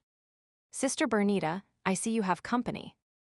Yes, this is Sister Denise from the Brothers of Virtue. It's a missionary group that has been sponsoring us. I believe I told you about them. Yes, you did. I never realized exactly to whom you were referring. He stared at Sister Denise, his face cold hard. You know each other. Sister Bernita looked between the two, sensing an undercurrent between them, and it was definitely not amicable. We know of each other, though we have never actually met, Sister Denise corrected. Well, perhaps you two would like to become better acquainted. I have to, a hail from the gate interrupted her. What? More visitors. This place is becoming like Grand Central Station. I'd better go see who it is. She hurried away. Tina had been watching the proceedings from the window of the infirmary. She would have been doing her best to avoid Sister Denise. The woman was sure to demand an explanation of her unusual scent, and she would yet to think of a reasonable explanation that did not involve details she would prefer not to share. With Esteban here, she felt braver and stepped outside, shamelessly listening in to the exchange going on. Why are you here, dog? Esteban curled his lip. I have business to conduct. Sister Denise arched a brow. What is your excuse, pussycat? This is my territory. I keep close tabs on who is in it and what they are up to. Esteban looked her up and down. I have been watching you, and I do not approve of how you are using my humans. Your humans? The nun laughed. Why so possessive of them? It's not like you do not have more than you need. I do not need to justify myself to anyone, especially not to the likes of you. I want you gone.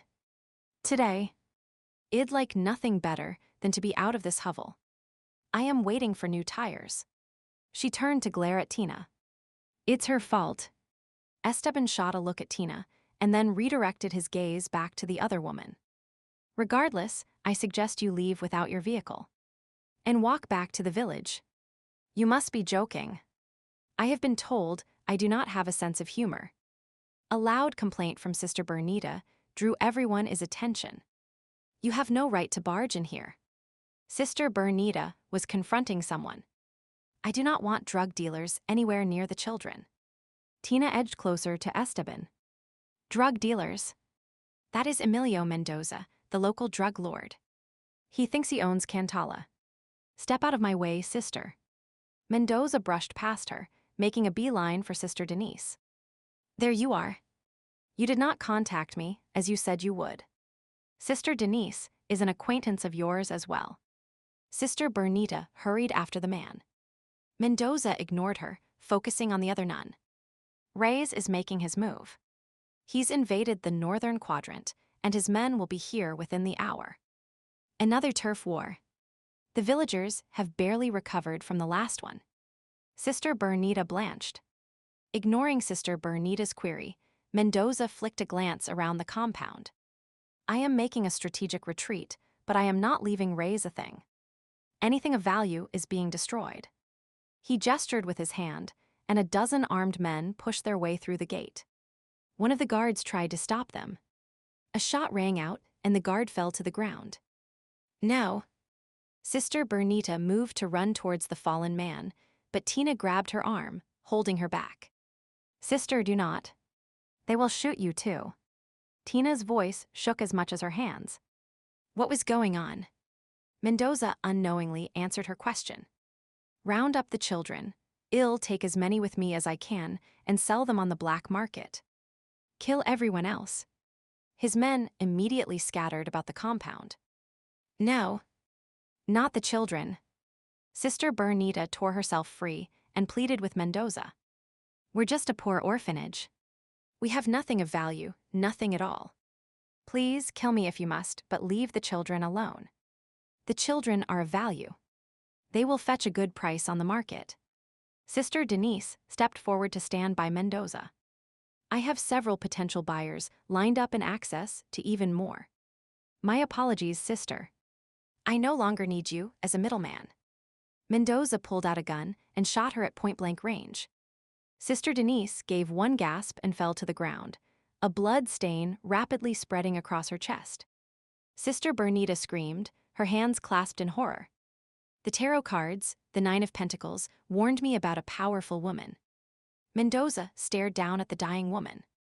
It'd be a fool to leave you alive, waiting to stab me in the back at some future date. Esteban stood as if frozen, his hands clasped behind his back. Outwardly, he was calm, but Tina could see the flexing of his jaw, the fire building in his eyes. At Club Mystique, she would seen similar looks on shifters just before they lost complete control. She understood exactly how he felt. She was shaking with a combination of fear and rage herself. What could one shifter and an ineffectual witch do against all of Mendoza's men? A sudden popping noise drew her attention. One of Mendoza's men fell to the ground. Then another. And another. All around, they were dropping in rapid succession like ducks at a shooting gallery. What is going on here? Mendoza quickly turned, his expression changing from self-assurance to shock. Tina, Esteban, and Sister Bernita looked around in equal surprise, and then Tina spotted him. Stone. He was near the shower stall, efficiently removing Mendoza's men one by one. Hope surged in her, perhaps she even made a sound, for suddenly Mendoza grabbed her and pressed a gun to her temple. One move and it'll blow her brains out. Stone froze, his finger on the trigger. He would have been about to take Mendoza out when the man had spotted him and grabbed Christina. Now they were in a standoff. Damn, if he would only arrived sooner. The trip across the channel had taken longer than expected. The outboard motor had died before he would reach Cantala, and he would had to row the last leg of the journey. After hiding the boat in a small coastal cave, he would let his wolf take over. A sense of urgency had the creature pushing the extent of its abilities to get here. The country was in turmoil, pockets of fighting between the militias of the two warring drug lords, the government's army randomly arresting and shooting anyone they thought looked suspicious, citizens trying to find safe haven. Homes and crops were being burnt as Mendoza attempted to carry out a scorched earth policy. Stone stopped a few times, quickly shifting forms and helping those his conscience could not let him pass by: a pregnant woman and her child, an elderly couple. Once he was able to hand them off to someone, he would slipped away, shifted, and resumed his trek. His wolf ran faster, panting, tired. "We cannot rest," his wolf gasped. "The witch and the orphans will need us to protect them." When he would finally arrived at the orphanage, Mendoza's guards had been swarming all over the place. He would manage to take out the men waiting by the gate and grabbed a rifle as well as a couple of spare magazines. Then he would scale the orphanage wall to find his current vantage point. Ignoring the bloody scratches on his arms and face, courtesy of the barbed wire that topped the wall, he quickly assessed the situation. He would heard enough to know what was going on, had seen Dee killed at point-blank range. There would been no flicker of emotion over her death. Maybe later he would think about what he would witnessed. At that moment, he was a Shomer with a job to do. Mendoza or the guards? Who to go after first had not even been a question. The guards were after the kids. Removing that threat had to be his first priority. He would known he would not have much time. Mendoza had not risen to the top of the heap by being an idiot. As soon as the guards started to drop, it would not take the bastard long to realize what was going on and to grab a hostage. A hostage? For a moment he wavered. How could he think of Christina that way? How could he stay aloof and make the logical decisions needed, the decisions that were in the best interest of everyone? The witch is ours. We gave her our blood. His wolf paced, nervously wondering what to do. Yet the drug lord cannot be allowed to live. Too many have suffered because of him. Dante had been right, for the good of all was not always pretty. Let her go. A stupid thing to say, but keeping the man talking would perhaps buy some time. Mendoza laughed. Why would I do that? You will kill me as soon as I do. Your kind does not let anyone go free.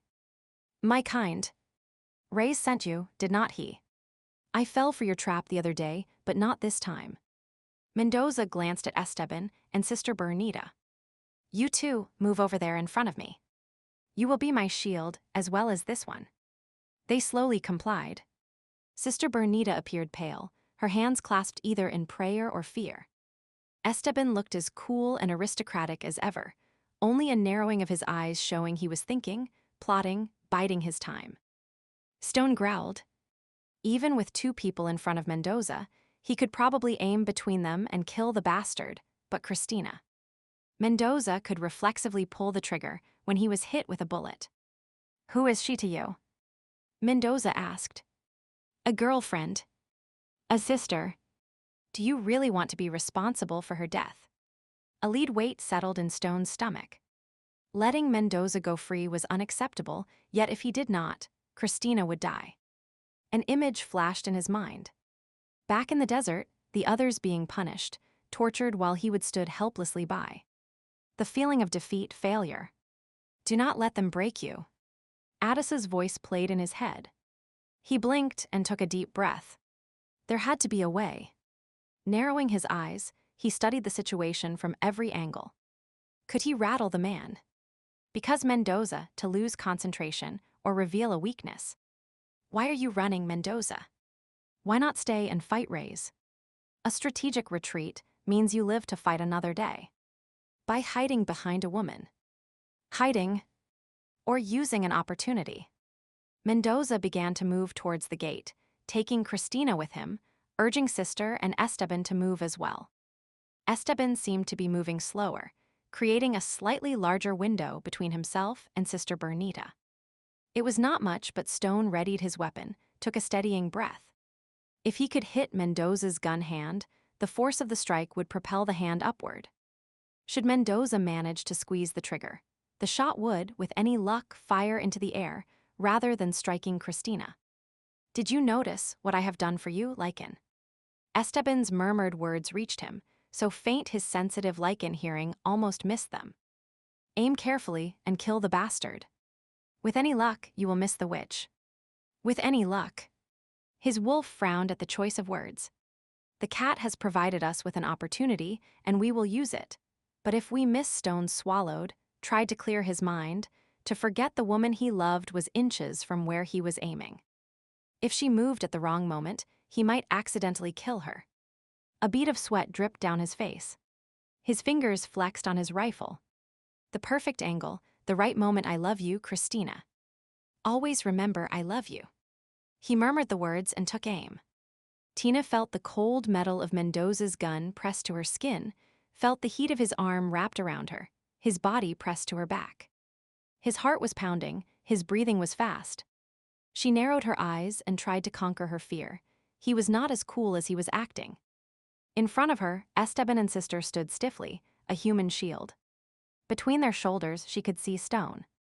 His jaw was set, his face mirrored his name. No emotion showed. But she knew his internal struggle, could almost feel it inside her heart.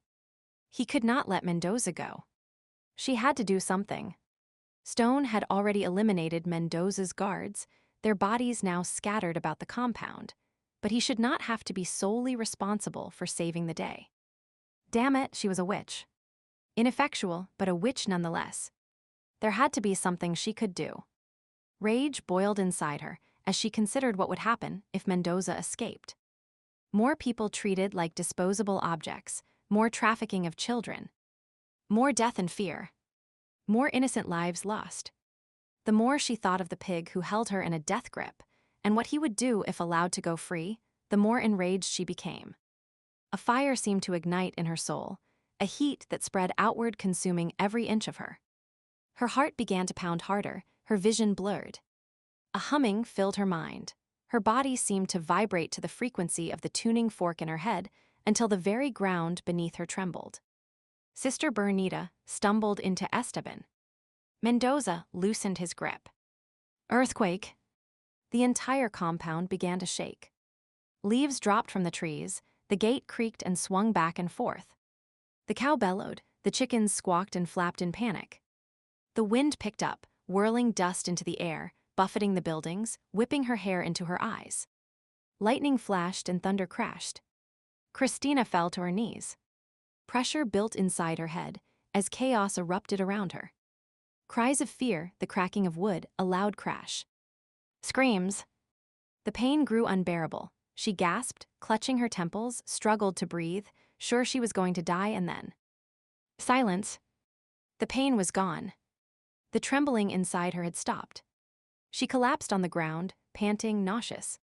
Her face was pressed to the dirt, pebbles digging into her cheek, but she felt too tired to move. Christina. Stone's voice. Stone's hands. He turned her over, helped her sit up. Christina. Are you all right? She opened her eyes, saw him staring at her, love and concern etched on his features. Yeah. I think so. You are bleeding. I am. She touched her head, looked down at her body, confused, searching for a wound. If Mendoza had shot her, it did not feel like the last time. No. A nosebleed. Oh. She inelegantly wiped her nose on the back of her hand, a streak of blood showing. I do not remember hitting it on anything. Stone tilted her face upward. Your eyes are purple too. Hardly any brown showing at all. Wow. Red nose, purple eyes. I have not tried that color combination before. She tried to laugh, but it came out as more of a sob. What happened? Most will say an earthquake, but Stone looked her straight in the eye. I think it was you. Me? Yeah.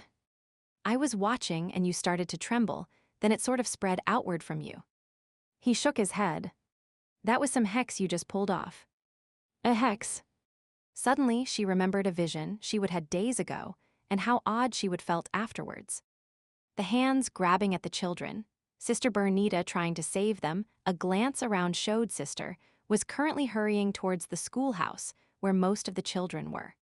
Esteban was standing, arms folded, by Sister Deniz's body and Mendoza. She gasped and buried her face in Stone's chest. Somehow a piece of wood from the fence had stabbed the man through the chest, pinning him to the ground. The drug lord was most definitely dead. I did not do that, did I? Stone rubbed his hand over her back. I cannot say for sure. Maybe you did, or maybe there really was an earthquake. All that I care about is that you are okay and Mendoza is dead. She nodded against his chest. Yeah, that is all that really mattered. Swallowing down the sick feeling that had been rising in her throat, she looked up at Stone. And what about you? Are you okay? He gave a crooked smile. Just another day's work for a guardian. I am fine. She reached up and cupped his face. Small scratches covered him, little rivers of dried blood mixed with dirt and sweat marred his cheeks. She stroked her thumb over the lines of strain that bracketed his mouth. Her man of stone might not admit it, but she could see the evidence of what he would been through. I am glad. She rose to her knees and kissed him. For a moment, he hesitated and then kissed her back, gently, tenderly, his fingers combing her hair back as he angled her head. A dry cough sounded near them. I would tell you to take it inside, but there are pressing matters to deal with. Stone pulled back and looked up to see Esteban watching, a look of bored disapproval on his autocratic face. The supercilious cat was right, damn him. He kissed Christina one more time, and then rose to his feet to walk towards where Dee's body lay. Blood soaked her clothing and the ground around her. His little sister. At least he had not been the one to kill her. If it had come to that, he would have done his duty, but it was easier this way. Did you know her? Christina joined him, her hand resting on his arm. Memories of Dee as a little girl flitted through his mind, momentary regret for the loss of the person he would used to know. But that had been long ago, in a different life. The woman she would become had been a stranger to him, her sins outweighing childhood memories. No, he sighed heavily. I did not know her. Later, he would tell Christina the whole story, but not now. The drug lord lay nearby, a look of horror etched on his dead face. It served him right. Stone only hoped the bastard's last minutes were as terrifying as those of his victims.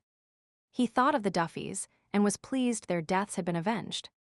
His wolf rumbled its approval. It's what he deserved. A shame, though, that he could not have died at our hands. I would have enjoyed ripping him apart and scattering his remains for the scavengers to eat. Vengeance is always sweet. Stone had to agree with the beast. Mendoza is dead. Good work, little witch. Esteban nodded at Christina, and she shrugged in response. I have no idea how I did that, she admitted. Esteban cocked one brow. Then it is something you need to explore. You would seem to have a wealth of untapped potential.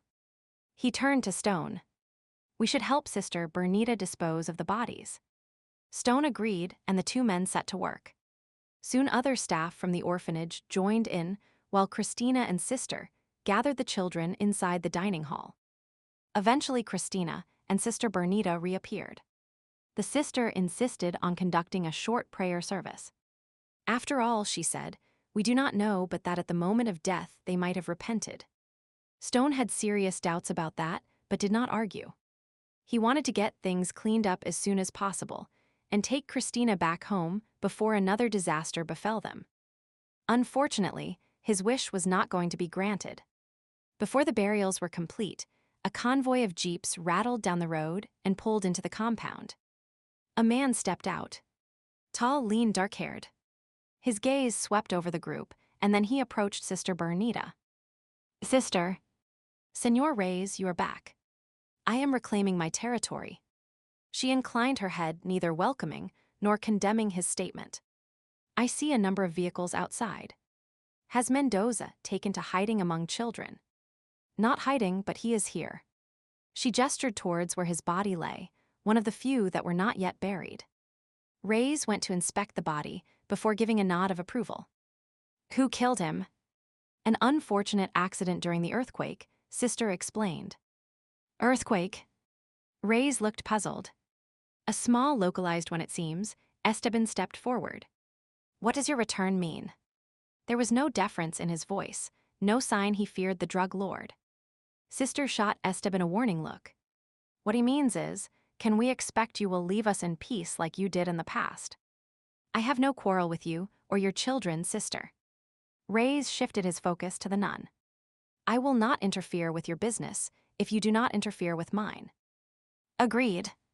She gave a tight smile. A deal with the devil is sometimes necessary. Reyes laughed, apparently appreciating her show of spirit. He then turned his focus to Stone and Christina. And you are? Tourists passing through. Stone drew Christina protectively to his side.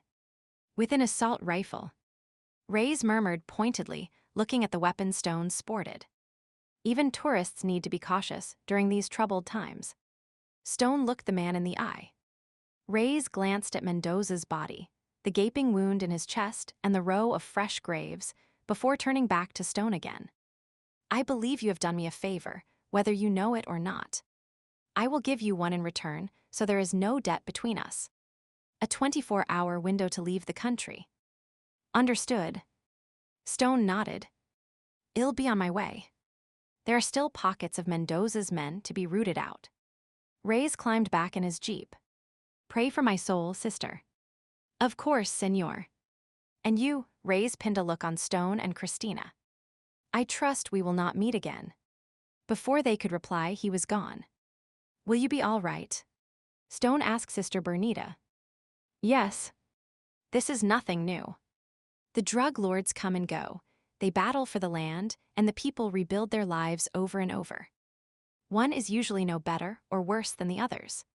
Her voice sounded weary. Reyes might leave the orphanages alone, but he will persecute some other group. The devil by any other name is still the devil. I will watch over her. Esteban shoved his hands in his pockets. Stone did not voice the scathing comment he wanted to make. From his perspective, the feline only helped when his hand was forced, but arguing the point was not worth it. We'd better get going then. He took Christina's hand, but she pulled away. What is wrong? We need to get your backpack. My backpack? There is nothing that important in. He paused, a thought coming to mind. Did you look inside it? Christina grinned. We cannot forget Clarice. I'll be right back. She ran to get his backpack. Clarice? Esteban arched a brow. Sister frowned. There is no one here by that name. A private joke. Stone folded his arms across his chest and glowered. When Christina returned, she was still smiling. We're all set now. She stood on tiptoe and whispered in his ear. Thanks for taking care of her. It means a lot to me. The look on her face had his bad mood melting away, and he stroked his finger down her cheek and huskily replied, "She reminded me of you." He hitched the backpack over his shoulders and took her hand once again. "If we use one of Mendoza's jeeps, we can make it to the coast by nightfall. What do you think of a moonlit boat ride? If it eventually leads back to Chicago, I am all for it." She smiled up at him, anticipation lighting her eyes. "May God bless you and grant you a safe journey." Sister bid them farewell as they climbed into a jeep. "And Mr. Stone, if you hear of a good family who could help our children." She left the question hanging. "I'll keep you in mind." With a wave, he steered the jeep out of the compound onto the path that would lead them home. Chapter 23, Club Mystique had the usual crowd. The tall fellow always ordered a beer. His girlfriend was a daiquiri. 2 Mystique specials for the blonde couple at the end. Tina turned her attention away from the bar. She was not serving tonight, but old habits die hard. Gwyn had been uncharacteristically sympathetic when she would returned, and had given her an extra week off to recuperate from her adventure. Tina was not sure that she really needed a vacation, but it meant she had more time to spend with Stone, so she had not complained. Right now, she and Stone were bringing Reno up to speed on what had happened in Cantala. Stone had declined to fill in an official report. His exact words had been, "I do not fucking work for them, so there is no way Lycan can make me complete their damned paperwork." Yeah, well, I do work for them, and they get pissy if the paperwork is not filed. Reno had growled back before he finally managed this compromise. He would write, all Stone had to do was talk. With Deirdre dead, one link in the organ trafficking chain has been severed. Reno scanned the notes before him. And Saul is singing like a bird, so that will hopefully eliminate a few more. And once he's done singing, what will happen to him? Tina asked. He'll likely go on trial, Reno speculated. And he'll probably argue he was trying to save lives, that the wealthy and powerful have more to offer the world than a lowly peasant. Stone growled. The idea that some people count less than others makes my blood boil. Tina nudged him with her elbow. I agree, but do not go all rabid, wolf boy. If Gwyneth gets wind of it, she will toss you out on your ear. Wolf boy. Reno choked on the beer he had been drinking, and it took a moment before he could speak again. Anyway, as I was saying, Saul will likely put up some defense, but I doubt a judge will buy it. The evilest of men might very well believe their actions were morally right. She pointed out. But at some point, there has to be a boundary. She frowned, wondering where that idea had come from. It was true, but not something she would ever thought of before. Stone shot her a surprised look. You took the words out of my mouth. He'll probably get life in prison. Reno took another swig of his drink. And after the way you crushed his wrist, he'll never be able to operate again. Good. Stone leaned back in his seat. And what about Dante? Any idea where he is? Reno shrugged. The man appears and then seems to vanish into thin air. Most likely, he's following another trail. Human trafficking is still a problem, so who knows when, or where, he'll turn up again. Yeah. We get rid of one group of bastards, and another appears to take their place. Stone moved to take a drink of his water, realized it was empty, and set it back down again. I'll get you another, Tina volunteered. The conversation was winding down, and they did not need her input anymore. And the water stays in the glass. No throwing it at me, Stone warned. She stuck her tongue out at him and walked to the bar. A glass of water for Stone, please, Gwyneth. Gwyn set the glass in front of her, but did not remove her hand from it. You have been avoiding me, witchling. She whispered the words. Why? You gave me the week off. I have been busy. And I do not like being called a witchling. She tried to take the glass, but Gwyneth held on. Stone told me what happened. The earthquake, your nosebleed. He had no right. She shot an accusing look over her shoulder towards where Stone was seated. Maybe this glass of water would end up on him after all. He cares about you. He was concerned, as he should be. The older witch fixed her with a hard stare. Come to my office. We cannot talk freely here. Tina reluctantly followed Gwyn out back. when she would been a simple visionary, which she would been happy enough. Now, knowing she had more magic in her, she felt uncomfortable and wished it would all go away. Life was simpler when you did not have to worry about magic spilling out at inconvenient times. Gwyneth's office was depressingly drab and crowded. It consisted of a desk with a computer, a couple of chairs, 2 filing cabinets, shelves filled with books, and a window. The window had dusty olive green curtains, and the glass beyond was filthy, so you really could not see outside. Of course, since it only looked out onto the alley, that really was not an issue, but it always bothered Tina nonetheless. Why not make the room more cheery? Exchange the beige walls for a cheery yellow, maybe some bright orange curtains, lime green cushions on the chair sit down. Gwyneth pointed to the chair and then took up a spot on the edge of her desk, her eyes narrowed. You have always been a puzzle to me. Really? Tina shifted her focus from the dacre and sat down as instructed, crossing her arms in front of her. She did not want to be lectured. Yes. I could sense there was magic in you, knew you had potential, but I did not imagine the full extent of it. Tina shrugged, struggling to keep from pouting out her bottom lip. I never sensed any potential. You are young, Gwyn snorted. Youth never know what they are truly capable of until circumstances force them to act. She stood up and began pacing the room, which was quite a feat given how small the space was. You realize what this means, do not you? We need to harness your power, refine it. Now that we know it's there, we can focus our instruction and wait. She sat forward in her chair, frowning. You are assuming I want to refine it. Cannot I just pretend it is not there? Gwyn looked at her as if she were insane. No, you cannot.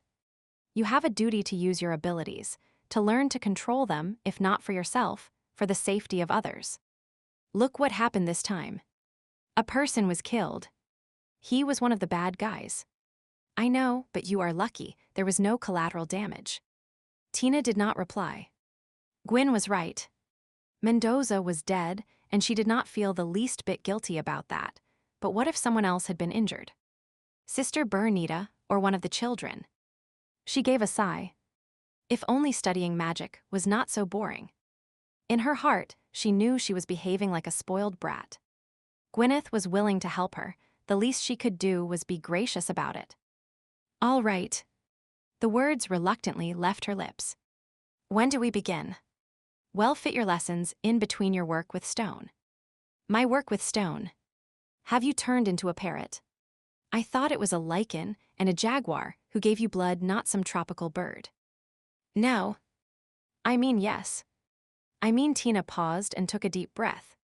Gwyneth loved to rattle people with her acerbic comments. She tried again. No parrot. Yes, they gave me blood.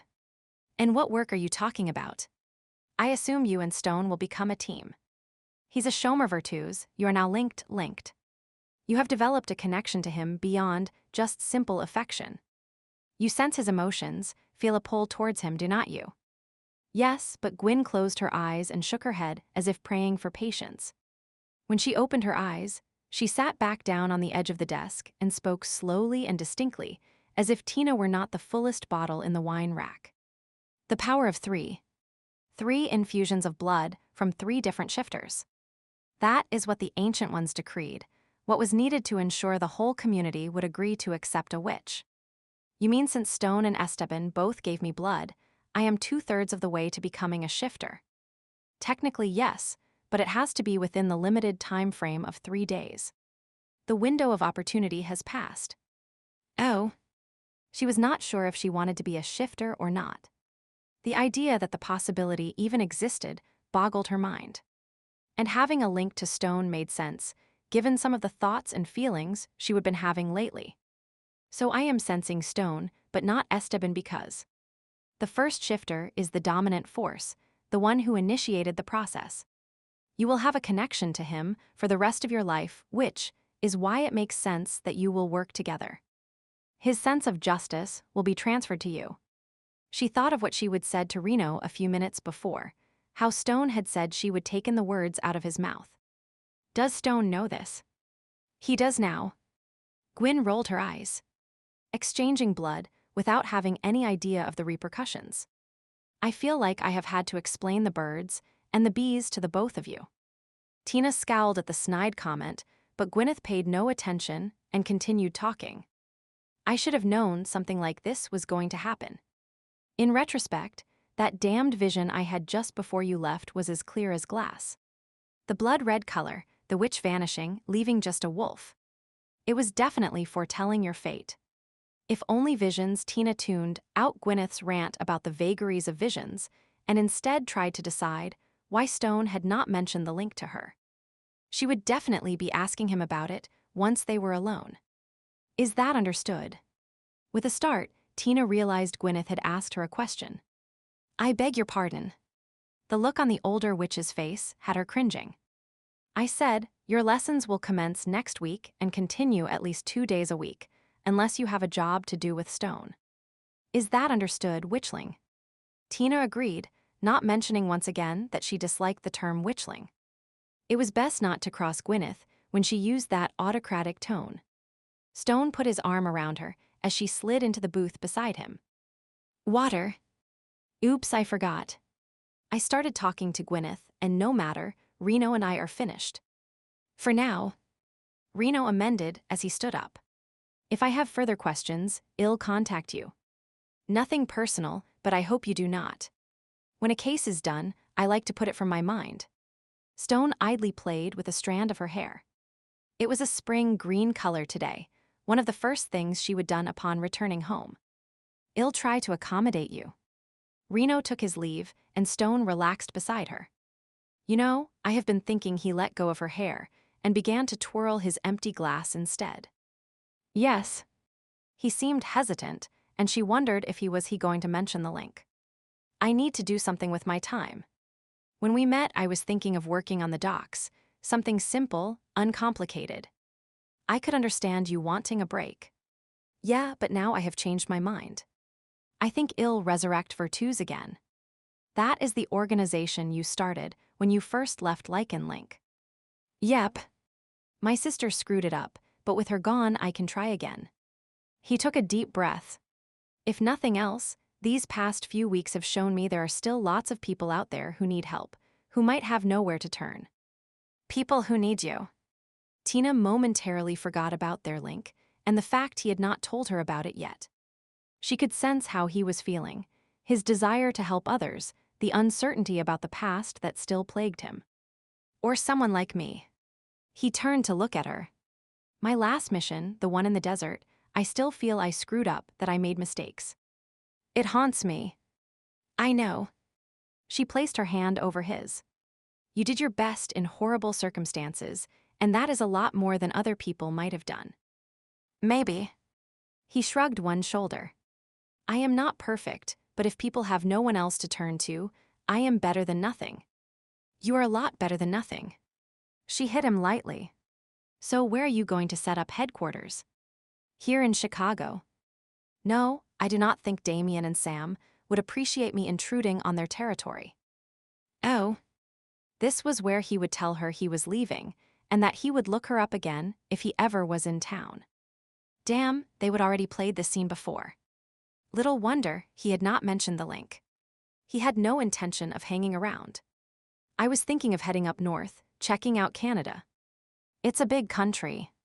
According to Lycan Link's records, there are a lot of areas without Lycan packs.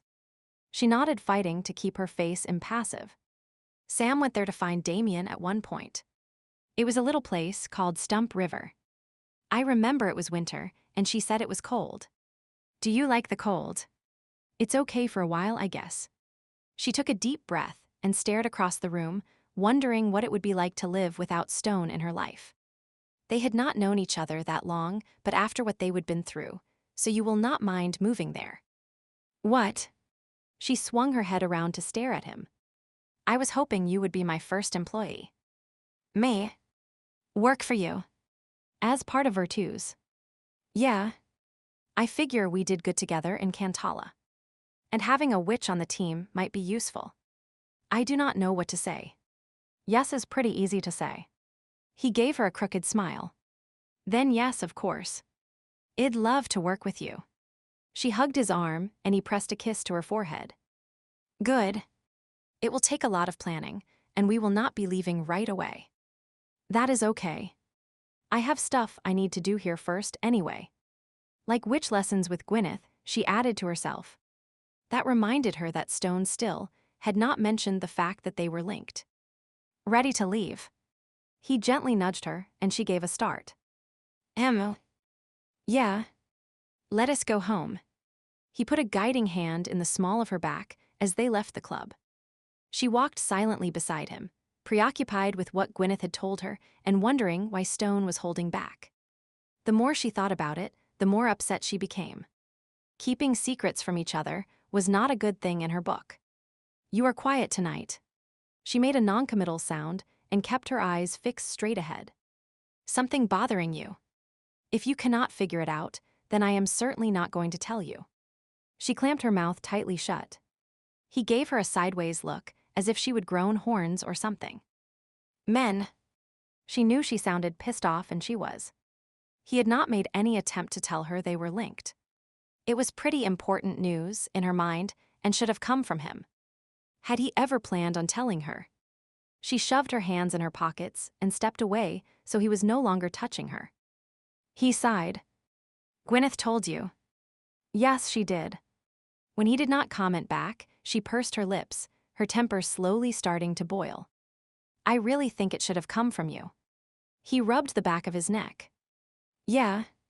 It probably should have. His admission cooled some of her anger, though not all of it. Then why did not it? Good question. Do you have a good answer? No. She shot him a glance over her shoulder as they climbed the stairs to her place. Well, that is honest if nothing else. I have always tried to be truthful with you, Christina. He held the screen door for her while she unlocked the other. And I appreciate that, but not saying anything is lying by omission. I am sorry. Those two words accompanied by him looking her straight in the eye was her undoing. No deception. No shirking of responsibility. She sighed, the cool, distant feeling fading. I am sorry too.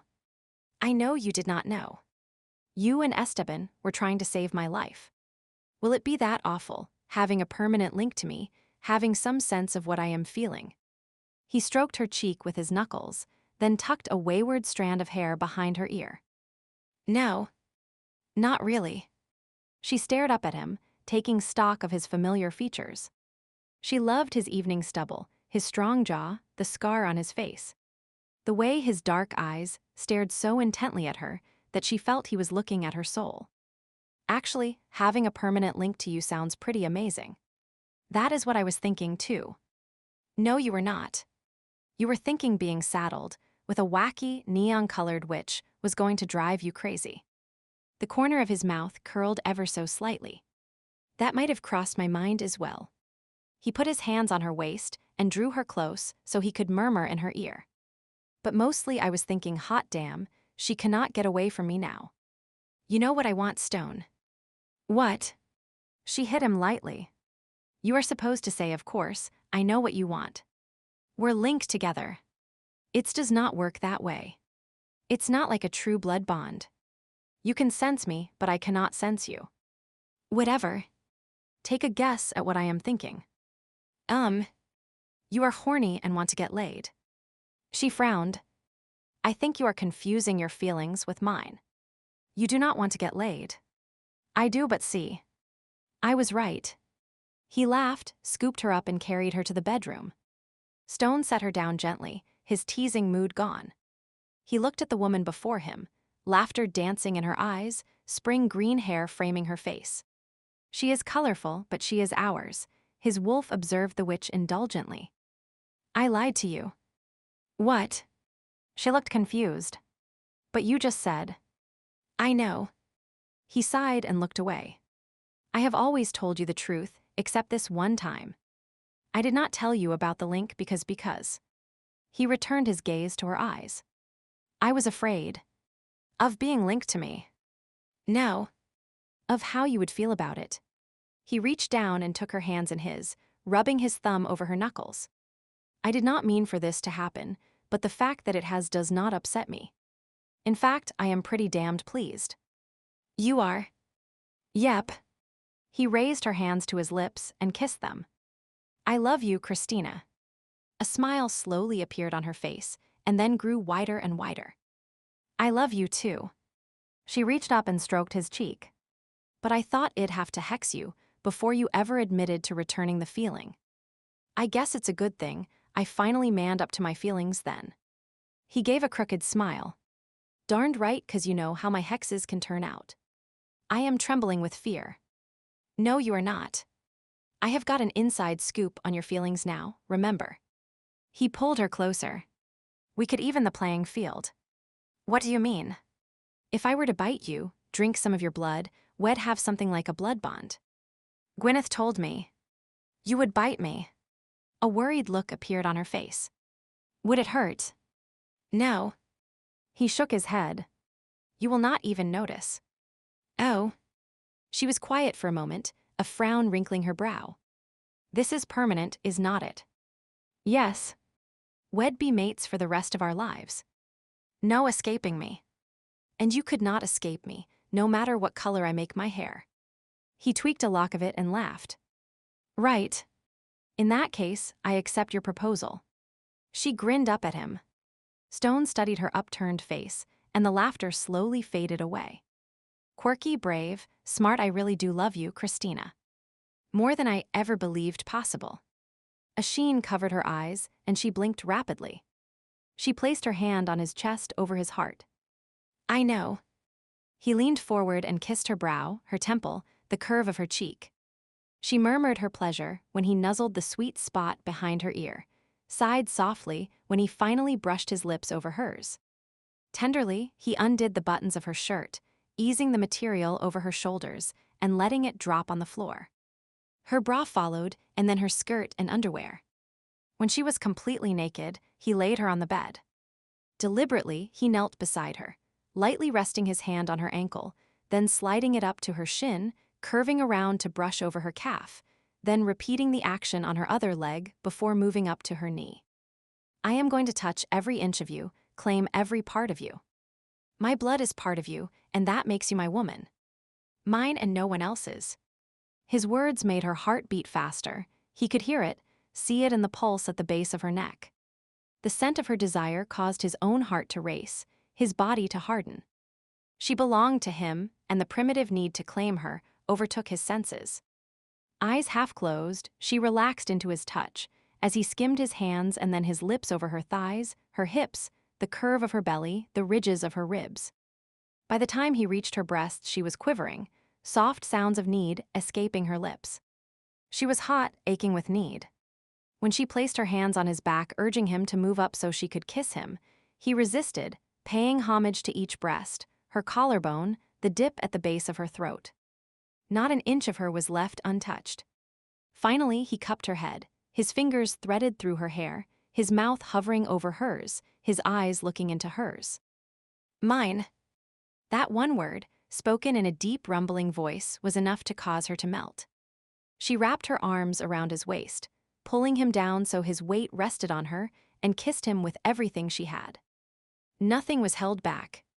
And when he finally pulled away and knelt over her, her hands reached eagerly for him, unbuttoning his shirt and pushing it from his shoulders. She skimmed over his haraffin chest, his defined abs. Her man. Hers. In anticipation, she watched him slowly undo his waistband. The metallic sound of his zipper being undone broke the quiet of the room. Then he parted the material, freeing his hardened flesh. Her body clenched at the sight, memories of the feel of him as he moved inside her almost enough to send her over the edge.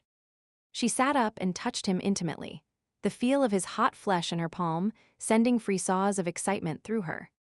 He groaned as her fingers gently played over him, teasing and stroking as she mimicked the act they would soon begin. She pushed him onto his back and removed the rest of his clothing. Like some god of old, he lay before her, perfectly formed, powerful, controlled. With lips and hands, she paid homage to him, claiming each inch of him as he would done to her, breathing in his scent, absorbing the taste that was uniquely him. When he rolled both of them over, she opened to him, inviting his possession, reveling in the feel of his heat pressing into her, filling her deeper with each stroke until she was gasping, sure she could handle no more, yet never wanting the feeling to end. Filled. Possessed. Claimed.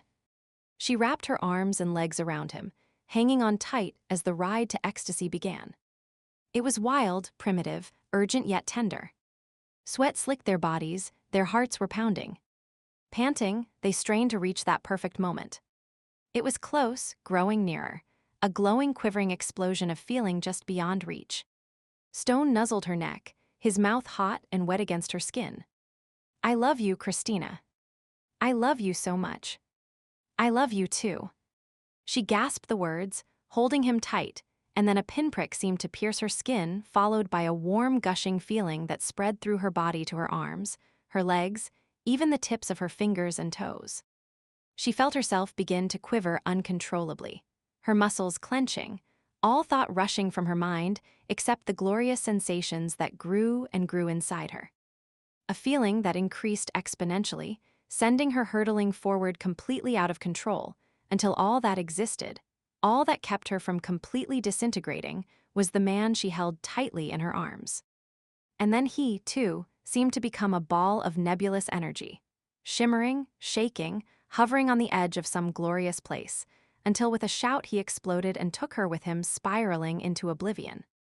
Sated, fulfilled, they lay in a tangle of arms and legs. She stroked his back, loving the feel of him pressing down on her. Had they created a child this night? Did he even want children? Something else they needed to talk about. Would they return to Cantala one day to check on Sister Bernita? Or perhaps travel to some distant land to help free? The phone rang. She sighed, her pleasant daydreams ruined. Are you going to answer that? No. Stone rolled off her. The phone continued to ring. It might be important. She ran her hand over his chest, loving the texture of his light body hair. It might not. Stone sat up even as he spoke. He fumbled for his pants, found the phone in his pocket, and checked the caller ID and swore. Reno, you would better have a damned good reason for calling right now, because if you do not. He was silent for a moment, listening intently, nodding occasionally. Okay. Thanks for letting me know. He ended the call, then sat staring at the phone for a moment before setting it down and flopping back on the pillows. That was Reno. So I heard. He rolled his head to the side to look at her. They have found her. Found Addisa. The woman you told me about. From that last mission. Yeah. His voice cracked. She is alive. She. He cleared his throat. She made her way out of the occupied territory, traveled with a group of nomads. That is fantastic news. Yeah, it really is. He drew her close, wrapped his arms around her. You will love her when you meet her. How old is she, do you think? Addisa. Maybe 65. Tina smiled. 65 is good. Were you jealous? A bit. There is no need. You and me were linked forever. Stone pressed a kiss to the top of her head, then ran a finger over his already healing bite mark on her neck. Forever? Yep. Definitely forever. She rolled over in his arms so she could see his face and placed a hand on his chest. A man of stone. And a psychedelic witch. He pulled a lock of her hair. We're going to make a great team, are not we? The baddies will not know what hit them. Baddies? She giggled at his use of her term. See? We're linked. You are already rubbing off on me. Tina glanced up at his head. Does that mean we can change the color of your hair? Christina. He growled and pinned her to the bed, his eyes twinkling with laughter. Memories of an earlier vision stirred within her. She would seen herself climbing a mountain, steep, rocky, impenetrable, frozen. Wind had lashed her hair, tugged at her clothing, almost knocking her off her feet. At the time she would wondered if she would survive or not. Now she knew the answer. The ice had melted, the mountain had been conquered. She was at the summit, and the whole world stretched out before her. Lovingly, she traced the features of the smiling man above her. Stone by name, but no longer by nature. Her lover. Her heart. Her home. Epilogue midnight had struck, and then one of the clock. Club Mystique was quiet, the doors were now locked. Gwyneth sat in bed, hugging her knees and staring pensively out the window. Blood spells. That is what Christina had accidentally become involved in. Dark magic, but not always evil as many erroneously believed. It was all in the intent of the user. Evil begot evil. Good begot good. The Lycan, Stone, had love in his heart when he would spilled his blood, even if the man was too thick between the ears to realize that fact. Spells made with love were the strongest of all, the most difficult to break. Tina would be well cared for. Gwyneth gave a satisfied nod and turned her thoughts to other matters. It was an anniversary of sorts for her, not that anyone knew but herself. Those that might have known or cared were long since dead. Sherman, her cat, jumped onto the bed and made his way to her side. After headbutting her as a means of greeting, he curled up against her, the soft rumble of his purr comforting in the silence of the empty apartment. An empty apartment. An empty building. An empty heart. That was what she would signed on, for so she had no reason to feel melancholy. It had gotten her where she was today. Successful, magically powerful, a respected member of the Universal Coven. If she felt anything was missing in her life, it was likely Tina's fault. The witchling and her Lycan had fallen in love, and remnants of the newly birthed emotion still contaminated the building. In the morning, I'll do a cleansing. That should restore my equilibrium and banish any treacly sweet feelings that might be lingering in the air. Her voice broke the silence of the room, echoing off the unadorned walls. Sherman chose that moment to issue a loud meow and gave her a reproachful glance. Be quiet, she chided. You are only here to deal with the mice, remember. Sherman twitched his ears and settled at her side again, likely realizing he would yet to justify his presence by producing a dead rodent. Keeping a low profile and not irritating her was in his best interest. She sighed and turned out the light, casting the room into darkness. The dim light of the moon shone through the window, creating shadows on the walls. Her mind took a flight of fancy, conjuring up images from the past in the nebulous shapes. Gwyneth settled back on her pillow and idly traced the small scar on her chest. A blood spell by the light of a blood moon, that is how it had all started. The end. Thank you for listening to this audiobook.